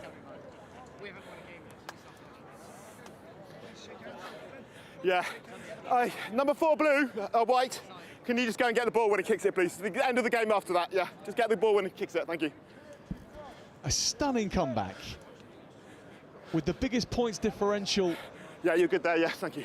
That we've seen on a comeback so far on RE2 in all of this year's Roslyn Park. That was remarkable. And proves that at the end of the day, what really matters most to all teams here is coming away with some memories. And what a memory that Clivesvale Community College have from this. 31 points to 24 against Waterloo Schools. And they came back from 24-12 down in order to do it. We've got 5 minutes to warm up.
St Edward's School Oxford now up against the Windsor Boys School. Windsor are going to be kicking off, playing right to left against St Edward's.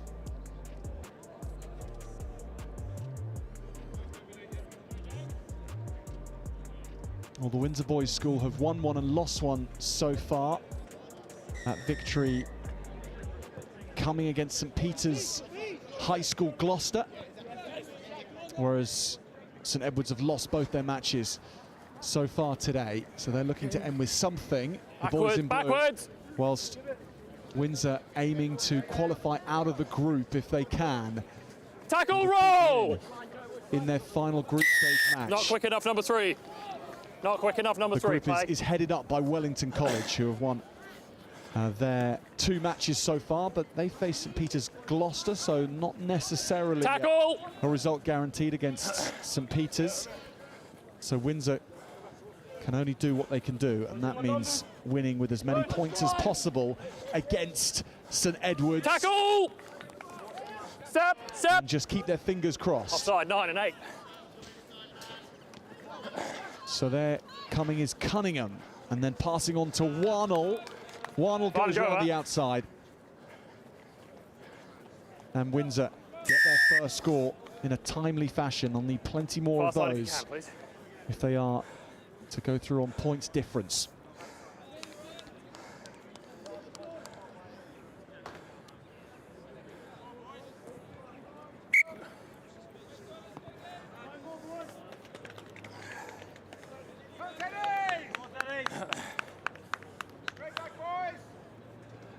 Yep, great kick. It's good from Cunningham here. Engage the defence. And then releasing round the outside. Number 13, Warnell. Yeah. Brilliant kick off this. Warnell claims. Forward blue. It's gone backwards. Here's Advantage over.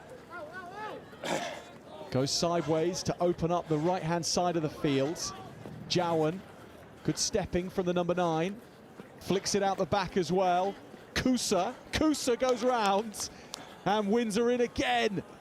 And this is under the sticks. All points matter to Windsor, and they're playing like it.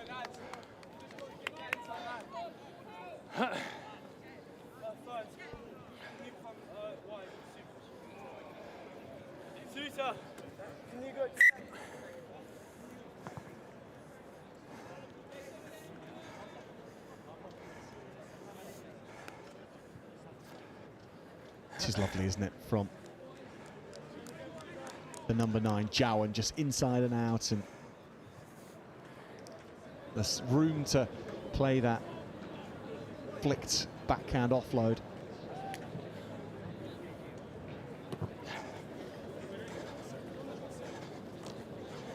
Good take from Teddy's. Yet to see what they can do.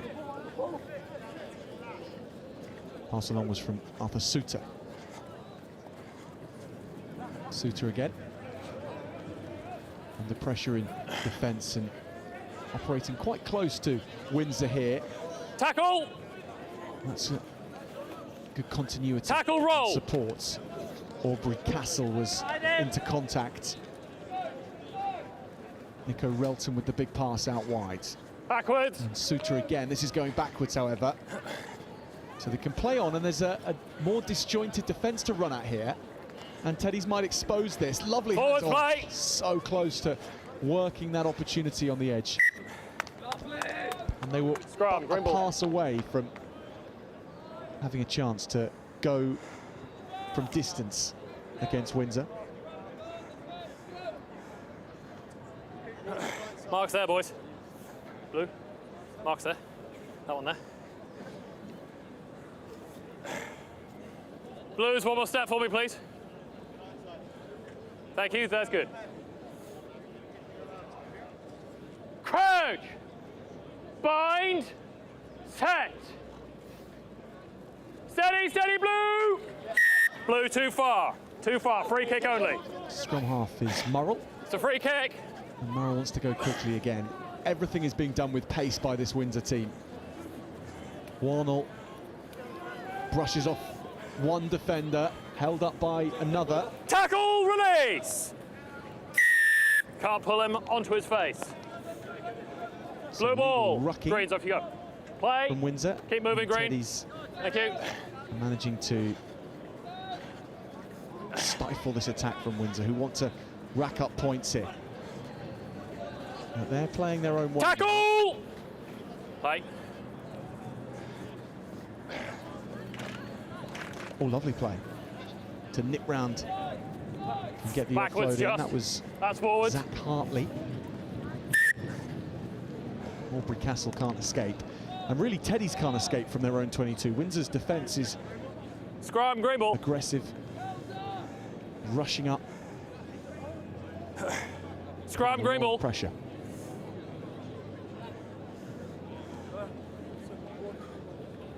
It's a knock-on.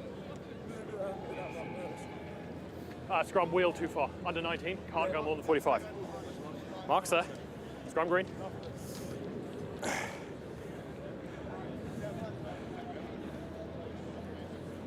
One more step for me, please, Blue. Thank you. On him there. Thank you. Crouch.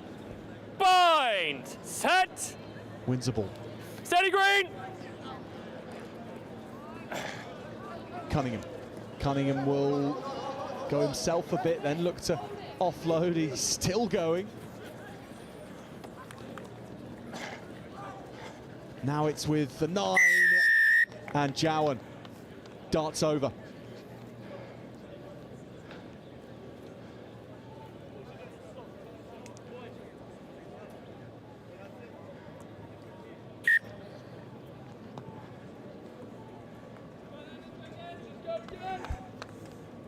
Apologies here, this is Mongi rather than Cunningham. Boys, time still on.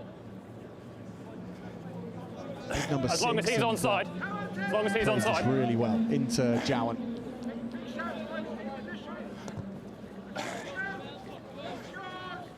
Good take again. And racing home, one man to beat on the outside. No problems whatsoever. Warnell from kickoff. A difficult man to beat in the air. Half time. Good half, boys. So Windsor start fast and end the half quickly for a 28 points to 0 win against St Edward's School, Oxford.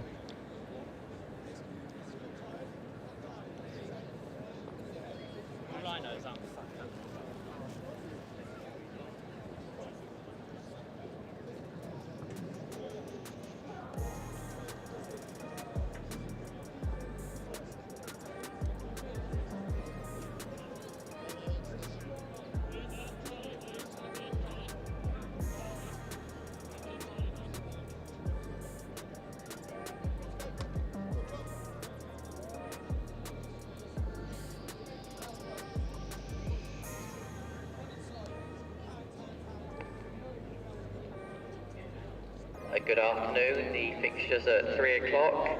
The final matches in the under 14 boys cup and plate quarter-final pools.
St Edward's School, Oxford, trailing by a stretch here against the Windsor Boys School, who could be, depending what's going on in the match between Milfield and St Peter's School Gloucester, still in with a chance of qualifying out of their group for day 2 tomorrow in the Under-16 Boys Cup.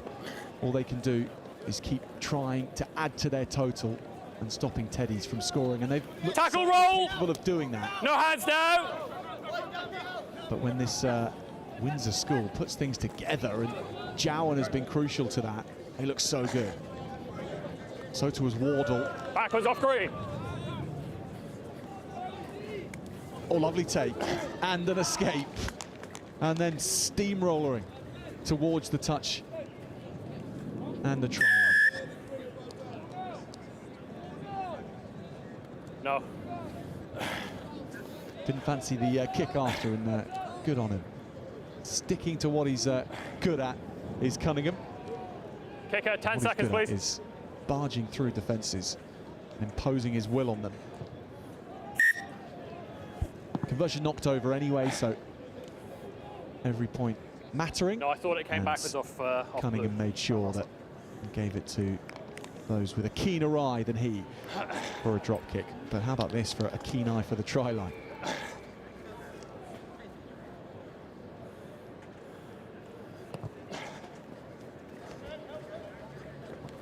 Free kick in the middle. Long. So Teddy will be able to come all the way back to the middle. Don't worry, time's off. Time's off until it's back.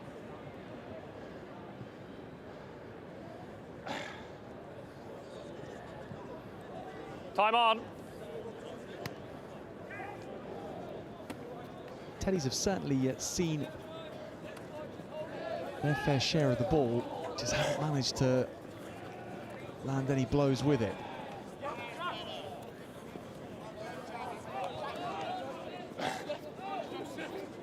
Having to start again, seeing space in behind. There was a flat 7 defensive line up here, and this is good speed. What a foot race for Zach Hartley. He gets it. Fine. Hartley. Good steal, he's on his feet. Teddies can strike here. Setting off again, there's a disjointed defence to run at, and the score is there.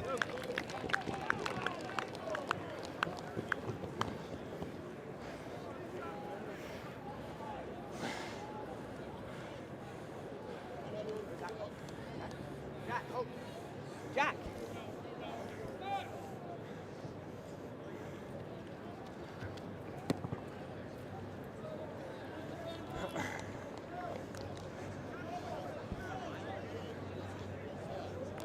Zach Hartley with such speed here, and Windsor winning the race, but they're not holding on to the ball, so Hartley could Time is yours, Blue, when you're ready. play it. Yep, well left, play on. So here is the try scorer. Tackle. Nice jink. No clear roll before you came in. No clear roll. Keep moving. Now play. So this is the try scorer, number 19, Ben Ferret. Your bank card has been handed apologies to Ben the because information it wasn't point. easy to see his number. That's He was Finn laying that one Lewis. in. Forwards. If you have lost your bank card, we're in Different possession number of to it at the 19. Anyway, information the number obscuring our view. Ben next Ferret Scrum. with RE2. a big try for Teddies. Blue, you're on the mark there. Blue's on the mark there. Step, Blue, step, step, step, step, step, step, step. Marks there. That's your brother was playing yesterday in the quarter-finals. 3. Ben The Ferret 3 o'clock fixtures in the He's, under Crouch. Cup quarter-final. Bye. was in this one. Set. Versus Kings Macclesfield on RE1. Steady. Milfield versus Heimer's College on RE2. So Windsor. And Robert Clack A few versus changes in Different their back line Amman now, on RE3. including In the McGreal plate and competition Lawson, and here they come again. It's the Henry same College result. Good versus friends. Kirkham on RE4. And some of the fastest Sedba cover tacklers versus in Warwick Teddies' on team are back there. RE5. They're not going to bring And down Whitchurst versus George Warnell Watson and stop on him from getting a hat RE6. trick. He hopes Those that games over. kicking off at 3 o'clock.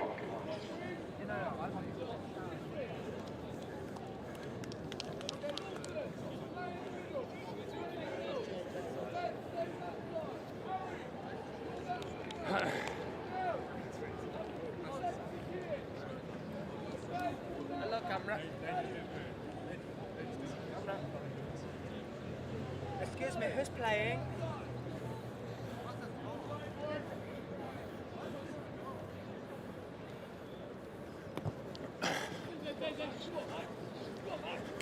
2 minutes remaining. Jink from JJ Kane, lovely from Kane. He's twisted and turned Windsor, and now can they rip them apart? Good fend here from Teddy's. This is beautiful rugby sevens. Jack Rothery. Hartley, gum shield out. Tackle roll! Spun rounds, good tackle from Windsor. Again, not quick enough from you before he comes in. With a lot more Out the way. verve.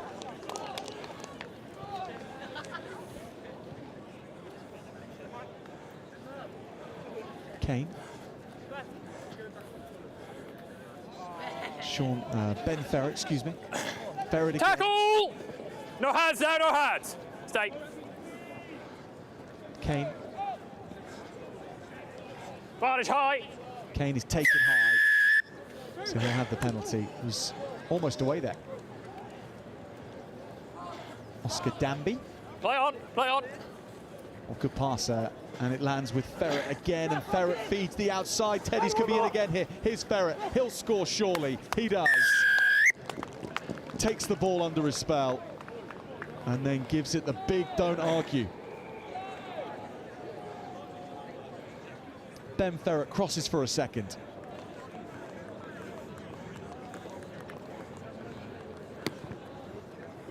What a strike this is from distance.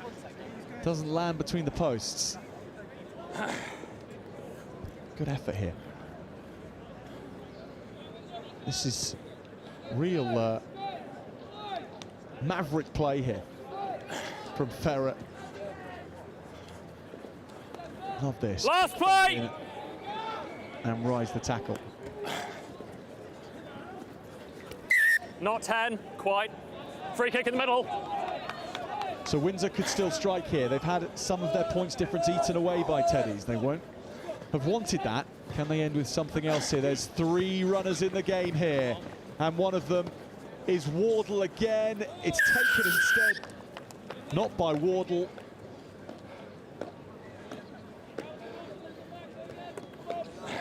This side, please, this side. But by number 14, Hilton.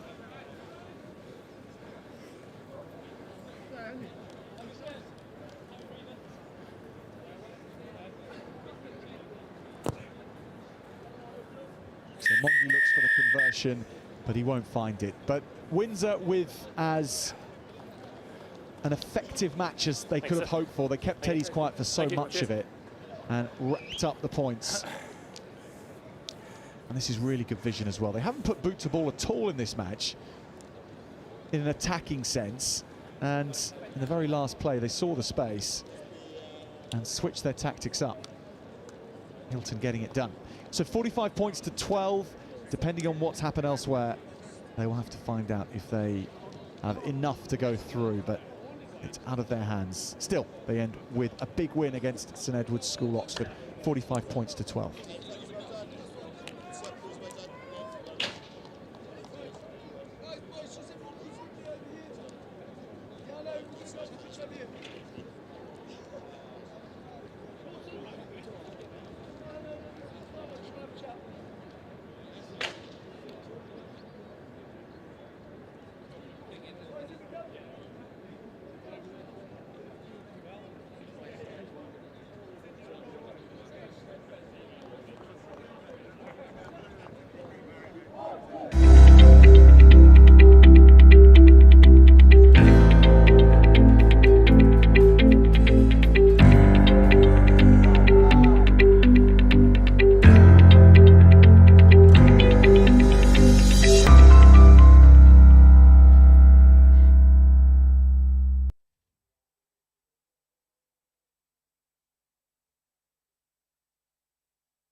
Under 14 boys action now, and we're still at the group stages here between Milfield and Heimer's College. Both teams have lost their first matches to Rodillian And in a group of just 3 teams, that means Rodillian will top the group whatever and go through to the next day. So both these teams hoping to end their campaign here at Roslyn Park with a win. That's what they're playing for here. And Heimer's with no numbers on their backs, but we know a little bit about them, and this man is Ed Curlin. Curlin jumps down the gunnels and then tries to fight his way forward again. Milfield's scramble defence is good. It's just about backwards, play on. Charles Hurd tackle now, the ball. In support. Tackle. Penalty comes. This is Ollie Heath out the side. In the black and red scrum hat. Now they'll work it along the line. Can they finish on the edge? They reset and then bundle into contact against Milfield's defenders, who are stretched, the Somerset School, early on, having to defend for play on, went backwards, everything they're worth. It's going to work back to Charles Hurd. Little short pass, that was gorgeously done, deft as anything. And then Heimer's finish it off. Wonderful try. After a breakout of speedy quality from Ed Curlin. And Heimer's with a lovely try here. Let's see if we can track this all the way through. That's Charles Hurd. This touch here is absolutely gorgeous. One of the best passes of the day. To step forward towards the defensive line, then pull back and drop it into the open arms. Time you run, lads, when you're ready. Okay, go on 10. Well, we've got Ed Curlin down as having wrist tape on his hands. That's the 2 descriptions. So it may well have been Ed Curlin who scored that try. Either way, the 2 players with the wrist tape behind us making their presence felt. Here are Milfield showing what they can do. Play on! And Silk, the number 9 for Milfield, with a nice touch and sprint. Harry Silk. Good afternoon, this is RE Control. Deep into their just a polite reminder for all with us here on site so today. This is the man who please set things off in this wide channel again. Provided. Could be Ed Curlin. Curlin in for a try. Oh, he's going to be held back, is he not quite? Brave effort. And you take it from in front or behind, your choice. Okay. Effort from Henry Middleheath. He didn't quite have the legs. So we know Ed Curlin has definitely scored 1 try. It's either this one or it was the first one. Apologies, we can't identify the 2 players between themselves, between the wrist tape description that we've been given by the coaches, but this is something to really enjoy here. Such a elegant running style with the way that ball is just tucked under the right arm at under 14s level as well. Gives him the ability to pump the arms, get into sprinter mode. Okay, last time you run, the back 10. Go when you're ready. It's a high quality game so far. Amazing to think that Rodillian beat Milfield 19-5 and Heimer's 28-12. Not 10! So Rodillian could well be a team to watch out for back in the knockout stages back 10! At under 14 level. Pass from Aspinall. Oh, that's a good step and go. And a couple of Heimer's defenders left on the floor here. Wonderful score from Ethan Warren Butt. Great dive.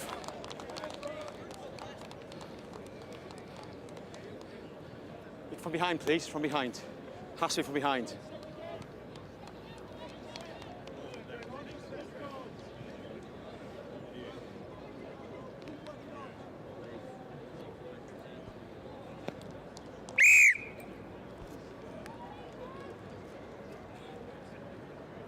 Aspinall with this pass give him the ball here, back. And then Middleheath following up, but Warren Butt here with such determination to make it all the way.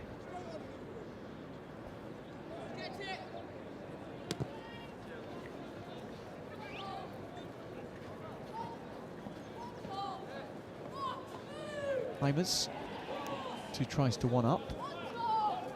Work it to the right wing again. And what's in the heels of this man on the edge? She's going to go back to where he knows support lies.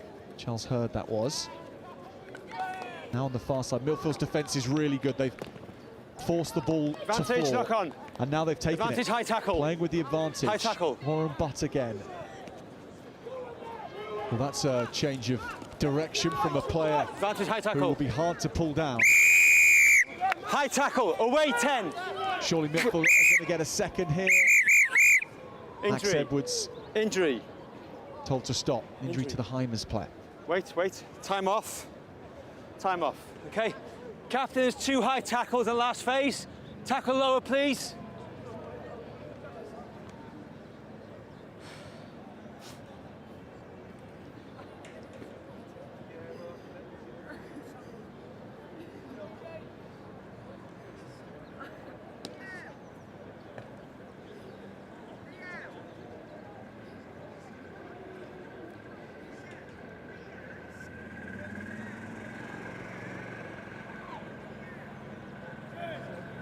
You made the substitution, coach. Let's have a look at the tries that have been scored so far. You haven't yet, okay. And this was the moment of skill. Wait, of lads, and when you're further the back, whole day, please. hey, keep going. Layoff keep pass going. Keep going. You're 10. To feed in Heimers's enforcer, the big man. And whilst this was a show of speed, and as we mentioned, we know Ed Curlin has scored one of these 2 tries. Work to the edge by Milfield. They're in for their seconds. It's Hunter Watson.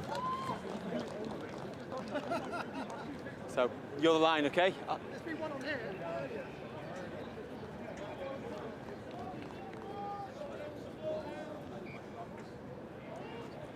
40. Aspinall takes the kick and can't add the extra. So we're all square between Milfield and Heimers coming into half-time. So the Heimers player was injured, where a play was allowed to go on. This is how it developed. Jones with a lovely pass. Then Aspinall and Watson. Lurking with intent on the wing.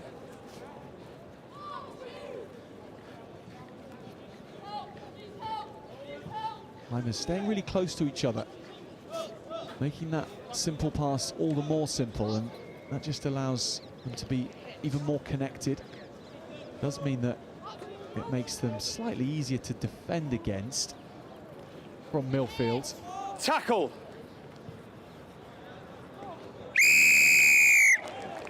That's a lovely piece of work on the floor from Max Edwards. He's going to go himself here. Who can stop Max Edwards? He is fouled by the Heimers. Resilient defence. Use it! Use it! Max Edwards. Use it! Can Milfield add a 3rd score here? Another good tackle, close to the line. Little jink from Rupert Jones. Jones goes over the top here. Aspinall draws and passes.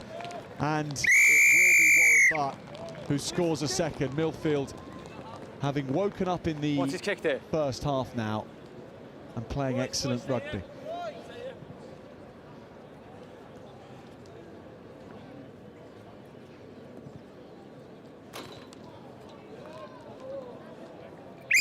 Half-time.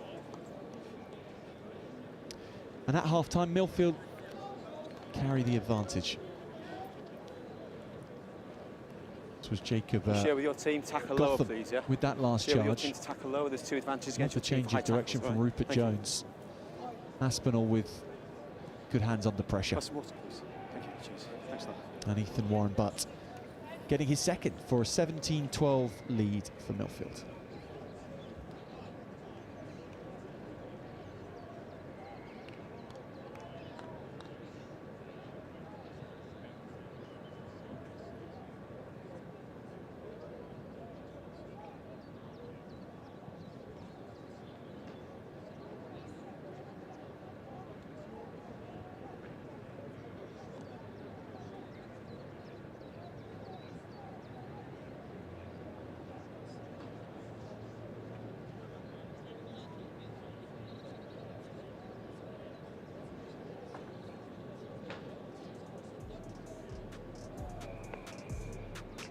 Good afternoon from RE Control. The 3:20 round of fixtures in the Colts tournament. On RE1, Dollar Academy versus Berkhamsted School. On RE2, Epsom College versus Bristol Grammar School. On RE3, Beeching Cliff School versus Gravesend Grammar School. On RE4, Abington School versus Embley. On RE5, St Jan Berkman's College versus Nelsy School. On RE6, Scarborough College versus Reading Bluecoat. And on RE7, Kirkham Grammar School versus Emmanuel School. Those fixtures in the Colts tournament due at 3:20.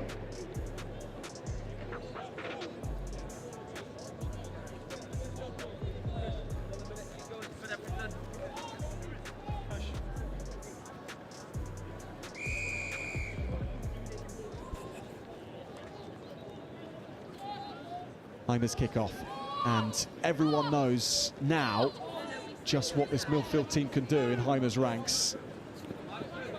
Edwards is being marshalled really well. Jones, that's good, flat. Lively player, and finds not held. The man who's done so much damage already, Warren Butt. That's an interception, which is of real vision. To pinch that, as Milfield were planning on going out wide again. Heimers level up the match. From that side, please. You can go behind the rope if you want to.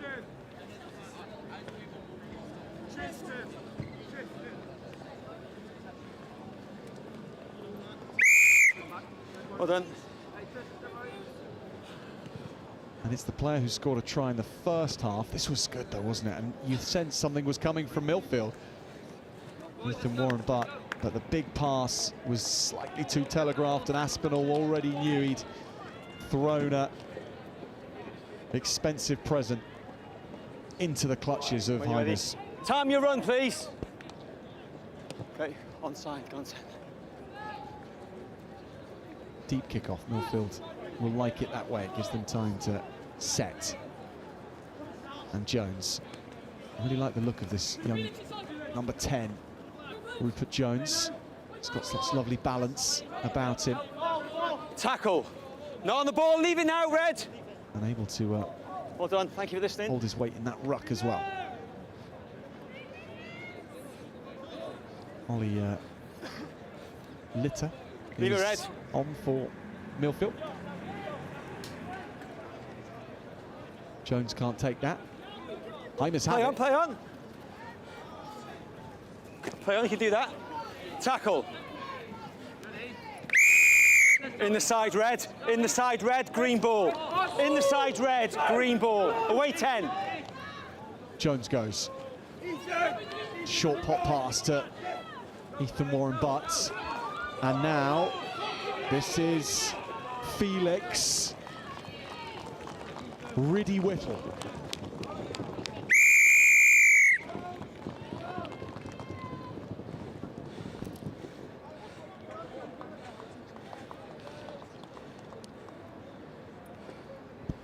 Milfield retake the lead.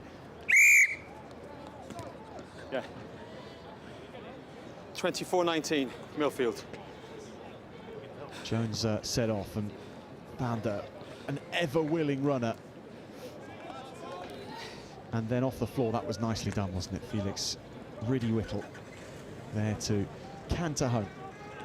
Make sure you're onside, please. Thank you. Ethan Warren Butt to the fore, though. No doubt that he's been the hardest working player in his team. Seems to be picking up everywhere. Heimer's behind again. 4 minutes remaining. Okay, scrum. Green ball.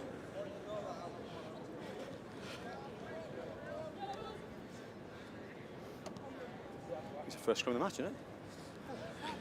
Other side, please. Let's come in closer, please. Thank you. Crouch.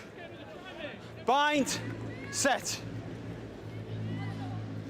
Solid scrum from Milfield. Little look to the blind side, but Jones now goes open, plays it to Middle Heath. Big Play on his pass. foot! His foot! Collected, and collected so well. And then scored by Wilf Scott. Just inside that line there, please, okay? About a metre inside the white line there.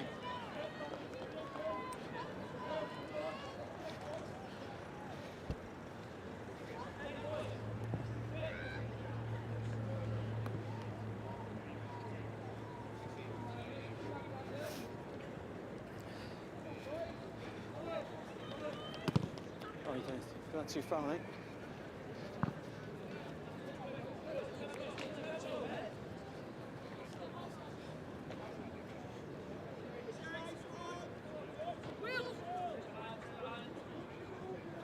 Okay, onside.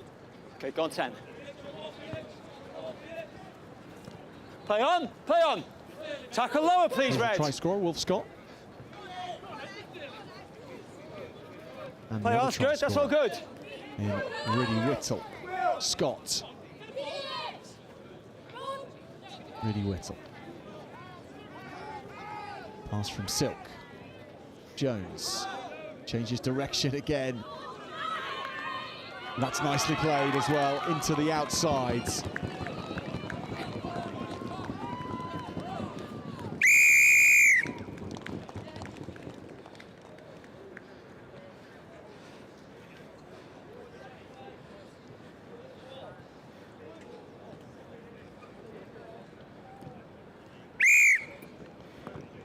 So Milfield now racking up the scores against Heimers. It's been so close between these two, but Milfield have now found their groove.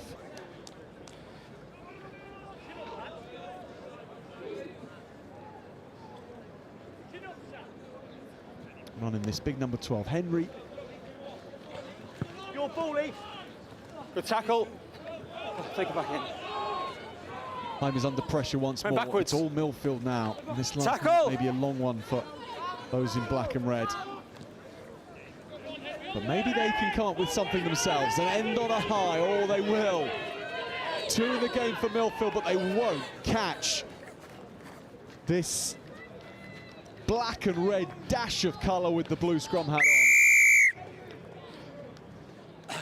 Wonderful breakout. Oof.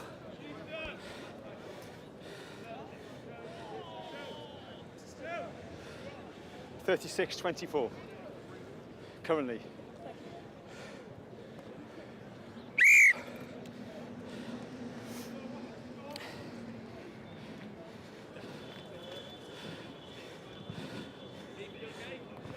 Sets off from last play 10 metres from his line. Real speed here to burn everyone away. 36-26. Last play, lads. Yeah, enjoy that. That way. Onside, good. Taken well. Oh, beautifully handled by Ethan Warren Butt, and he's still going. He's still on, that's all good. He dives in the air to ensure Knock he gets on the there. offload away. Brilliant performance from Milfield number 6, Ethan Warren Butt. Excuse me, can the ball, please? Simply Thank you. excellent in everything that he did, and crucial to Milfield winning this group stage match. 36 points to 26 against Heimers College.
It's the final group stage match for both Bristol Grammar School and Epsom College.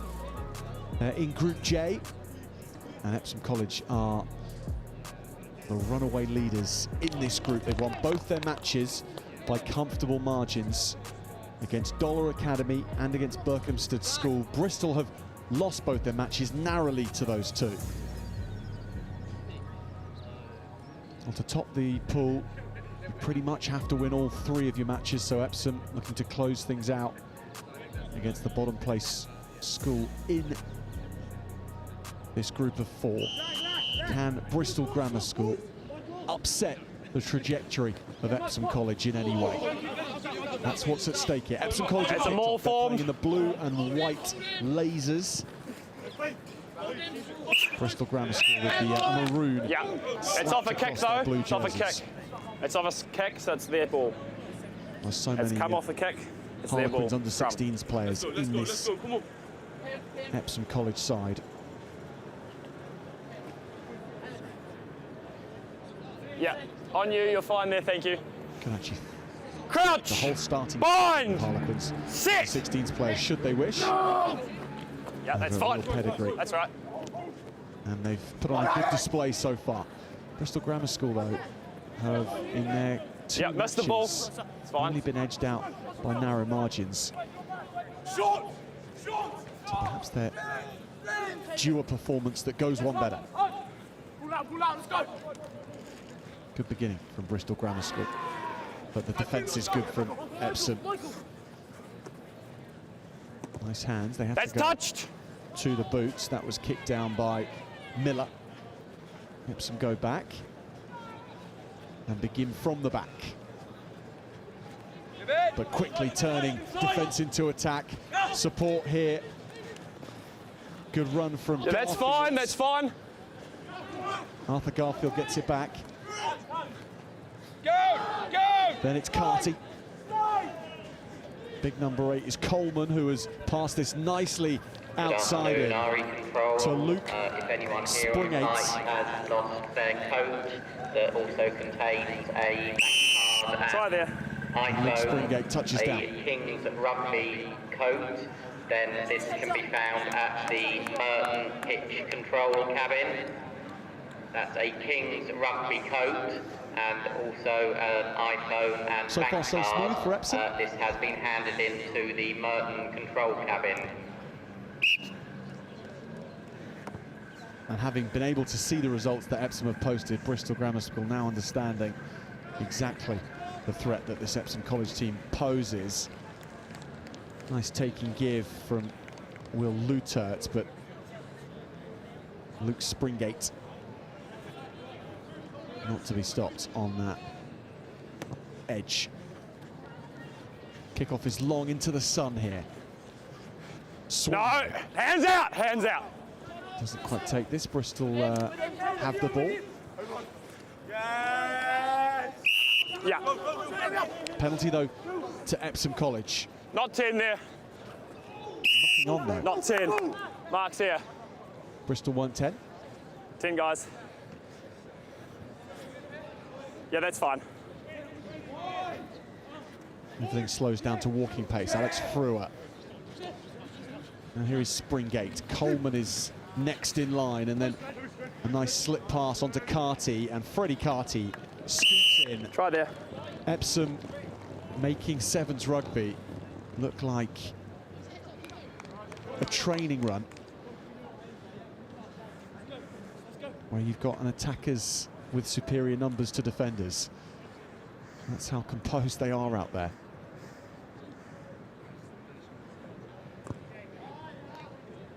Nothing there.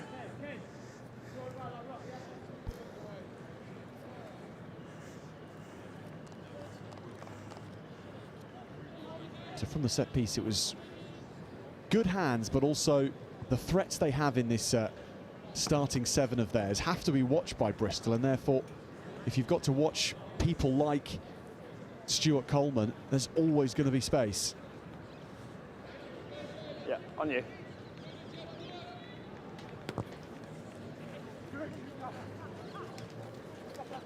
Good take. 8. Out of the sun. 8. Offside. Afternoon here. Now Bristol again You, with 8. Offside. possession. Can they use it? Over the top they go. It's not going to land in the hands of Tripser. 8 black offside. Yeah, that's perfect, thank you. Mark's just there.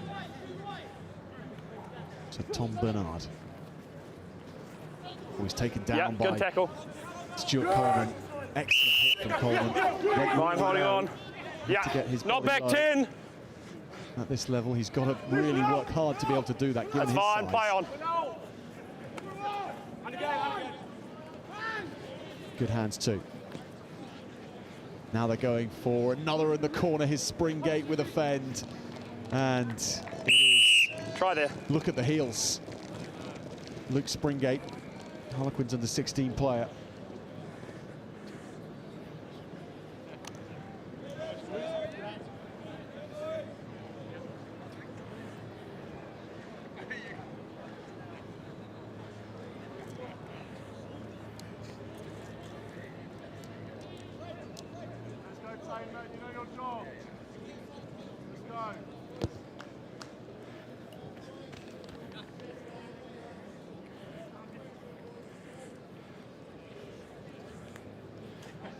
Step back here was from Flynn Roberts, who wears the scrum hat, and the transition from Frewer was good. Arthur Garfield, and the last pass from Will Lutert. Yeah, when you're ready, mate.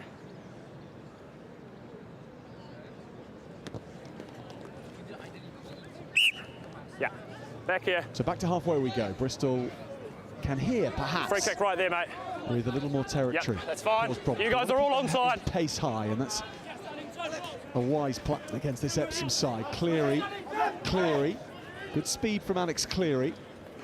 It's an advantage, knock on. Playing with the advantage still. Advantage over. Sorry, guys. And trips up. Doesn't take that, and that's unfortunate. The advantage had just been. Yeah, I'm fine with that. Take it quick.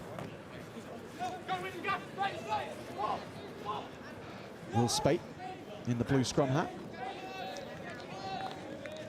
Garfield's again now working things is Swinhoe. Swinhoe does really well here. Swinhoe will be in support. He can get it back. He picks it off his toes. Gerlach. Garfield all by himself. And he doesn't need anyone else. Arthur Garfield converts his own. And Epsom at half-time, guys. In a dominant position. This was really nice from Swinhoe. They just fought so well to keep the ball alive. Tame Bird involved, then Arthur Garfield had numbers should he needed them.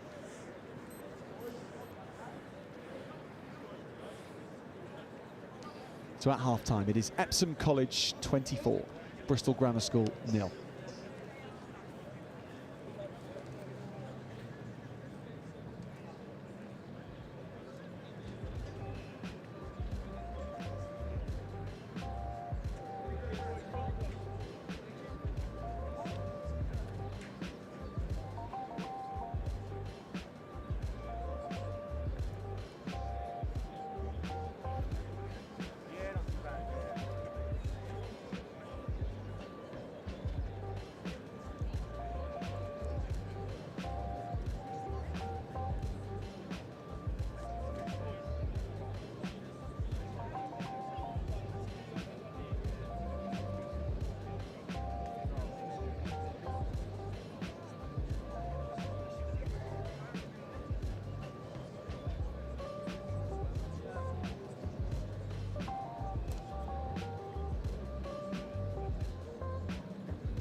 Final 7 minutes of action for both these schools of the day. Epsom will be coming back tomorrow if they can get through their elimination match after winning this group.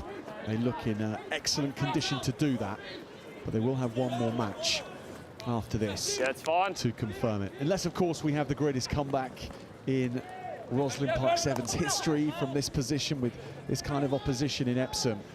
24 points to 0 up. It would be some way back for Bristol Grammar School. Scrum red.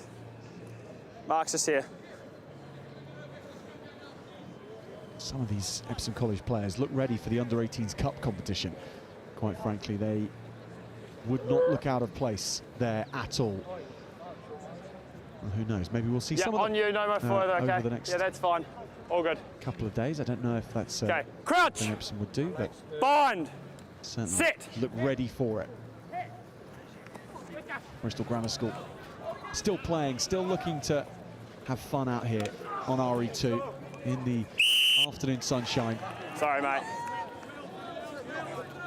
Not 10. Epsom and Garfield still here. going. Holds it back. Bristol have got in there. 10. Sorry, mate.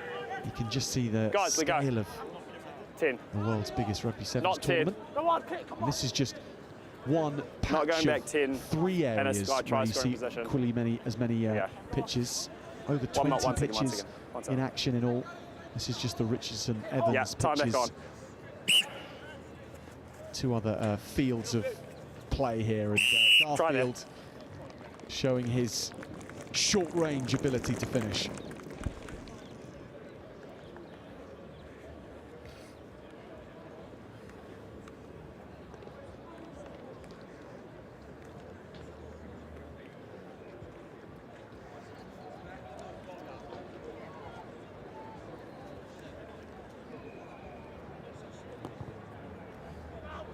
Good distance on this from Arthur Garfield. Doesn't quite find the posts.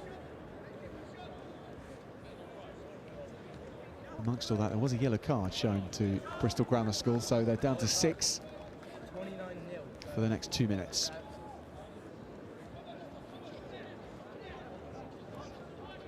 When you're ready, mate.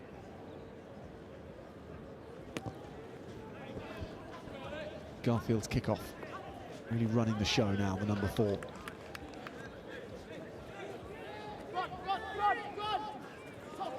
Bristol Grammar. Every time they look at those blue and white jerseys, shutting down options. So they take them on one by one, and Benji Godfrey. Advantage there, in from the side. Epsom's defence there. Headgear there, can't get the number, in from the side. Mark's there. Good speed on this though, nice to see from. Good afternoon, the 3:40 round of fixtures. We're going to play on advantage. On RE1. Advantage over! Kit Fleming is in. On RE2, gets the Newcastle offload Underline away. School versus Epsom go Northampton School for in boys. once more. On RE3, Queen Elizabeth School Barnet versus Solihull School. On RE4, Reed School versus Sevenoaks School. 17. On RE5, King Edward School Bar versus Marlborough College. On RE6, Bristol player can come back off this. Where's the Bristol team? Versus Llandough Yellow card's back on. And on RE7, Lord Wandsworth College versus Dowery Felling.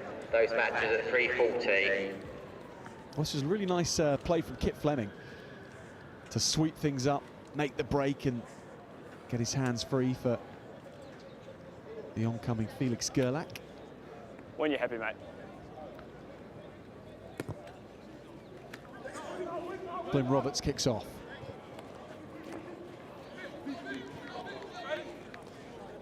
Yeah. We'll take the line out again. It was fine, you were just inside the 5 metre here, which you can't be. We'll take the line out. Red ball. That's your mark there. Just there. That's you guys. Back up, mate. Back up. Yeah, that's fine. There where you are. Yep, play. Yeah, we'll play on there. Good line out from Bristol Grammar School. And they've set themselves a bit deeper here. Now this might expose Epsom here. On the edge they go. Good break round the outside. That was from... Advantage there, he's gone. And then after getting up again, he's... High tackle there, Mark's just there. Ridden rough. No, further back, guys, further back. Yeah, there you are. Archie Miller. Ardy Miller, excuse me. Alex. Yeah, that's a good steal. Coleman has pinched that on the floor, tucks it under one arm, played a lovely 15-metre pass into Springate's arms. And he barely needs to get out of third gear, Luke Springate. Try there. And then the afters. The extra few seconds on the tackle from Ardy Miller, who has not stopped giving his level best to try and close down Epsom College or to try and spark an attack, and even fancying taking the leg of Ardy Miller for longer than he would have liked, or for Luke Springate for longer than he would have liked. But Stuart Coleman, that's brilliant work. And Springate You've got 30 seconds, by the way. cashes in. Hold blue.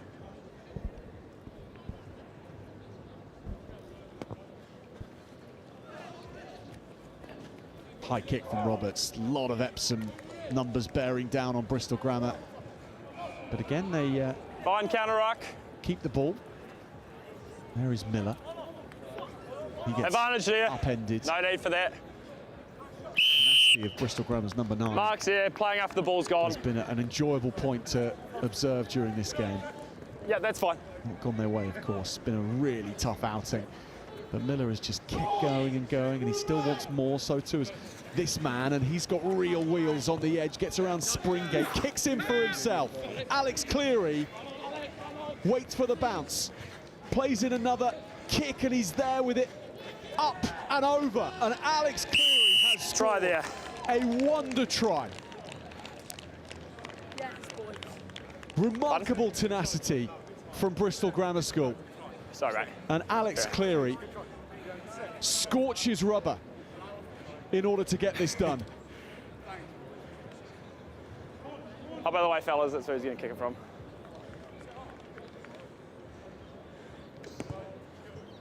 Miller gets the conversion. Those two have been terrific for Bristol Grammar.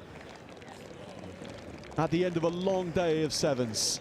And Bristol Grammar School will end it with 3 defeats, but nonetheless, that final moment of a match which really has not gone their way against Epsom. They conjure a fantastic score. Epsom College 39, Bristol Grammar School 7. Cleary here with the skills. On the left boot, gets chased down. Good tackle from Flynn Roberts, but he's up again and over. And that is a try to take back to Bristol and celebrate with. Beautifully done. Good afternoon. Confirmation now of the under-14s cup and plate semi-final lineups. These matches will be played at 4 o'clock. The first cup semi-final will be St Paul's versus Kings Macclesfield, RE1 at 4 o'clock. The second cup semi-final will be Rodillian Academy versus Milfield. That match will be played on RE2 at 4 o'clock.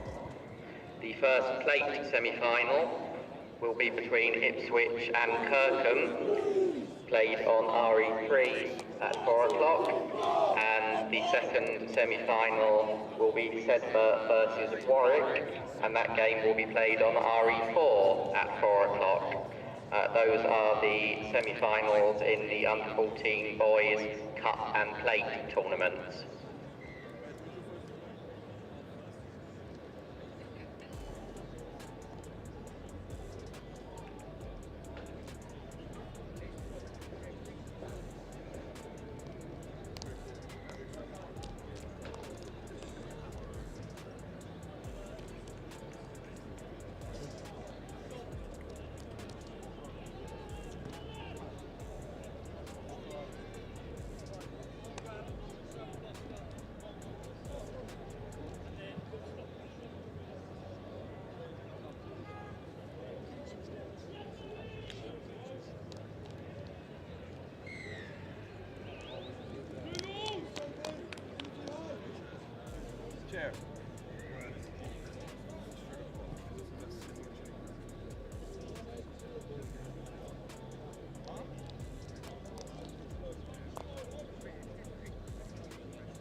Well, good afternoon then, ladies, gentlemen, and everybody else, and welcome to the closing stages here on RE2, live at the HOWDEN ROSSLYN Park National School Sevens.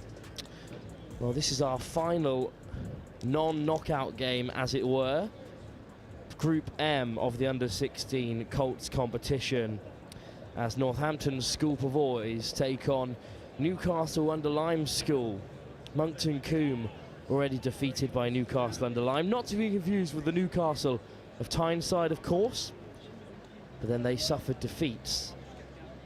So they suffered defeat to Pocklington School, who themselves were beaten by Northampton School for Boys.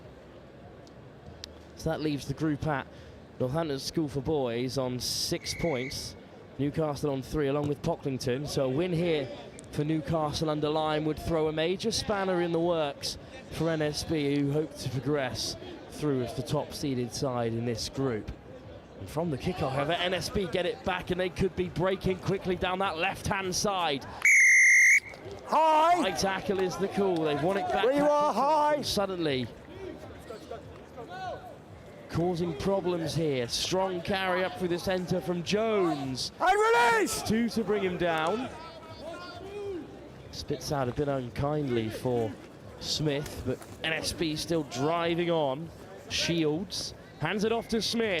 One more offload, but a forward pass is called, and it will delay. Don't appeal. Can be the opportunity there. So a bit of respite for Newcastle under Lyme, who have weathered the first storm. There's a scrum here, please, guys.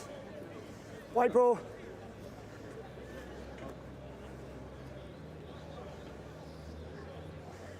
No early push, guys. Crouch. Bind. Set.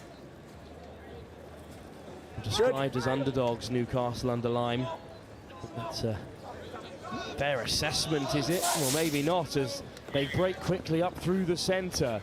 And that ball is loose. It comes off the hand of NSB, but all of a sudden a massive overlap. And surely now, Jones. No, don't go for the head. Hands it off to Shields, the captain. Good. Great yardage, breaking through the tackles. Jones on the follow-up. Wonderful support. And, well, Hugh Shields involved there, the skipper, as he frees up Ben Jones, and NSB have the first. And they have one step into the next round of the under-16 Cup competition.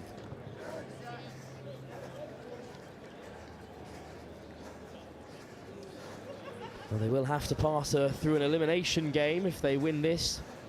We've got a couple of those for you live on RE2, including Radley College against Tombridge at 4:20. Before that, the under-14 Cup semi-final, Milfield take on Rodillian Academy. But here and now, it's NSB taking on Newcastle under Lyme, and there's been a knock-on from kickoff. So NSB, the Northampton School. Okay, nothing great coming from that. Just a knock on here. From the set piece. Scrum down, red ball.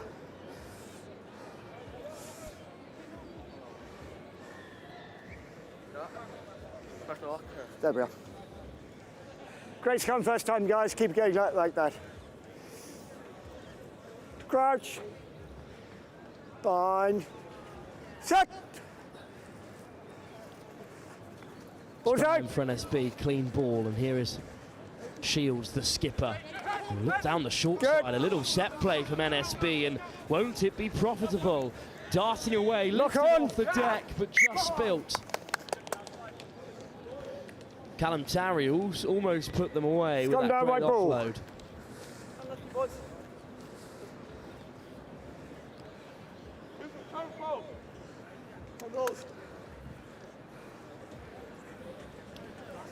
Well, instead it will be another scrum, this time for Newcastle under Lyme. As NSB threatened again. Guys, stand up. Okay, I know you don't normally play in the front row. Let's just hold back on bind until we get to set, okay? And then until the ball comes in. Crouch. Bind. Set. Well, it's a powerful scrum by NSB, but Newcastle come away with it. And then injecting a little bit of pace into the attack. getting on the outside of NSB, searching for options. A bit of patience now. No, go low! But he does take it to the line and does get over the gain line while he's there. Farmer plays 9. What a line! Picked out by Freddie Ferguson. Look at the wheels. Newcastle under line. Going against the script here. Disrupting the potential participation of this group by Newcastle School for Boys. Sorry? Yeah, okay, yeah. Hey, I don't mind telling you once. I just don't want to tell you a second time, okay? Thank you. The referee just keeping a hand on things as great pace from Freddie Ferguson. The celebration before the try, you love to see it. Picked out a great line.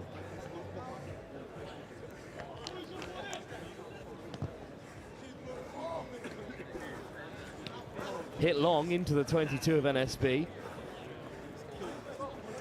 And back down the short side, they might have created an overlap here, and they have. And they will be in behind. Tarry, patient play to keep it alive. Lovely support.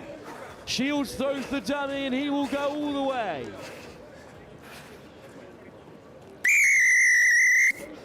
Well, the skipper has scored.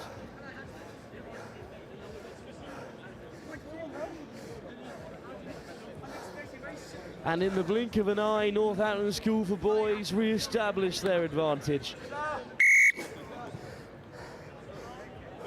With the extras to boot. Well, they kicked deep, Newcastle under line, but they chased down that left-hand side. When you're ready, you can go! When you're ready! Northampton School for Boys came on the reverse. They weren't ready for it, and against a scramble defence, Hugh Shields threw a lovely dummy. Free kick! Free kick given. Back 10. Dennehan's Back kick 10. did not make 10 yards.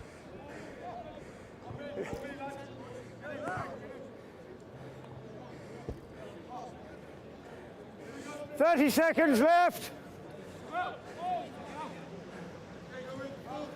30 seconds to play in the first half, according to the referee, and it's Newcastle on the attack, and they've made 8 yards through Loz O'Donnell. To rock!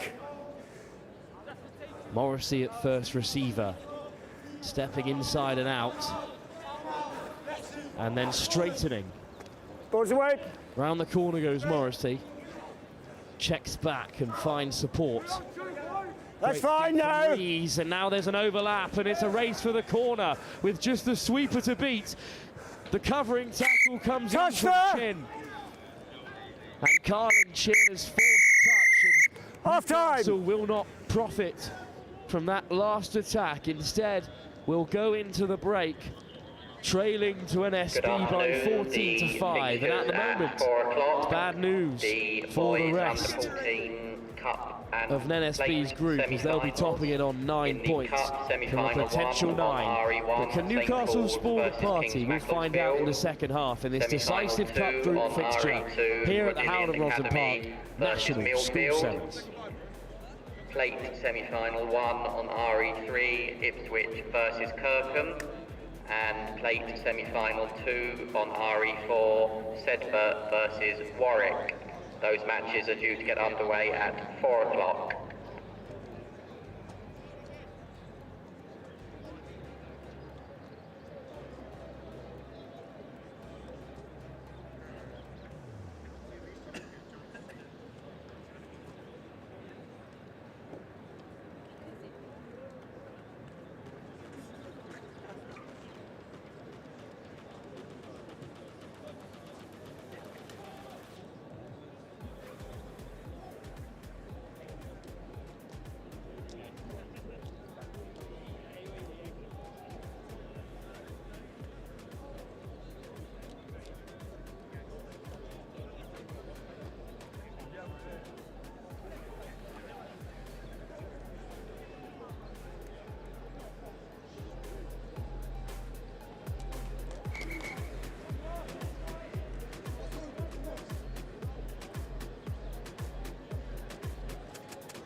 Well, Newcastle under Lyme will take the kick-off this time. They trail by 1 try to Northampton School for Boys, who look to be heading into the next round of the under-16 competition.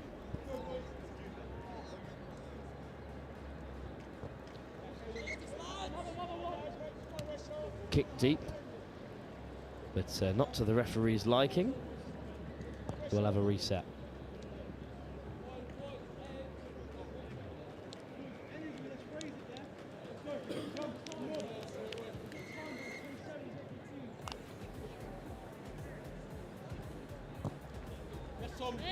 Kicked a little shorter this time, but it's been well gathered by NSB, and suddenly they look to be hurtling round the corner to take off the kick-off from Hardwick.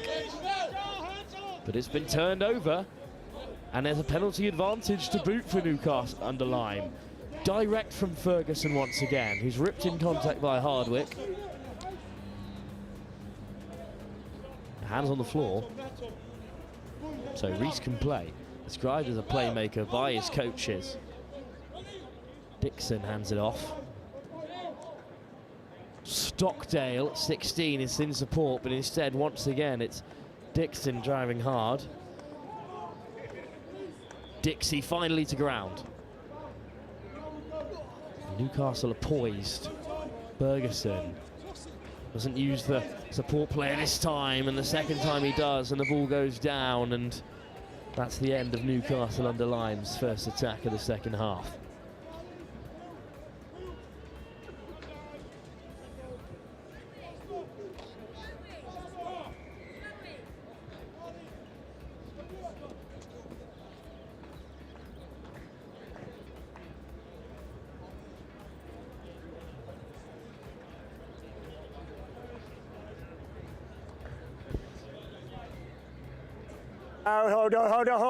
Hold it, okay? Just stay back until set. Crouch, bind, set. Scrum then for NSB, and they have clean ball to play with as they look to kill off this game.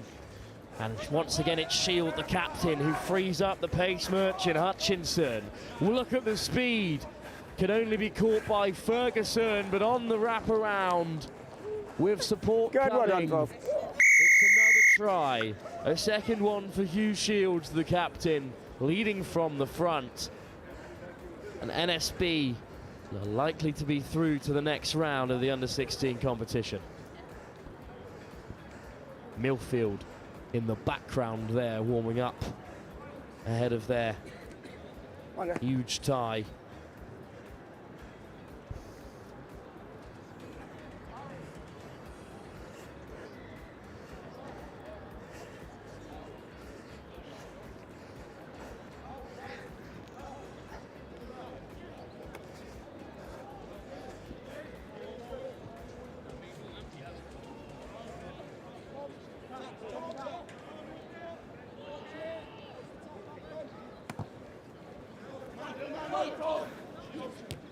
Play on!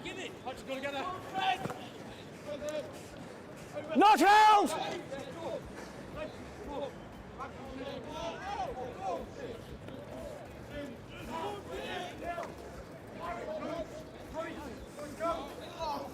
Good, let's go.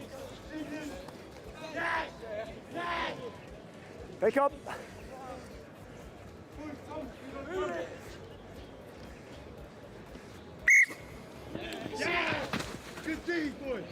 Frame forward. Scrum down, Red Bull.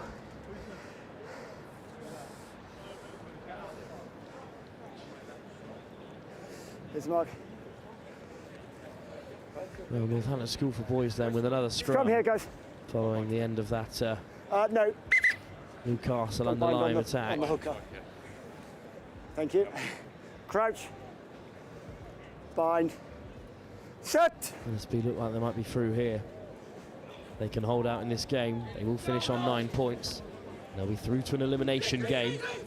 And then there's the inside line. It's another little set piece move. But a big shot comes in from Newcastle under Lyme from Ferguson. Catching the ball. It's Leave a it. turnover Good. enacted by Dixie. And maybe 2.5 minutes to play. Till it's still Where you enough are. time for Newcastle United to Where you get are. back into this game. Tapped by Reese. Stockdale, one of their year 10 contingents, and a huge shot comes in, but it's been warned by Ollie Law, another year 10 student in this side. Tackle release! Dixie. Good, well done, Red, thank you.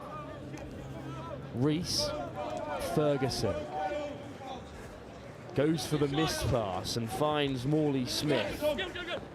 Lovely offload inside from Davis.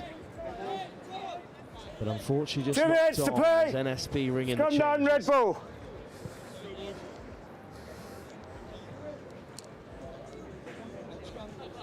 Just a scrum, Red Bull. Here's the mark.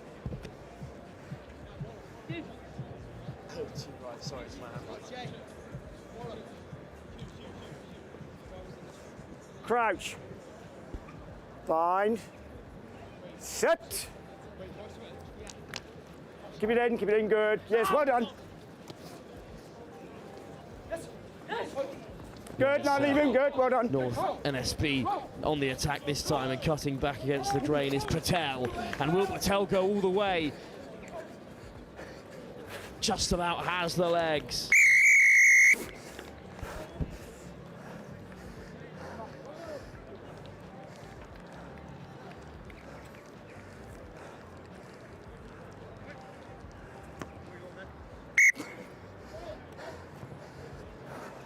Conversion successful, and well, Carl Patel's done his job. I'll tell you when I get to the centre, yep. A little set piece move and then stepping off the left.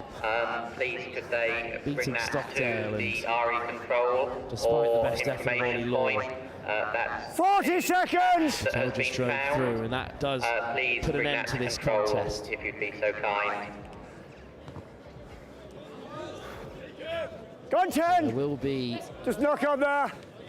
4 more Play games to advantage. come after this, as NSB still attack. Okay, go on here. 15 seconds left. Leave it, guys. White The ball. final player of the game will be Newcastle Throw forward. under Limes. There will be the plate final of the under-14 competition live here. It's been Yes, yeah, rumbling yeah. on over on the M pitches. Just come, We'll guys. have 2 elimination games from the Okay. under 16. We're now in overtime. round of 16. Okay. We will have Crouch. the cup semi-finals here in Milfield School, who snuck in as the best Come on, guys. second-place team. Wait until the to set take on before we start Rodillian struggling, okay? Academy. That wait for the ball to come in. Crouch. Bind. Set. Play on. Well, it's a strong play here from NSB, who turned it over at the breakdown, cutting back against the grain. Release! Play, good. Still free ball for NSB, and there's a hole opening up here for Newcastle upon Lyme, and they will finish with a flourish. Heifer in the corner. NSB will take great confidence into their elimination game later on.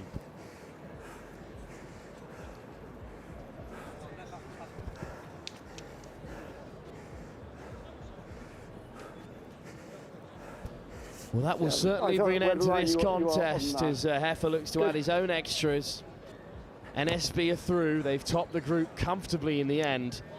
Newcastle under Lyme with a spirited showing will not progress through to day 2.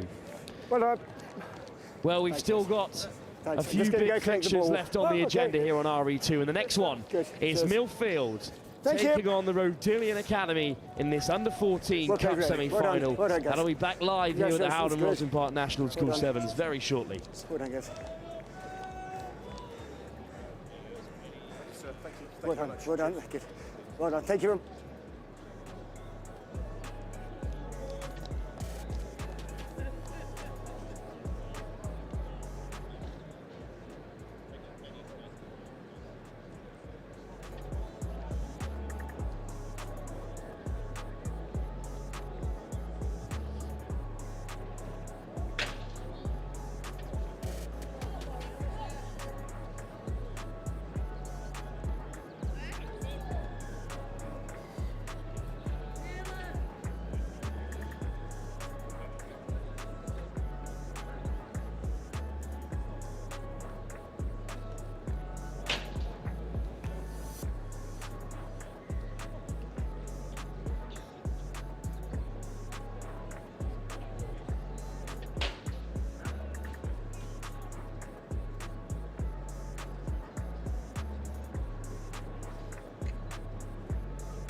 Well, it's the semi-finals of the under-14 competition as Rodillian Academy take on Milfield School in a cruel twist of fate for Milfield, as they have to match up once again with Rodillian Academy, having lost to them at 1 o'clock this afternoon. They progressed through that Cup Group L, as the best second-place team. So a chance for revenge, or a chance for Rodillian, of course, to re-establish the fact that they do indeed deserve to make it to the final. Jim Naylor from Rodillian is here with me. Jim, you must feel quite confident, actually, coming into this game, considering you've already put them to bed once today.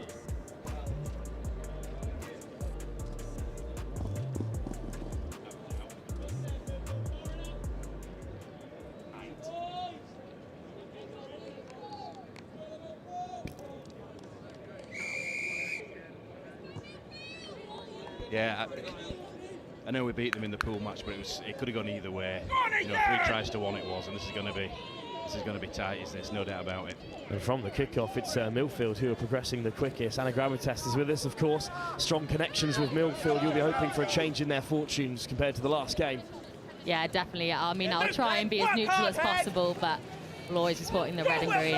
Oh, and Milfield have shaken off the tackle, just 5 metres short. What a great start, Wilfred Scott, with one of the strongest first names you can have in this country, with the first try as well. Yeah, they'll be really happy with that. Just as another thing is the referee that's refereeing this match is actually from North Carolina.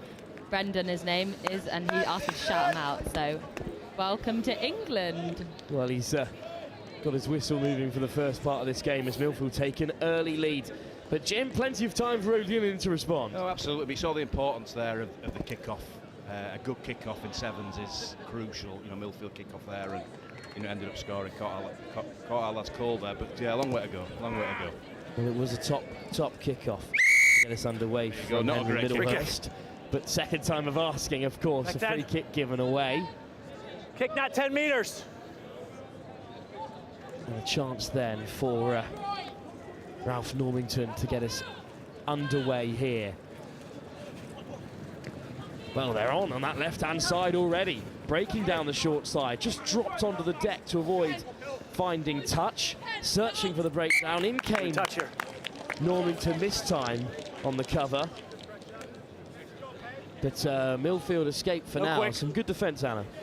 No quick, spin touch, no quick.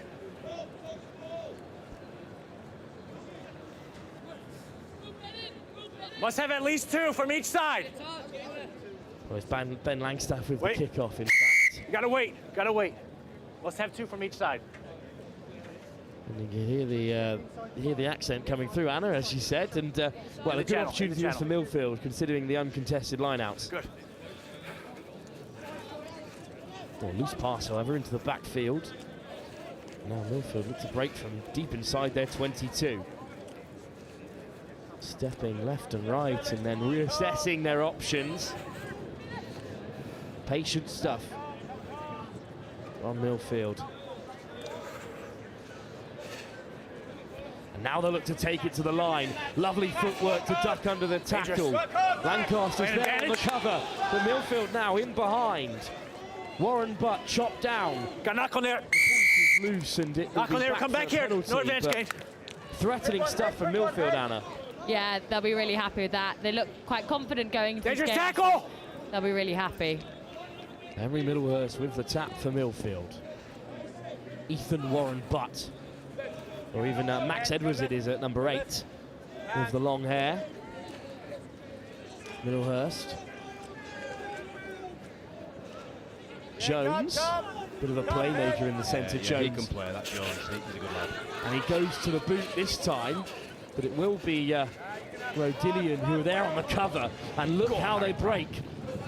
Lovely spin as well. Hands it off this time to Normington. Recycles possession well. Away goes Finn Raw. And Finn Raw the first tackle.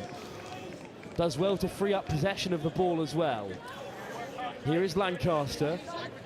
Doesn't use Normington on the switch this time. Shows and goes, and here is Normington with a man outside. Not held! Against the grain, once again freeing the pass. Lovely little show and go, and then out the back door too. Drawing in 2 defenders, Rodillian. Give it, Ralph, give it. Ralph Normington hands it off, and then the chip in behind. And who will win the race here? Wonderful pace. They got pushed in minutes, penalty try! Penalty try is given by the referee. A shove in the back. Playing a minute without the ball. Well, we'll take that. We'll take try. That, definitely. 7 points. Well, it looked like possibly a reasonably fair contest, but what acceleration from Lucas Jones. And, well, the 7 points in total will put Milfield behind, Anna.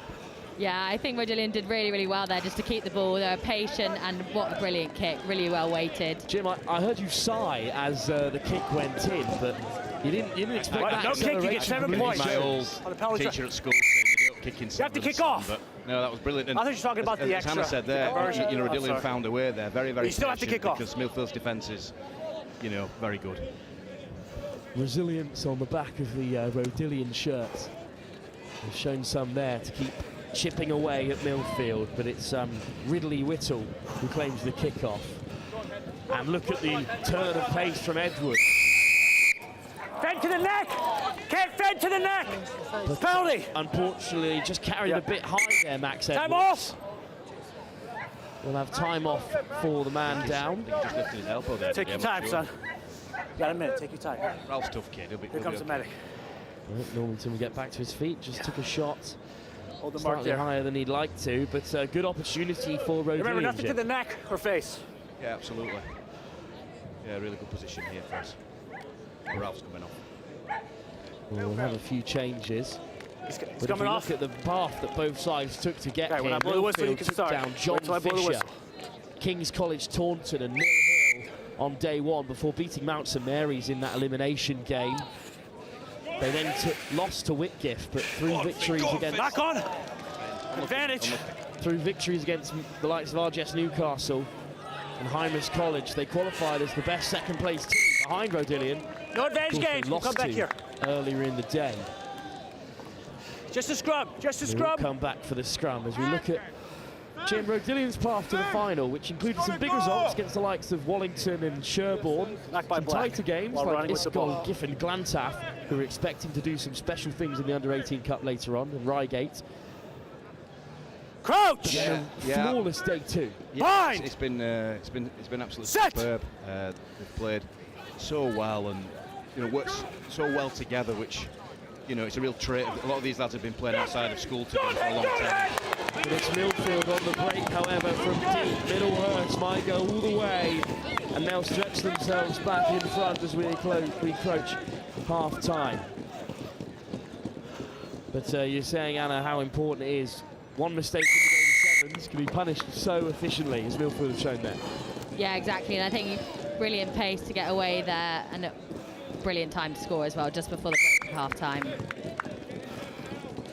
We'll have kick-off before the half-time interval. But the turn of pace from Middlehurst as soon as he broke the line.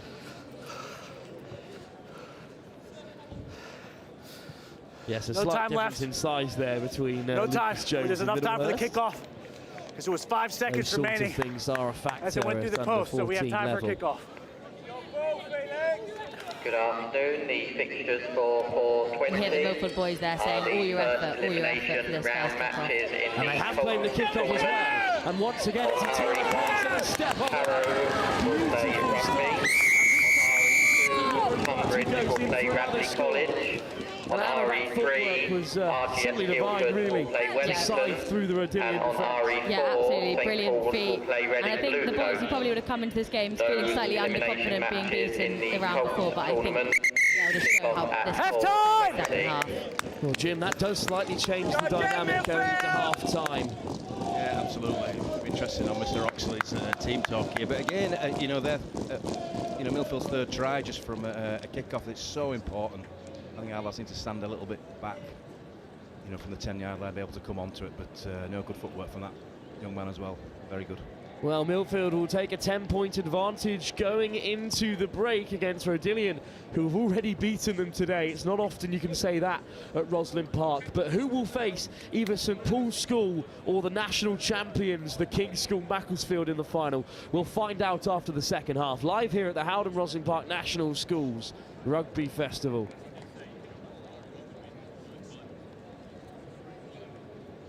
I'll keep doing what I'm doing then.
Well, kick-off then, and it's Rodillian who chip it in behind.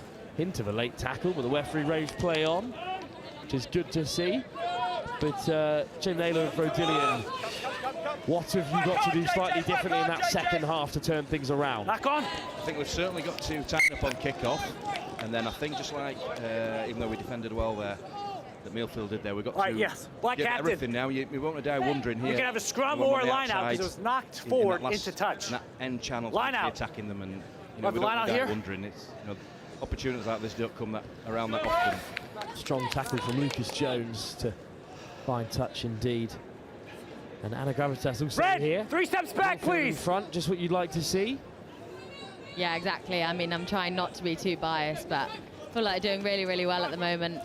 Just got to try and hold the lead. Try and control the game when you're up, but...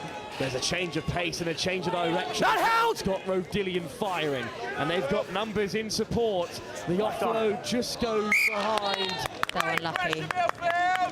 Well, inches the difference there for Rodillian, but what an excellent line break. Over scrum to red. Yeah, Harry Pratt has been a star player today. There's a lot of good players around him. He's certainly one to watch. He's a very good player, powerful, wonderful passer of the ball. He's been superb. I think the lads around him need to step up now for 5.5. 5 mins. We're still in this. Crouch! Scrum then to be fed by Milfield. Jacob Gotham. And it's a bit of a mess in there, but Gotham comes away with it cleanly. Handed on by Jones. And suddenly they look to take them on the outside. Middlehurst once again stretching those long legs. In comes the covering tackle. Great support, but Rodillian chopping them down in numbers, and surely the turnover here. A huge defensive set, Jim, and Rodillian back in possession. Yeah, and the benefit of their tackle, back to your feet and compete. Well done, Finron. That was brilliant. There's the little show and go from Lancaster. Let's go! Just assessing their options. That back on advantage, red! And it's been regathered by Milfield and driven on by Edwards. Not held. Edwards driving. Tackle! Force from the number 8. And surely now there's numbers on the left-hand side. Over try, advantage over. It's Will Scott with his second of the game. And Anna, just clinical stuff from Milfield, as we're so often used to seeing from them at every age group. Yeah, I think that was really, really good for the number 8 from Milfield. Just so powerful, just getting everyone out of his way, getting every defender, hands off 1, hands off 2, lays it off. Hard when you're doing the groundwork and not getting potentially the try at the end of it. Well, there's still 4 minutes to go here, but all of a sudden, Rodillian are 3 scores behind. And if you're playing in the right areas in sevens, Jim, if you're keeping the opposition where you want them to be, there's always the opportunity to pounce on a mistake like that. Yeah, absolutely. No one's going to stop Milfield from 5 yards out. But it came from our mistake there, didn't it, unfortunately? But right, we've got a chance here. We've got a chance. It will be a free kick. Free kick center! We need to score quickly. Kick was not 10 meters.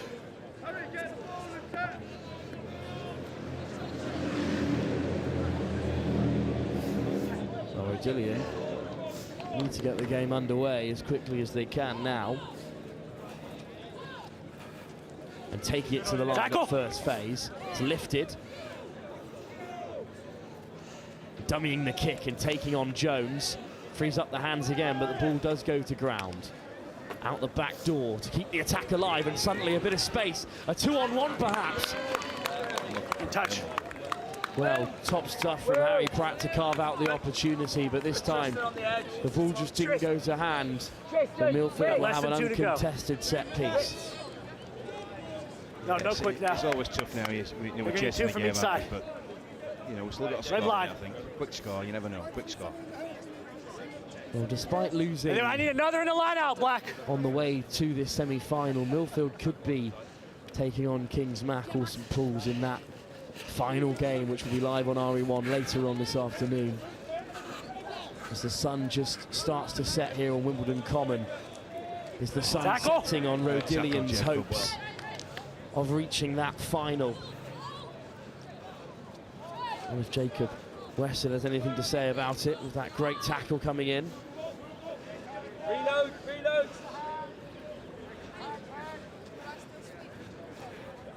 Milfield, though, patient, as they know they can afford to be. Scott.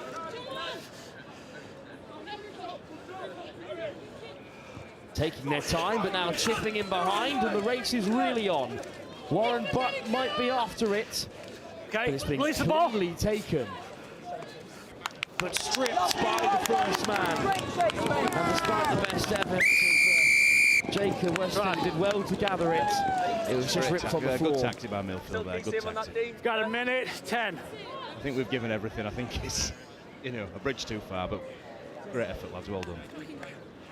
Well, Alan, the game might be on past Rodillian, but can Milfield bring that second gear that they seem to have dragged out of nowhere here into the final? Well, yeah, obviously I've got 29. so, but it feels like they've peaked at just at the right time. Yeah, as soon as you get the ball and I thought they were trying to slow down, but doesn't look like it here. They've gone quickly again. That's so a wonderful pick-up from the kick-off by Jones, and an excellent out the back as well. There's the show and go. Rodillian break the line, and they will score in the corner. Oh, lovely pass back on the inside as well. Selfless play, touchdown under the sticks. Well, Jim, that is an excellent try right from kick-off. Yeah, brilliant try. How long have we got left though? 30 seconds. 30 seconds. We need next try as the winner. Still time for another though. Still time for another here, guys. Come on. Well, let's have a look at this from the kick-off. Beautiful offload. Beautiful out the back there. Brilliant. Well, Harry Pratt. Well done, sir. Little show and go, bursting through the tackles. And then into the corner they went. Nice Lovely play. selfless offload inside. That's an excellent kickoff as well. But one ball is enough to undo Rodillian this time. Robinson on the chase, but instead they will score another. No sliding.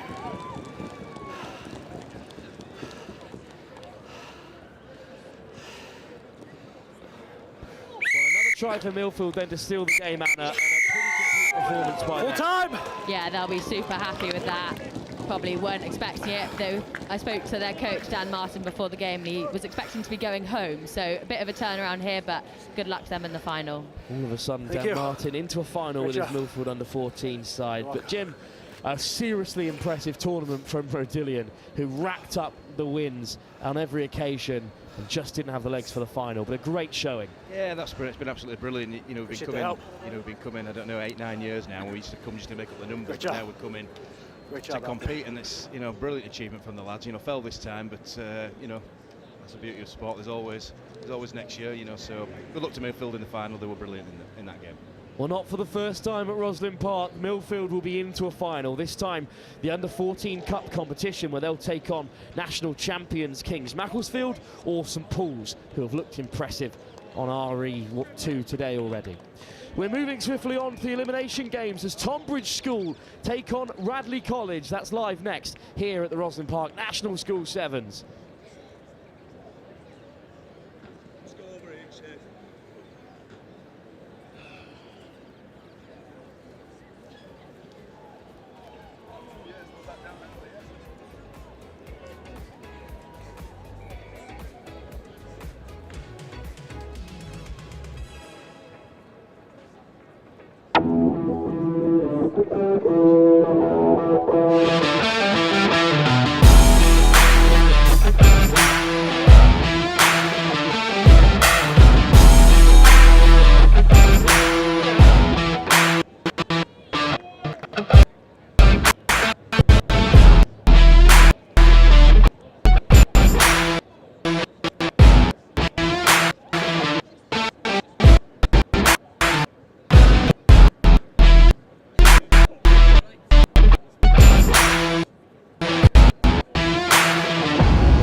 Well, it's the elimination game. It's Radley against Tombridge, two sides that we are familiar with here on RE2. Of course, Radley College beat Ipswich High School earlier in the day by 50 points to 7.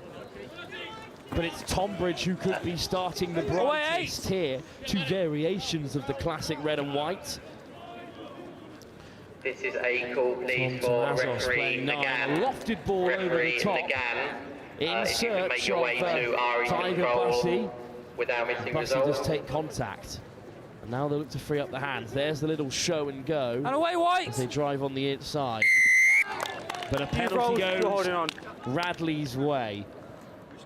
Anna back alongside me for this game. And two slightly similar kits, in all fairness. Good job that Radley have gone with this more modern theme, or we'd be a bit confused. Yeah, I would struggle if I was the referee in this game, trying to keep up with the pace of it and the colours. I do not envy him. Well, Tombridge, on the other hand, already put two 50-0 results on the board when they beat Clydesdale Community and Waterloo School, which we, of course, saw in action here on RE2, whereas on RE1 they also beat Newhall to reach this point. So an impressive-looking side. In touch, guys. Well, I believe we've got a representative from Tombridge joining us. If you'd like to introduce yourself, sir. Hello, I'm Jaden. Yeah, I play for Tombridge 16s. I'm not on the pitch now, I got injured. Go step across. So.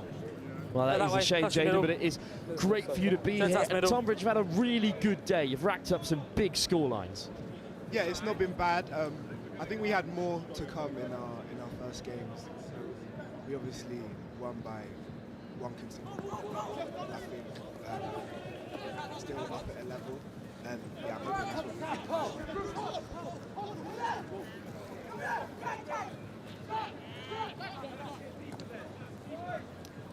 Well, our referee as well today has been accused by his colleagues as faking his tan, which is a pretty serious claim. I hope he brings that one up later in the post-match meeting. But at the moment, it's Radley College who are driving on.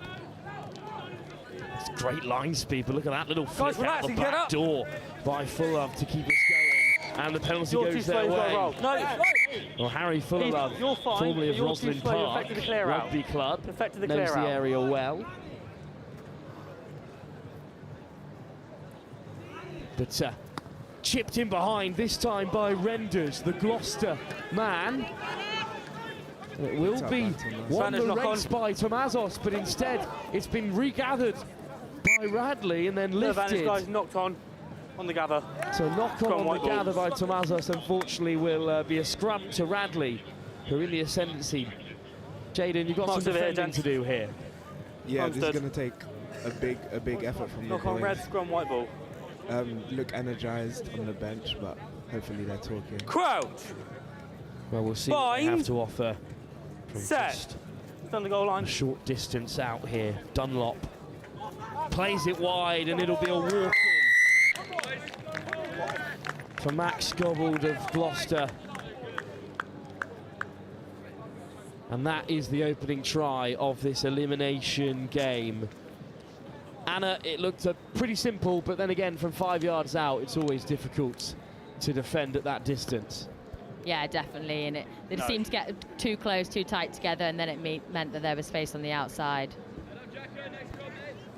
Well, a top start, and Max Gobbled scores the first. One of the littering of Gloucester players in their ranks. And they've taken a 7-point lead into this game. Simple 2-on-1 executed by Dunlop and Gobbled. And that kickoff is too short, but it'll be picked and played by Tombridge. A good sign of intent by them. And they'll have a penalty advantage to boot. Big shot comes in, driving towards the touchline. But Jaden, a great sign of intent from Tombridge to play with that ball, even though it was short from the kickoff. Yeah, the energy's coming up. Just past the 10. More aggressive. Just past the 10. RE1, Lord Wandsworth versus What kind of set play can we expect to see from Tombridge here? Abington versus Llandovery. We've talked about a bounce a little bit. Northampton versus Solihull. Those matches due to get underway at 4:40. Bussey's at first receiver, taking on two defenders and almost freeing up the off-held to his feet and putting in the fend. And suddenly Tombridge look to be in behind, they break away. Well, Bussey has made an awful lot of yards there. Once again they take it to the line off first phase. Tommaso swings it on, just put down unfortunately there, but threatening attack, Jaden. It was looking good. It's a lot better since the start. Yeah, there's more to come. It's getting progressively better as we go on. Later in the game, we're gonna be a lot more aggressive, a lot more energy. It's getting progressively better. Cole, Blackburn and Pearl in the front row of Tombridge. Pearl, the captain. Set. It will be Radley College who feed, and it's Will Dunlop all the way back into the backfield, and it's a really loose pass, and all of a sudden, and away now, Red. Trouble. Good work, well done. Good chase. Leave it, Red. Leave it. You've lost. Forced to clear. Renders hacks it away, and it is an excellent box kick under the circumstances. But how can Tombridge counter? Skipping away from one. There's a 2-on-1, and they could be in the corner here, and they will score. Try from Archie Denny there. It was picked up nicely by Sam Pearl, and yeah, he drew the man well and was able to ship it off. Well, all of a sudden, Radley have been pegged back, and Anna, it's what they deserve, really, from a slightly more unbiased opinion, but they've been playing well. Yeah, definitely. I think they defended really, really well when they haven't had the ball, and then when they have had the ball, they've been trying to move the ball through the lines really quickly, through the hands, and they've got what they've deserved there. Well, on the way here, Radley College, of course, put 50 past Ipswich High School, but they put 50 on King's College Taunton as well, which is the game that decided the group. That is a seriously impressive result. Also, another fact for you, that try there, scored by Tombridge, is only the second one that Radley have conceded all day. So with a defensive record like that, it's good to get off the mark, isn't it, Jaden? Tackle now, leave Red. I think we're more than capable of beating please. this Radley side. Well, some good confidence as well as Gobble goes down as well. They move it all the way from right to left, and they may have freed up a bit of space to run into here. Tomazos puts in the tackle, and it is spilt. The offload in from Will Brooks. And unfortunately, that will bring an end to the first half. And Radley, who are looking to get themselves back out in front, will go into the break level. Pegged back by Tombridge right at the end of the first half. And Anna, what do these two sides need to do in the second half to try and break this deadlock? I think as we've been saying, just be really, really aggressive, be really quick at the breakdown, and just try and move it as much as possible, not go into contact too much, and just try and go width to width if we can. And Jaden, what do you hope to see from Tombridge in this second half? A bit more energy, perhaps? Yeah, a bit more energy, a lot more communication, and yeah, just aggressiveness in general. And yeah, it should be a good half of rugby. Well, we'll return for the second half live here at the Howden Roslyn Park National School Sevens in this under-16 elimination game very shortly.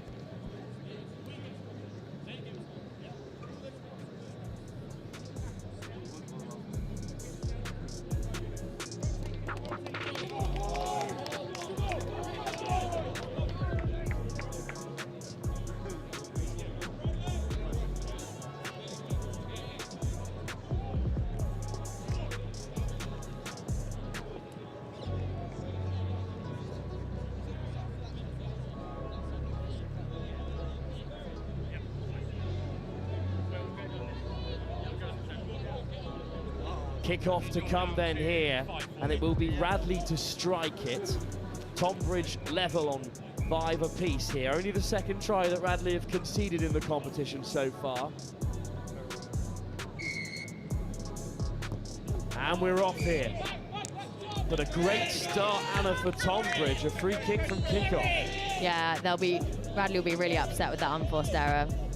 Not really needed at the start of the half, and that's not what you'd be wanting. Well, another set play with Manny Tomazos standing over it, Jaden. What can we expect to see from him? We're probably going to take our time, won't try and play it too fast, set up nicely. Tomazos is the first attack and handed off, and here's Bussy. Oh, a little offload over the top, pass backwards. Now taken to the line. Bussy there in support. Another good offload from contact, and Tombridge playing very flat at the moment. And there's the chip in behind, and there is no one covering for Radley College. And they force the error. Some great territory there, Jaden. Yeah, that's great. That's one of our first grubbers today. Good inspiration from Dow there on the wing. He's our only Year 10 player here today, and he's doing really well. Now Kerman Bayev. Crowd. Now poised in the centres, just off the first receiver. Bussy. But down the short side going to Mazos, and he will duck down in the corner. That's a high tackle and a penalty try instead. Well, Tomazos might not be the tallest lad, but if you put 2 hands on his shoulders and drag him away from the try line, you're going to be penalised. And I think we might see a card here too. Well, Jaden, that is the perfect result from that set piece. Yeah, that's great. Now we're looking forward to the conversion. It's in the corner, might be a tough one. But yeah, we're in the game, and yeah, this is going to be a good one to watch. Well, look at Tomazos off like a flash, and Render's only opportunity to stop him was to dive in with all his weight, but unfortunately Render's the taller man, has been sent off. And Anna, how does that change the complexity of this game? I mean, massively. With a player down, it'd be so much harder to defend. And it's been won off the kickoff by Tombridge, and suddenly they're playing with a bit of momentum. The try score is on the outside, but instead, look at him go. The big fend darting through the hole is in a second try for Archie Denny. Jaden, talk us through that beautiful finish. Yeah, that was great. Good inspiration from Denny. I think he had the option on the right. But yeah, he backed himself, he was confident, run hard, and yeah, that's Archie Denny for you. Yeah, I saw you slap the table when he didn't give that pass, but well, slightly made you eat your words there with a great finish. Yeah, you just got to trust him, and yeah, I'm happy that he scored, because otherwise he might have got slated. Otherwise he was in serious trouble, we all agreed here. But a beautiful finish. Have a look at this footwork, Anna. Slips off the first, that's the step. Brilliant. He just seems to glide past those defenders, just backs himself, which is potentially what we were missing in the first half, but they seem to have gained momentum and then therefore gained confidence as well. Well, it's a double blow for Tombridge. They went 1 try down due to a penalty try, then the 1-man advantage has played dividends for Tombridge. So Radley and his apologies, who are now struggling, but looking to inject some pace into the attack. The big shot comes in from Bussing, and it's a knock-on as well. And the tide is turning, Anna. Yeah, brilliant hit there. And again, it just adds to that momentum, adds to that confidence, and they can just celebrate those small wins. Just over 3 minutes. Certainly is a great victory, and from the set piece, Jaden, you think Mazos is going to be a threat again? Crouch. Most likely. Bind. Looks like they made a few changes, Set. actually, to Mazos off the field. There's Cox on the scrum half. Cox is on the scrum half, but Bussy is still there. Take it to the line, creating the 2-on-1. Pace off the left boot, and they will skip away for what surely is the winner. Well, is it game over now, Anna, with just 2.5 minutes to go? I really think that Radley will struggle to bring this back now. Brilliant, brilliant pace on the wing. And you can see how much it means to them. They're all absolutely buzzing with that try. Right, bear with. Finish strong, Radley. Finish strong, boys. No, under. Right, get back to him quickly. Get back.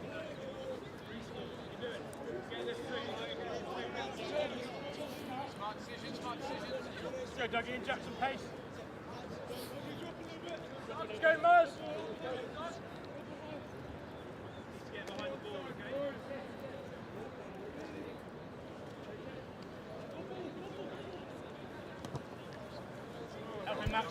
Kick off then, and it's been taken by Bussy, but it'll be a free kick. And well, if Radley want to turn this game around, they're going to have to score right away. Lovely short line, fist across the face, put down, and the pressure is really high in this game. Jaden, you've played in this competition already. In a tight fixture like this, the pressure must be high. Marks here, gentlemen. Yeah, but it's important to remain composed. I think when we've scored a few tries and the energy's buzzing, everybody's ready, they're up for it, and yeah, you're just engrossed in the game, and we're loving it so far. This is brilliant. Well, Cox at 9 to feed it in for Tombridge, and he'll look to go down the short side, but he's harried by Henry Seshkalowski. We can't go quick. Good work from Seshkalowski to win the line out for Radley College. 1 minute. Well, just a minute to go here. The game is certainly beyond Radley, but they want to take something to remember as they exit the cup competition. That's not backwards by Red, Backwards not backwards. Is the call, so still on goes Western. Into contact. Options outside, and one of them is Max Gobbold once again, and in the corner now. Surely they might be away. Suddenly, that's short. Hands away, Red. Wrapped up here, not rolling. By 2 Tombridge players, but they have a penalty advantage. Going for it himself this time is Douglas Duplessis, cousin of Faf, wouldn't you know, and he's there to score. But it will be enough for Tombridge to go through with just a few moments to go, Jaden. Yeah, I think that's just a consolation there. It's been a brilliant display from Tombridge, and good chase back by James Ferry. We're still up for it, even at the last minutes of the game. We don't want to give anything away, and that will be our attitude tomorrow. So yeah, brilliant. All of my information on the family connections between Douglas and Faf Duplessis do come from Radley College themselves. Left or right? Left, yeah. Leave that one up to Ancestry.com as it's hammered back down range. And we're now into overtime, and Tombridge might still look to play and further extend their advantage. Lovely footwork, almost away. Here's Cox. Good line speed from Gobbold. But it could be a 2-on-1 here. There's the little show and go. And it's a race to the line, flung back inside. That will surely be it. Tombridge are through to the next round of the Under-16 Cup competition. And Jaden, it was a really strong second half performance. Brilliant, up the energy, up the intensity, phenomenal. We're excited for tomorrow. That was a brilliant display. Well, Anna as well, one of the best features of this competition is the second day, of course, when all of the top teams are lumped together, and it's exciting to see the quality on show already. Yeah, I feel like today and yesterday has both proven such brilliant rugby. The exposure of these boys to get them on the stream as well is just brilliant. Well, there's more rugby to come as Llandovery College of Wales will take on Abington in another under-16 elimination round. Live here at the HOWDEN ROSSLYN Park National School 7.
Well, the action continues late into the afternoon as another elimination game. This time Abington take on Llandovery College of Wales.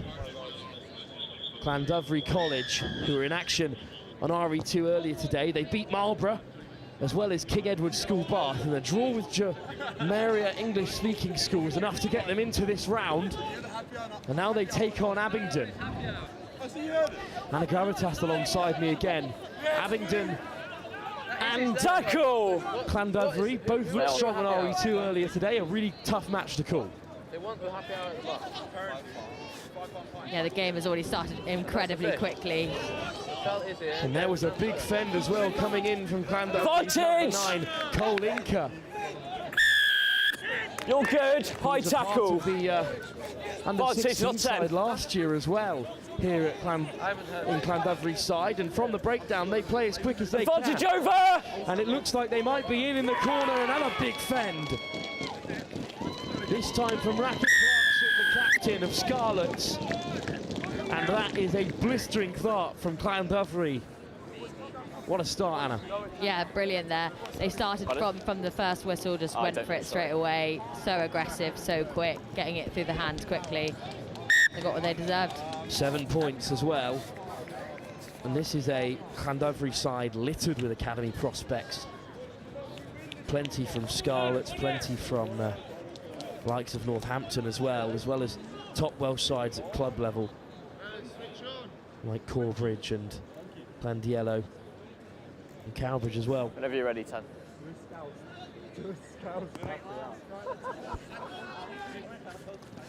Fine, backwards off Black. Well, it's backwards, and it comes Abington's way as they look to create something. Maul! Maul is called. Not so often that comes up in the game of rugby sevens, but down the short side they go. Look at that acceleration. Abington will be level, but can they get close enough to the post to convert? I think they will. What a response, Anna. Yeah, brilliant pace out there on the wing, and scoring out of the post makes it that much easier for that kick. Are you going? Are you actually? 10. I'm fair. I need to re-up.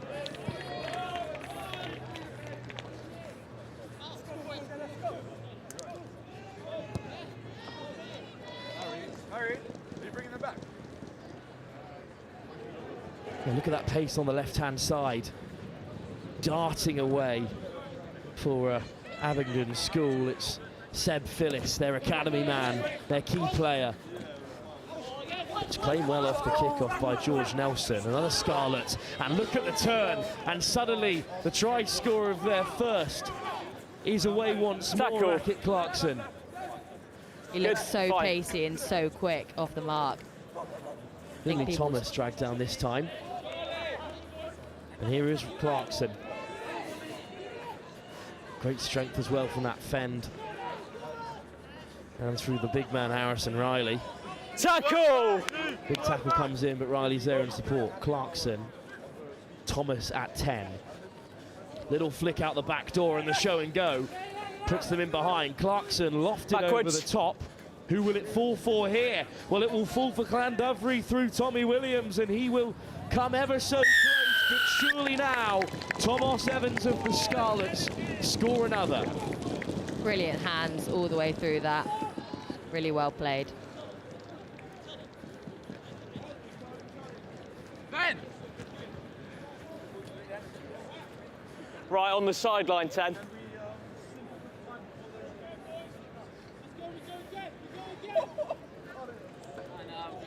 This kick a tougher one from the sideline. You want a chair or something? I spoke too soon. He slotted that brilliantly. Wow, what a kick that is.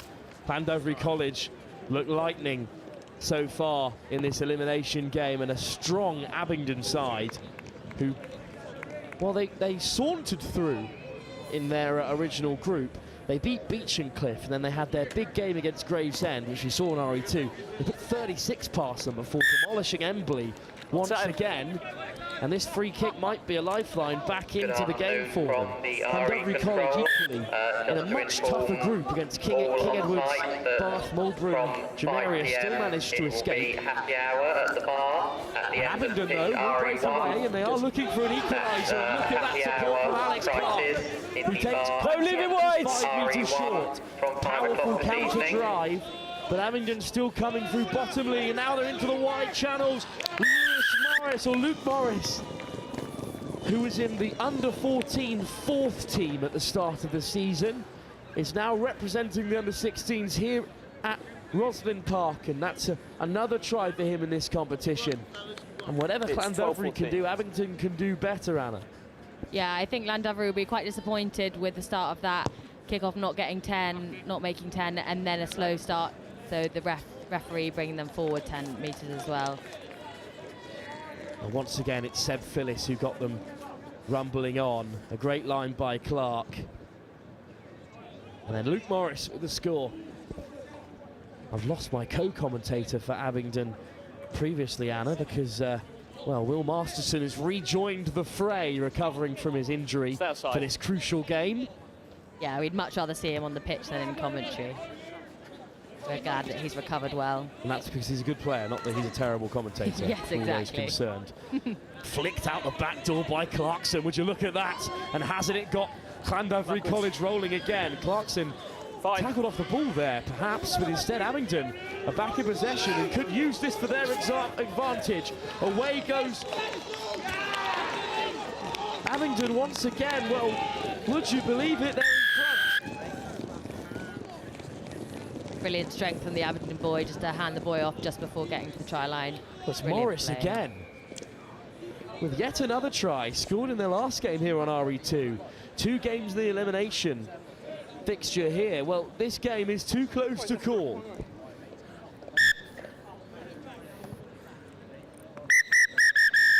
As we look through the final try on the stroke of half-time, can you believe that Abington are going in front, given the quality on show from Llandovery so far? No, I think all the last 3 games that I've been on is so close to call, and whoever normally has been up at half-time has been a bit of a switch of fate in the second half, so we'll see if that's the same in this game. Well, at half-time, Llandovery College, one of the strongest sides from Wales competing in this under-16 competition, trail to Abington School by 19 points to 14. We'll see what kind of comeback they can mount as they look to get back in front here at the under-16 elimination game, live from the Howden Roslyn Park National School Sevens.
Well, kick-off then here. Llandovery hanging up high, and it's been tapped back, but just built by Racket Clarkson. A lucky escape for Abington. But it shows, Anna, that Llandovery have got so much more to offer here. Yeah, exactly. They started the game blisteringly well, went straight away, scored the try within, I'm sure, the first minute, so I'm sure they will have a lot more to say in the second half. Well, it will be a great result for Abington if they can see off Llandovery here. And head into the next round of the Under-16 Cup competition. We should mention, Anna, there's one more game of the day, a star-studded plate final between Ipswich School and Sedba, which is going to be an excellent occasion. Yeah, I'm sure that'll be a brilliant game. Well, it's a strong run from Abington to get things underway. But Llandovery College over the ball, a huge turnover. What a moment for them, and they'll tap quickly as well.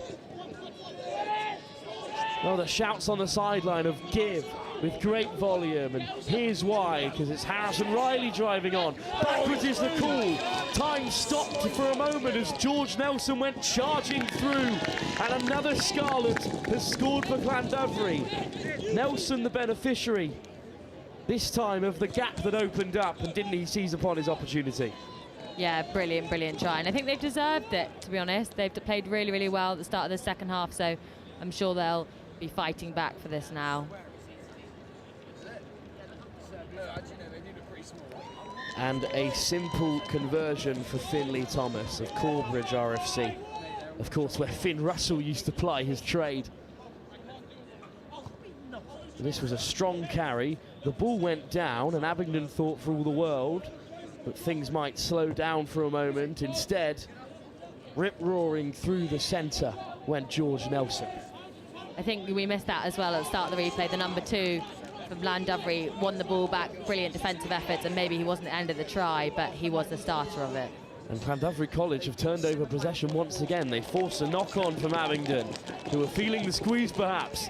They're down by 2 points at the moment.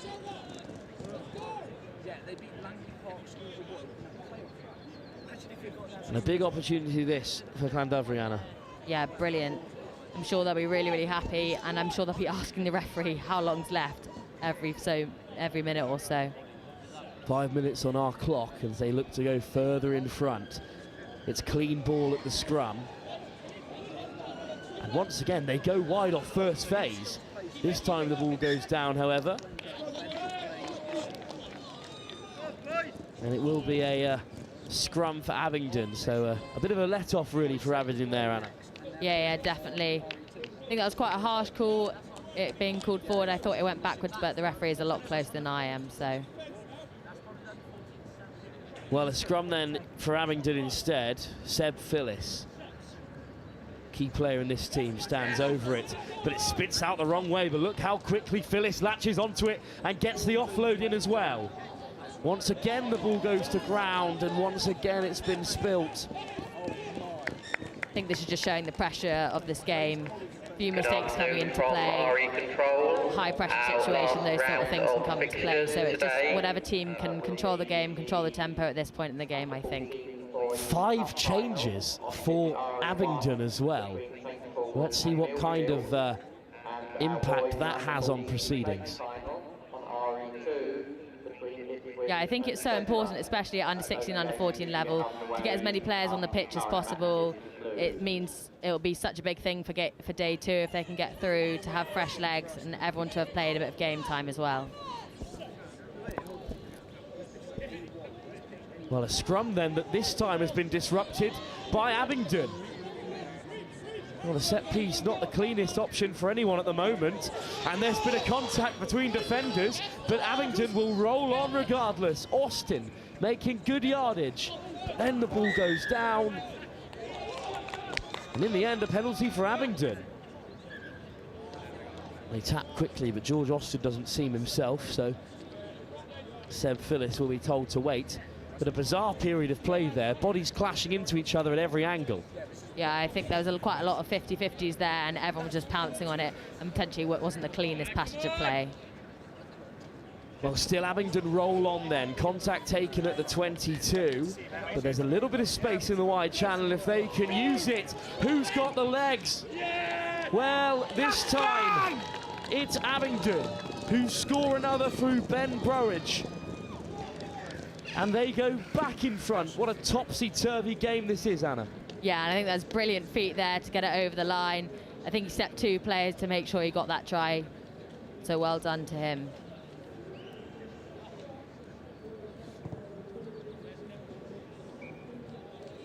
Narrowly missed that kick, but brilliant, brilliant effort from all the way out there.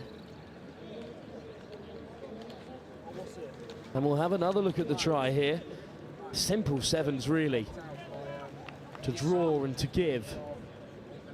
Bit of a mismatch out there. Burridge had the legs.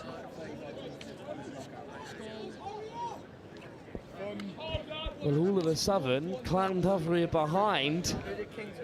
What a game we've got on our hands, Anna. Yeah, I mean, it's definitely too early to call, and there's only a minute to go. Things can change so quickly. Well, it's a kind bounce for Abington, and could they seal it here? Little show and go on the inside. Hustled into contact and hustled into touch by Llandovery.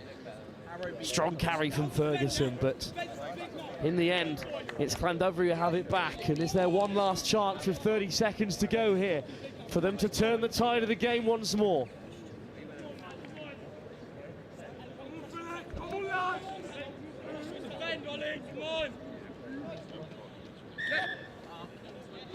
Well, whistle goes. A penalty for Llandovery. They have to make it count here. This will be perhaps their last attack of the game. Huge tackle comes in. Inca is backpedaling, but does free the ball. And suddenly they're on the outside. And Llandovery are away down the left. Just a super beat. It goes the fence. Surely Llandovery will run it from here. Finish on the charge. But it'll go all the way. Llandovery College will score. Alex Asprue. Would you believe it? Another Scarlet with a crucial intervention. Llandovery will steal the game from out of the feet of Abington. Absolutely brilliant try in the depth of the game. Brilliant. They'll be so happy with that. Look at them. They're absolutely buzzing. Well deserved, I think. Inca, beautiful pickup and well done to free the ball. A simple 2-on-1. Sent Asprue away. Phyllis fended off and he just couldn't cut down his man. What a brilliant game of rugby we just saw. Well, perhaps the game of the day here, right at the end of our coverage of the Roslyn Park Sevens here on RE2. But there's one more game to be brought to you live here as the sun begins to set. It's the plate final of the under-14 boys competition. And it's, as we said, two of the biggest names in schoolboy rugby right now. A figure of schoolboy rugby for years and years, Sedba against the new boys on the block, Ipswich School. That's live here on RE2 up next from the HOWDEN Roslyn Park National School Sevens.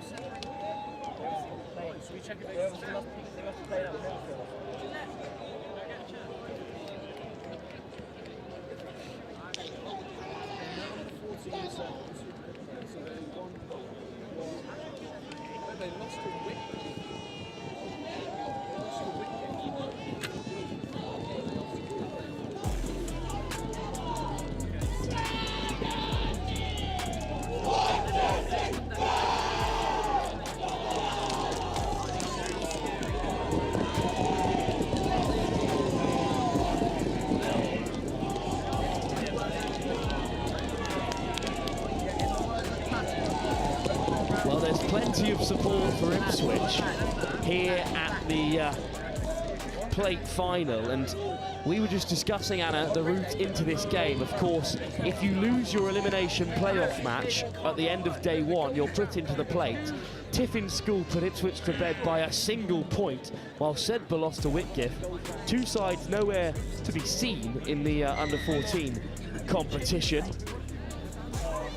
But it's given us this huge occasion to savour Ipswich against Sedba, which has quickly become one of the fixtures in schoolboy rugby at every level. An under-14 plate on the line. Ipswich looked to break early through Bates. Underhill takes it into contact, swung wide by Bailey.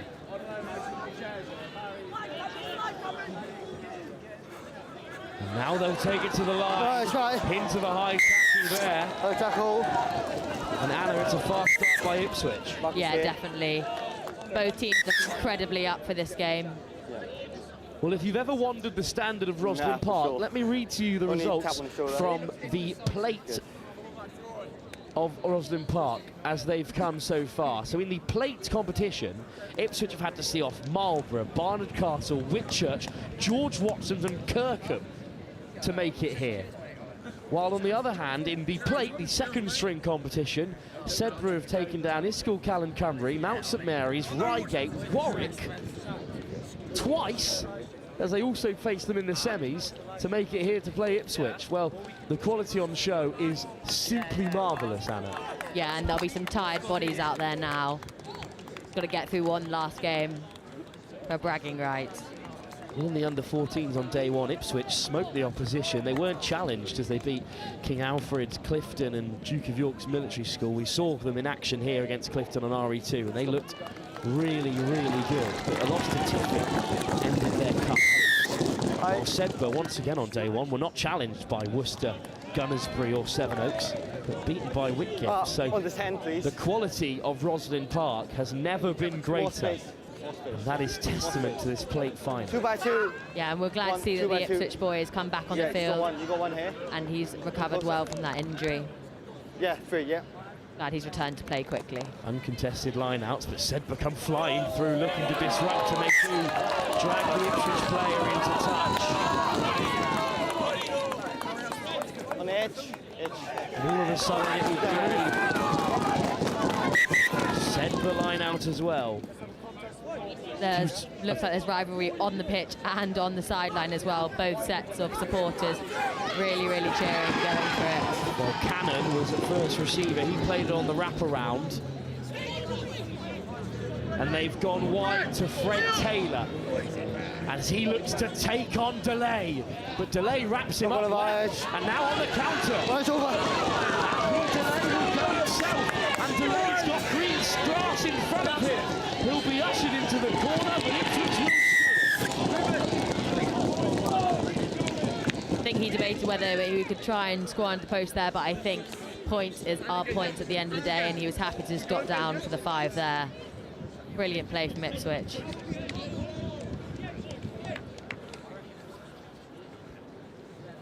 Well, it's actually Rupert Kai who's gone all the way this time. 2 number 12s on the field.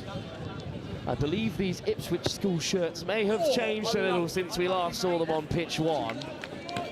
Thankfully, I think I recognise a few of the players. Cool lights of Bats and Underhill. Whoever it was who ran the field there for Ipswich, it was a beautiful score. Get there, please.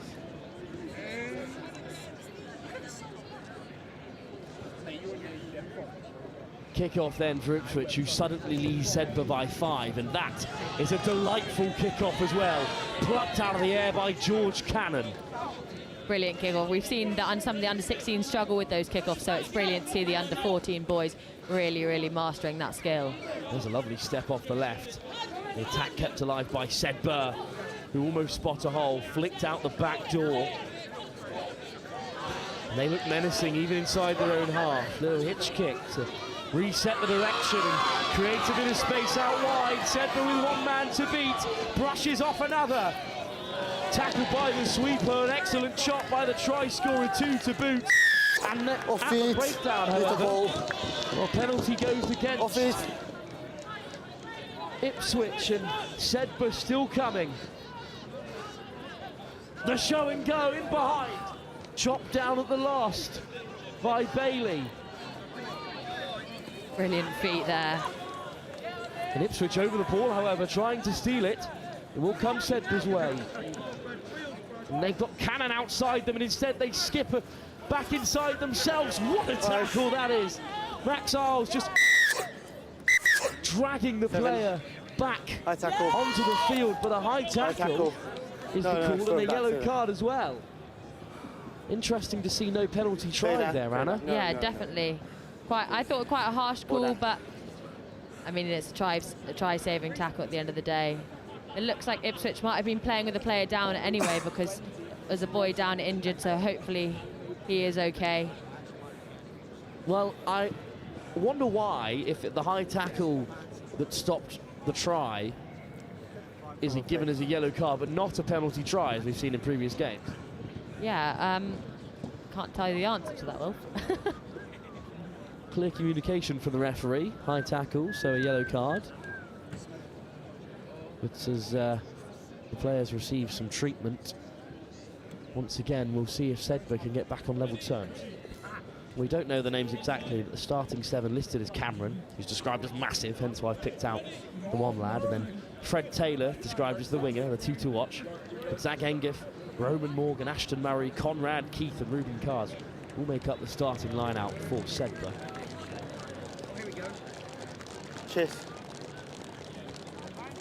A ripple of applause as the changes are made, and now Sedba will tap. And here is Cameron, who draws a few defenders in, and there's a beautiful lofted pass. Strong carry. No, just shot, leave it. And surely it must be on the right-hand side here. It doesn't go outside, but instead diving over. Cameron with the score, and Sedba will level it up. From behind, please. Very good from that young man. Feel like he made the bold decision to go himself when there's a clear option down the right, so he'll be happy he got that over the line in the end.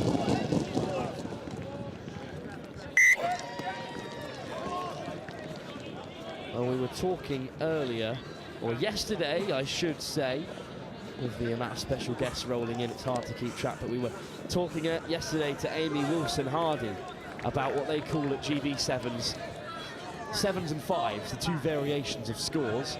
George Cameron saw a 5 on, but darted back to score the 7 himself with the easiest of conversions.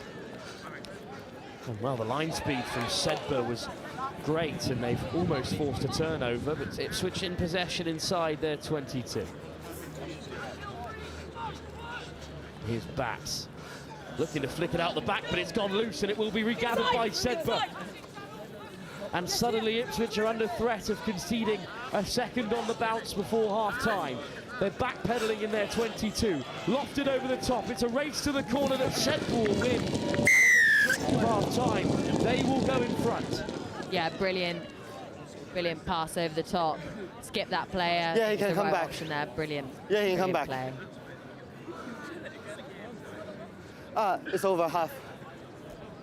And half-time is the call from the referee. Here, mate. This conversion from a long way out could be crucial. Well, it's a clean strike, but just doesn't have the legs. So half-time here will remain 12 points to 7 in favour of that famous brown shirt of Sedba. Let's see what Ipswich School have to respond in the second half after their early lead was pegged back and then overtaken. Anna, what do you expect to see after what has been a tremendously long 2 days of rugby for these young lads?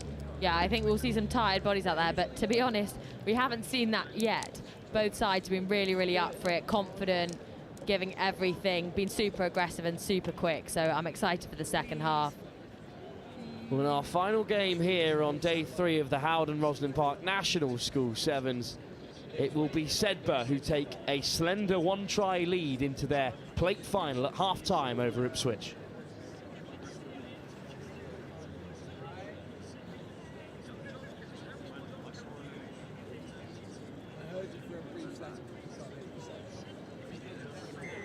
Like a murmur in the background.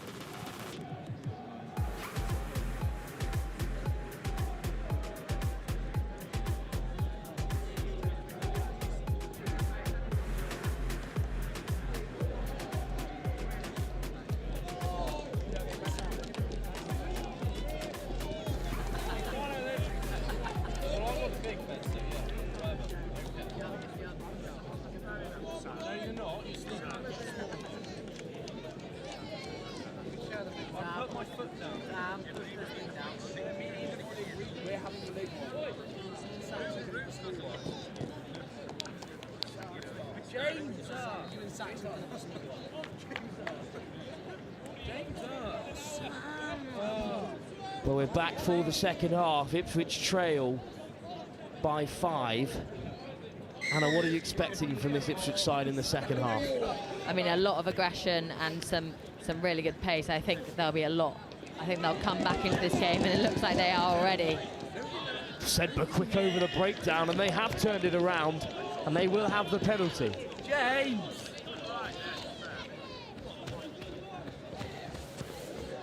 And right away they take it to the line. A thunderous collision in midfield, and now back across the grain they go. Strong running from Sedba, as you'd expect from a side of this quality. There's the fake, and suddenly they're in behind.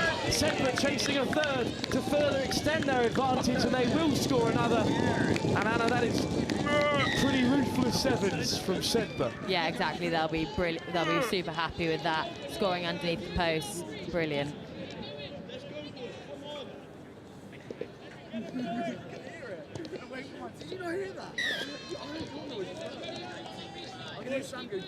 And you got the conversion as well. From left to right, simple use of the hands. And then away goes Fred Taylor, putting in the fend.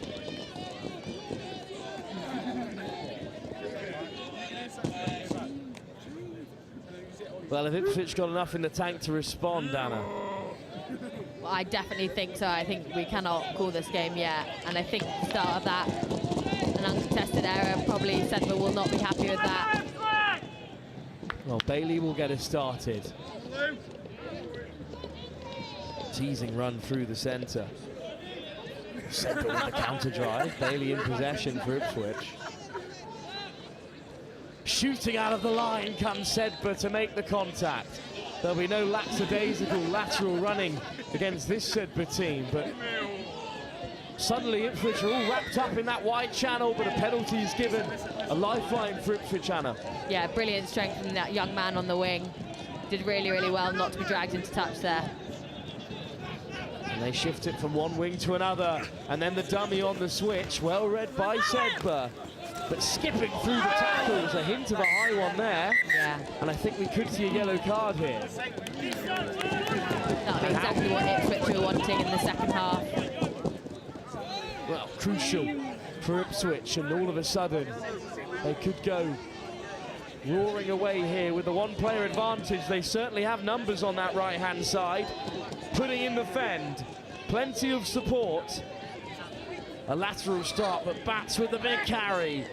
Brought down, just 10 metres short. I think if they move the ball here, they'll be looking likely that they'll get a score. Big counter ruck from Sedba, but that sent 2 players to ground, and there must be a man over for Ipswich. Stepping back across the grain, and suddenly it all opens up.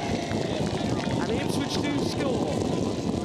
And Sedba have been pulled back to just 5 points.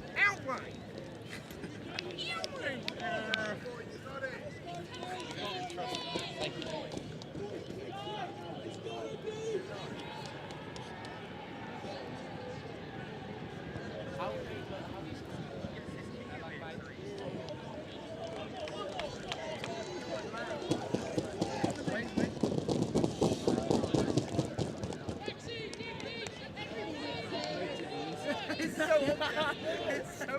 Wait, how does it work?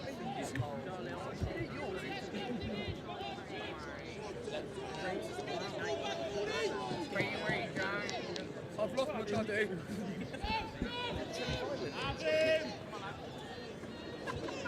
Well, kick-off then.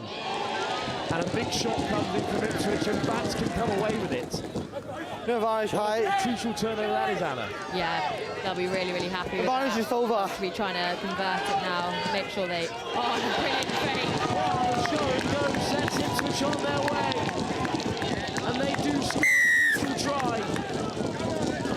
Yeah, you can come back. We've said it a few times today, but momentum can change so quickly, and there we have it.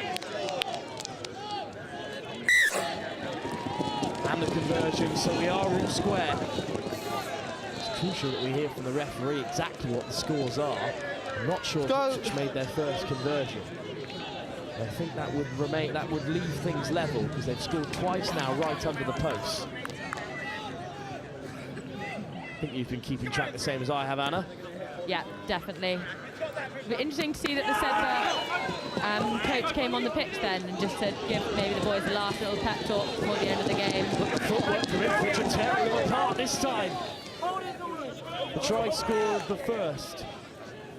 Brilliant kick-off to start. Try scorer to win the game, flying through the breakdown, Sedba penalty. And they lose 10 yards in the sense. Holding. Best shot. Yeah, come back on. I told him to come back on. Well then, Sedba assessing their options from the penalty spot.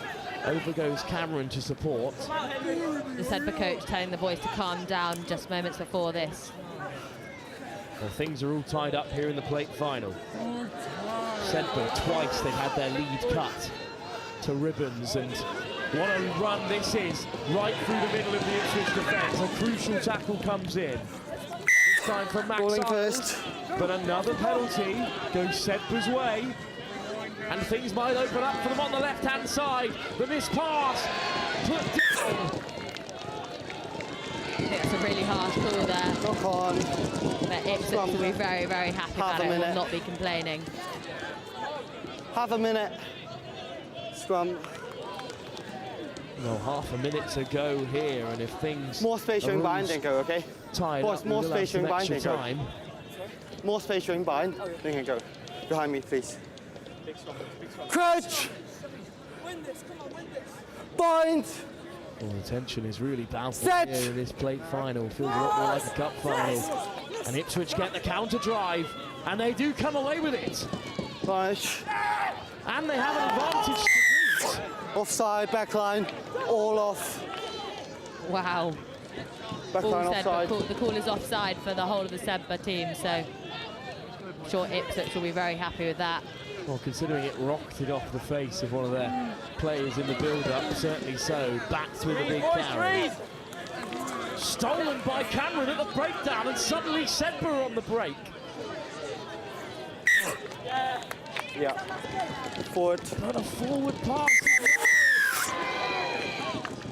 No, forward pass. Yeah. Full time.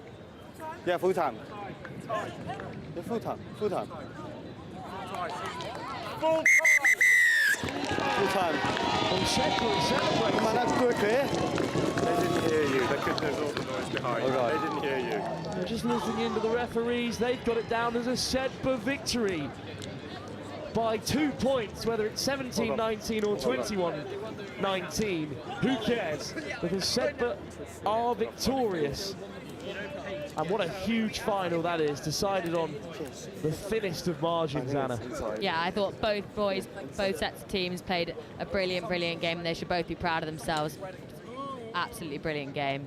Well, a fantastic game over here on RE2 to finish our day at the Roslyn Park National School Sevens, as Sedba are victorious over Ipswich in the plate competition, just as the cup competition concludes over on RE1. Head over there for all of the presentations and the pre-match show, the post-match show, sorry, as well. Thanks very much for being with us today, Anna. No worries, been brilliant. What a brilliant day of rugby, and the sun has come out for us today, which we are very, very happy with. And we hope it continues tomorrow as the main event kicks off, the under-18 cup competition for both the girls and boys. That's live, starting tomorrow at 10 AM here at the HOWDEN ROSSLYN Park National School Sevens. From me, Wilfred Kemsley, it's all from this evening. We'll see you later on tomorrow here at HOWDEN ROSSLYN Park National School Sevens.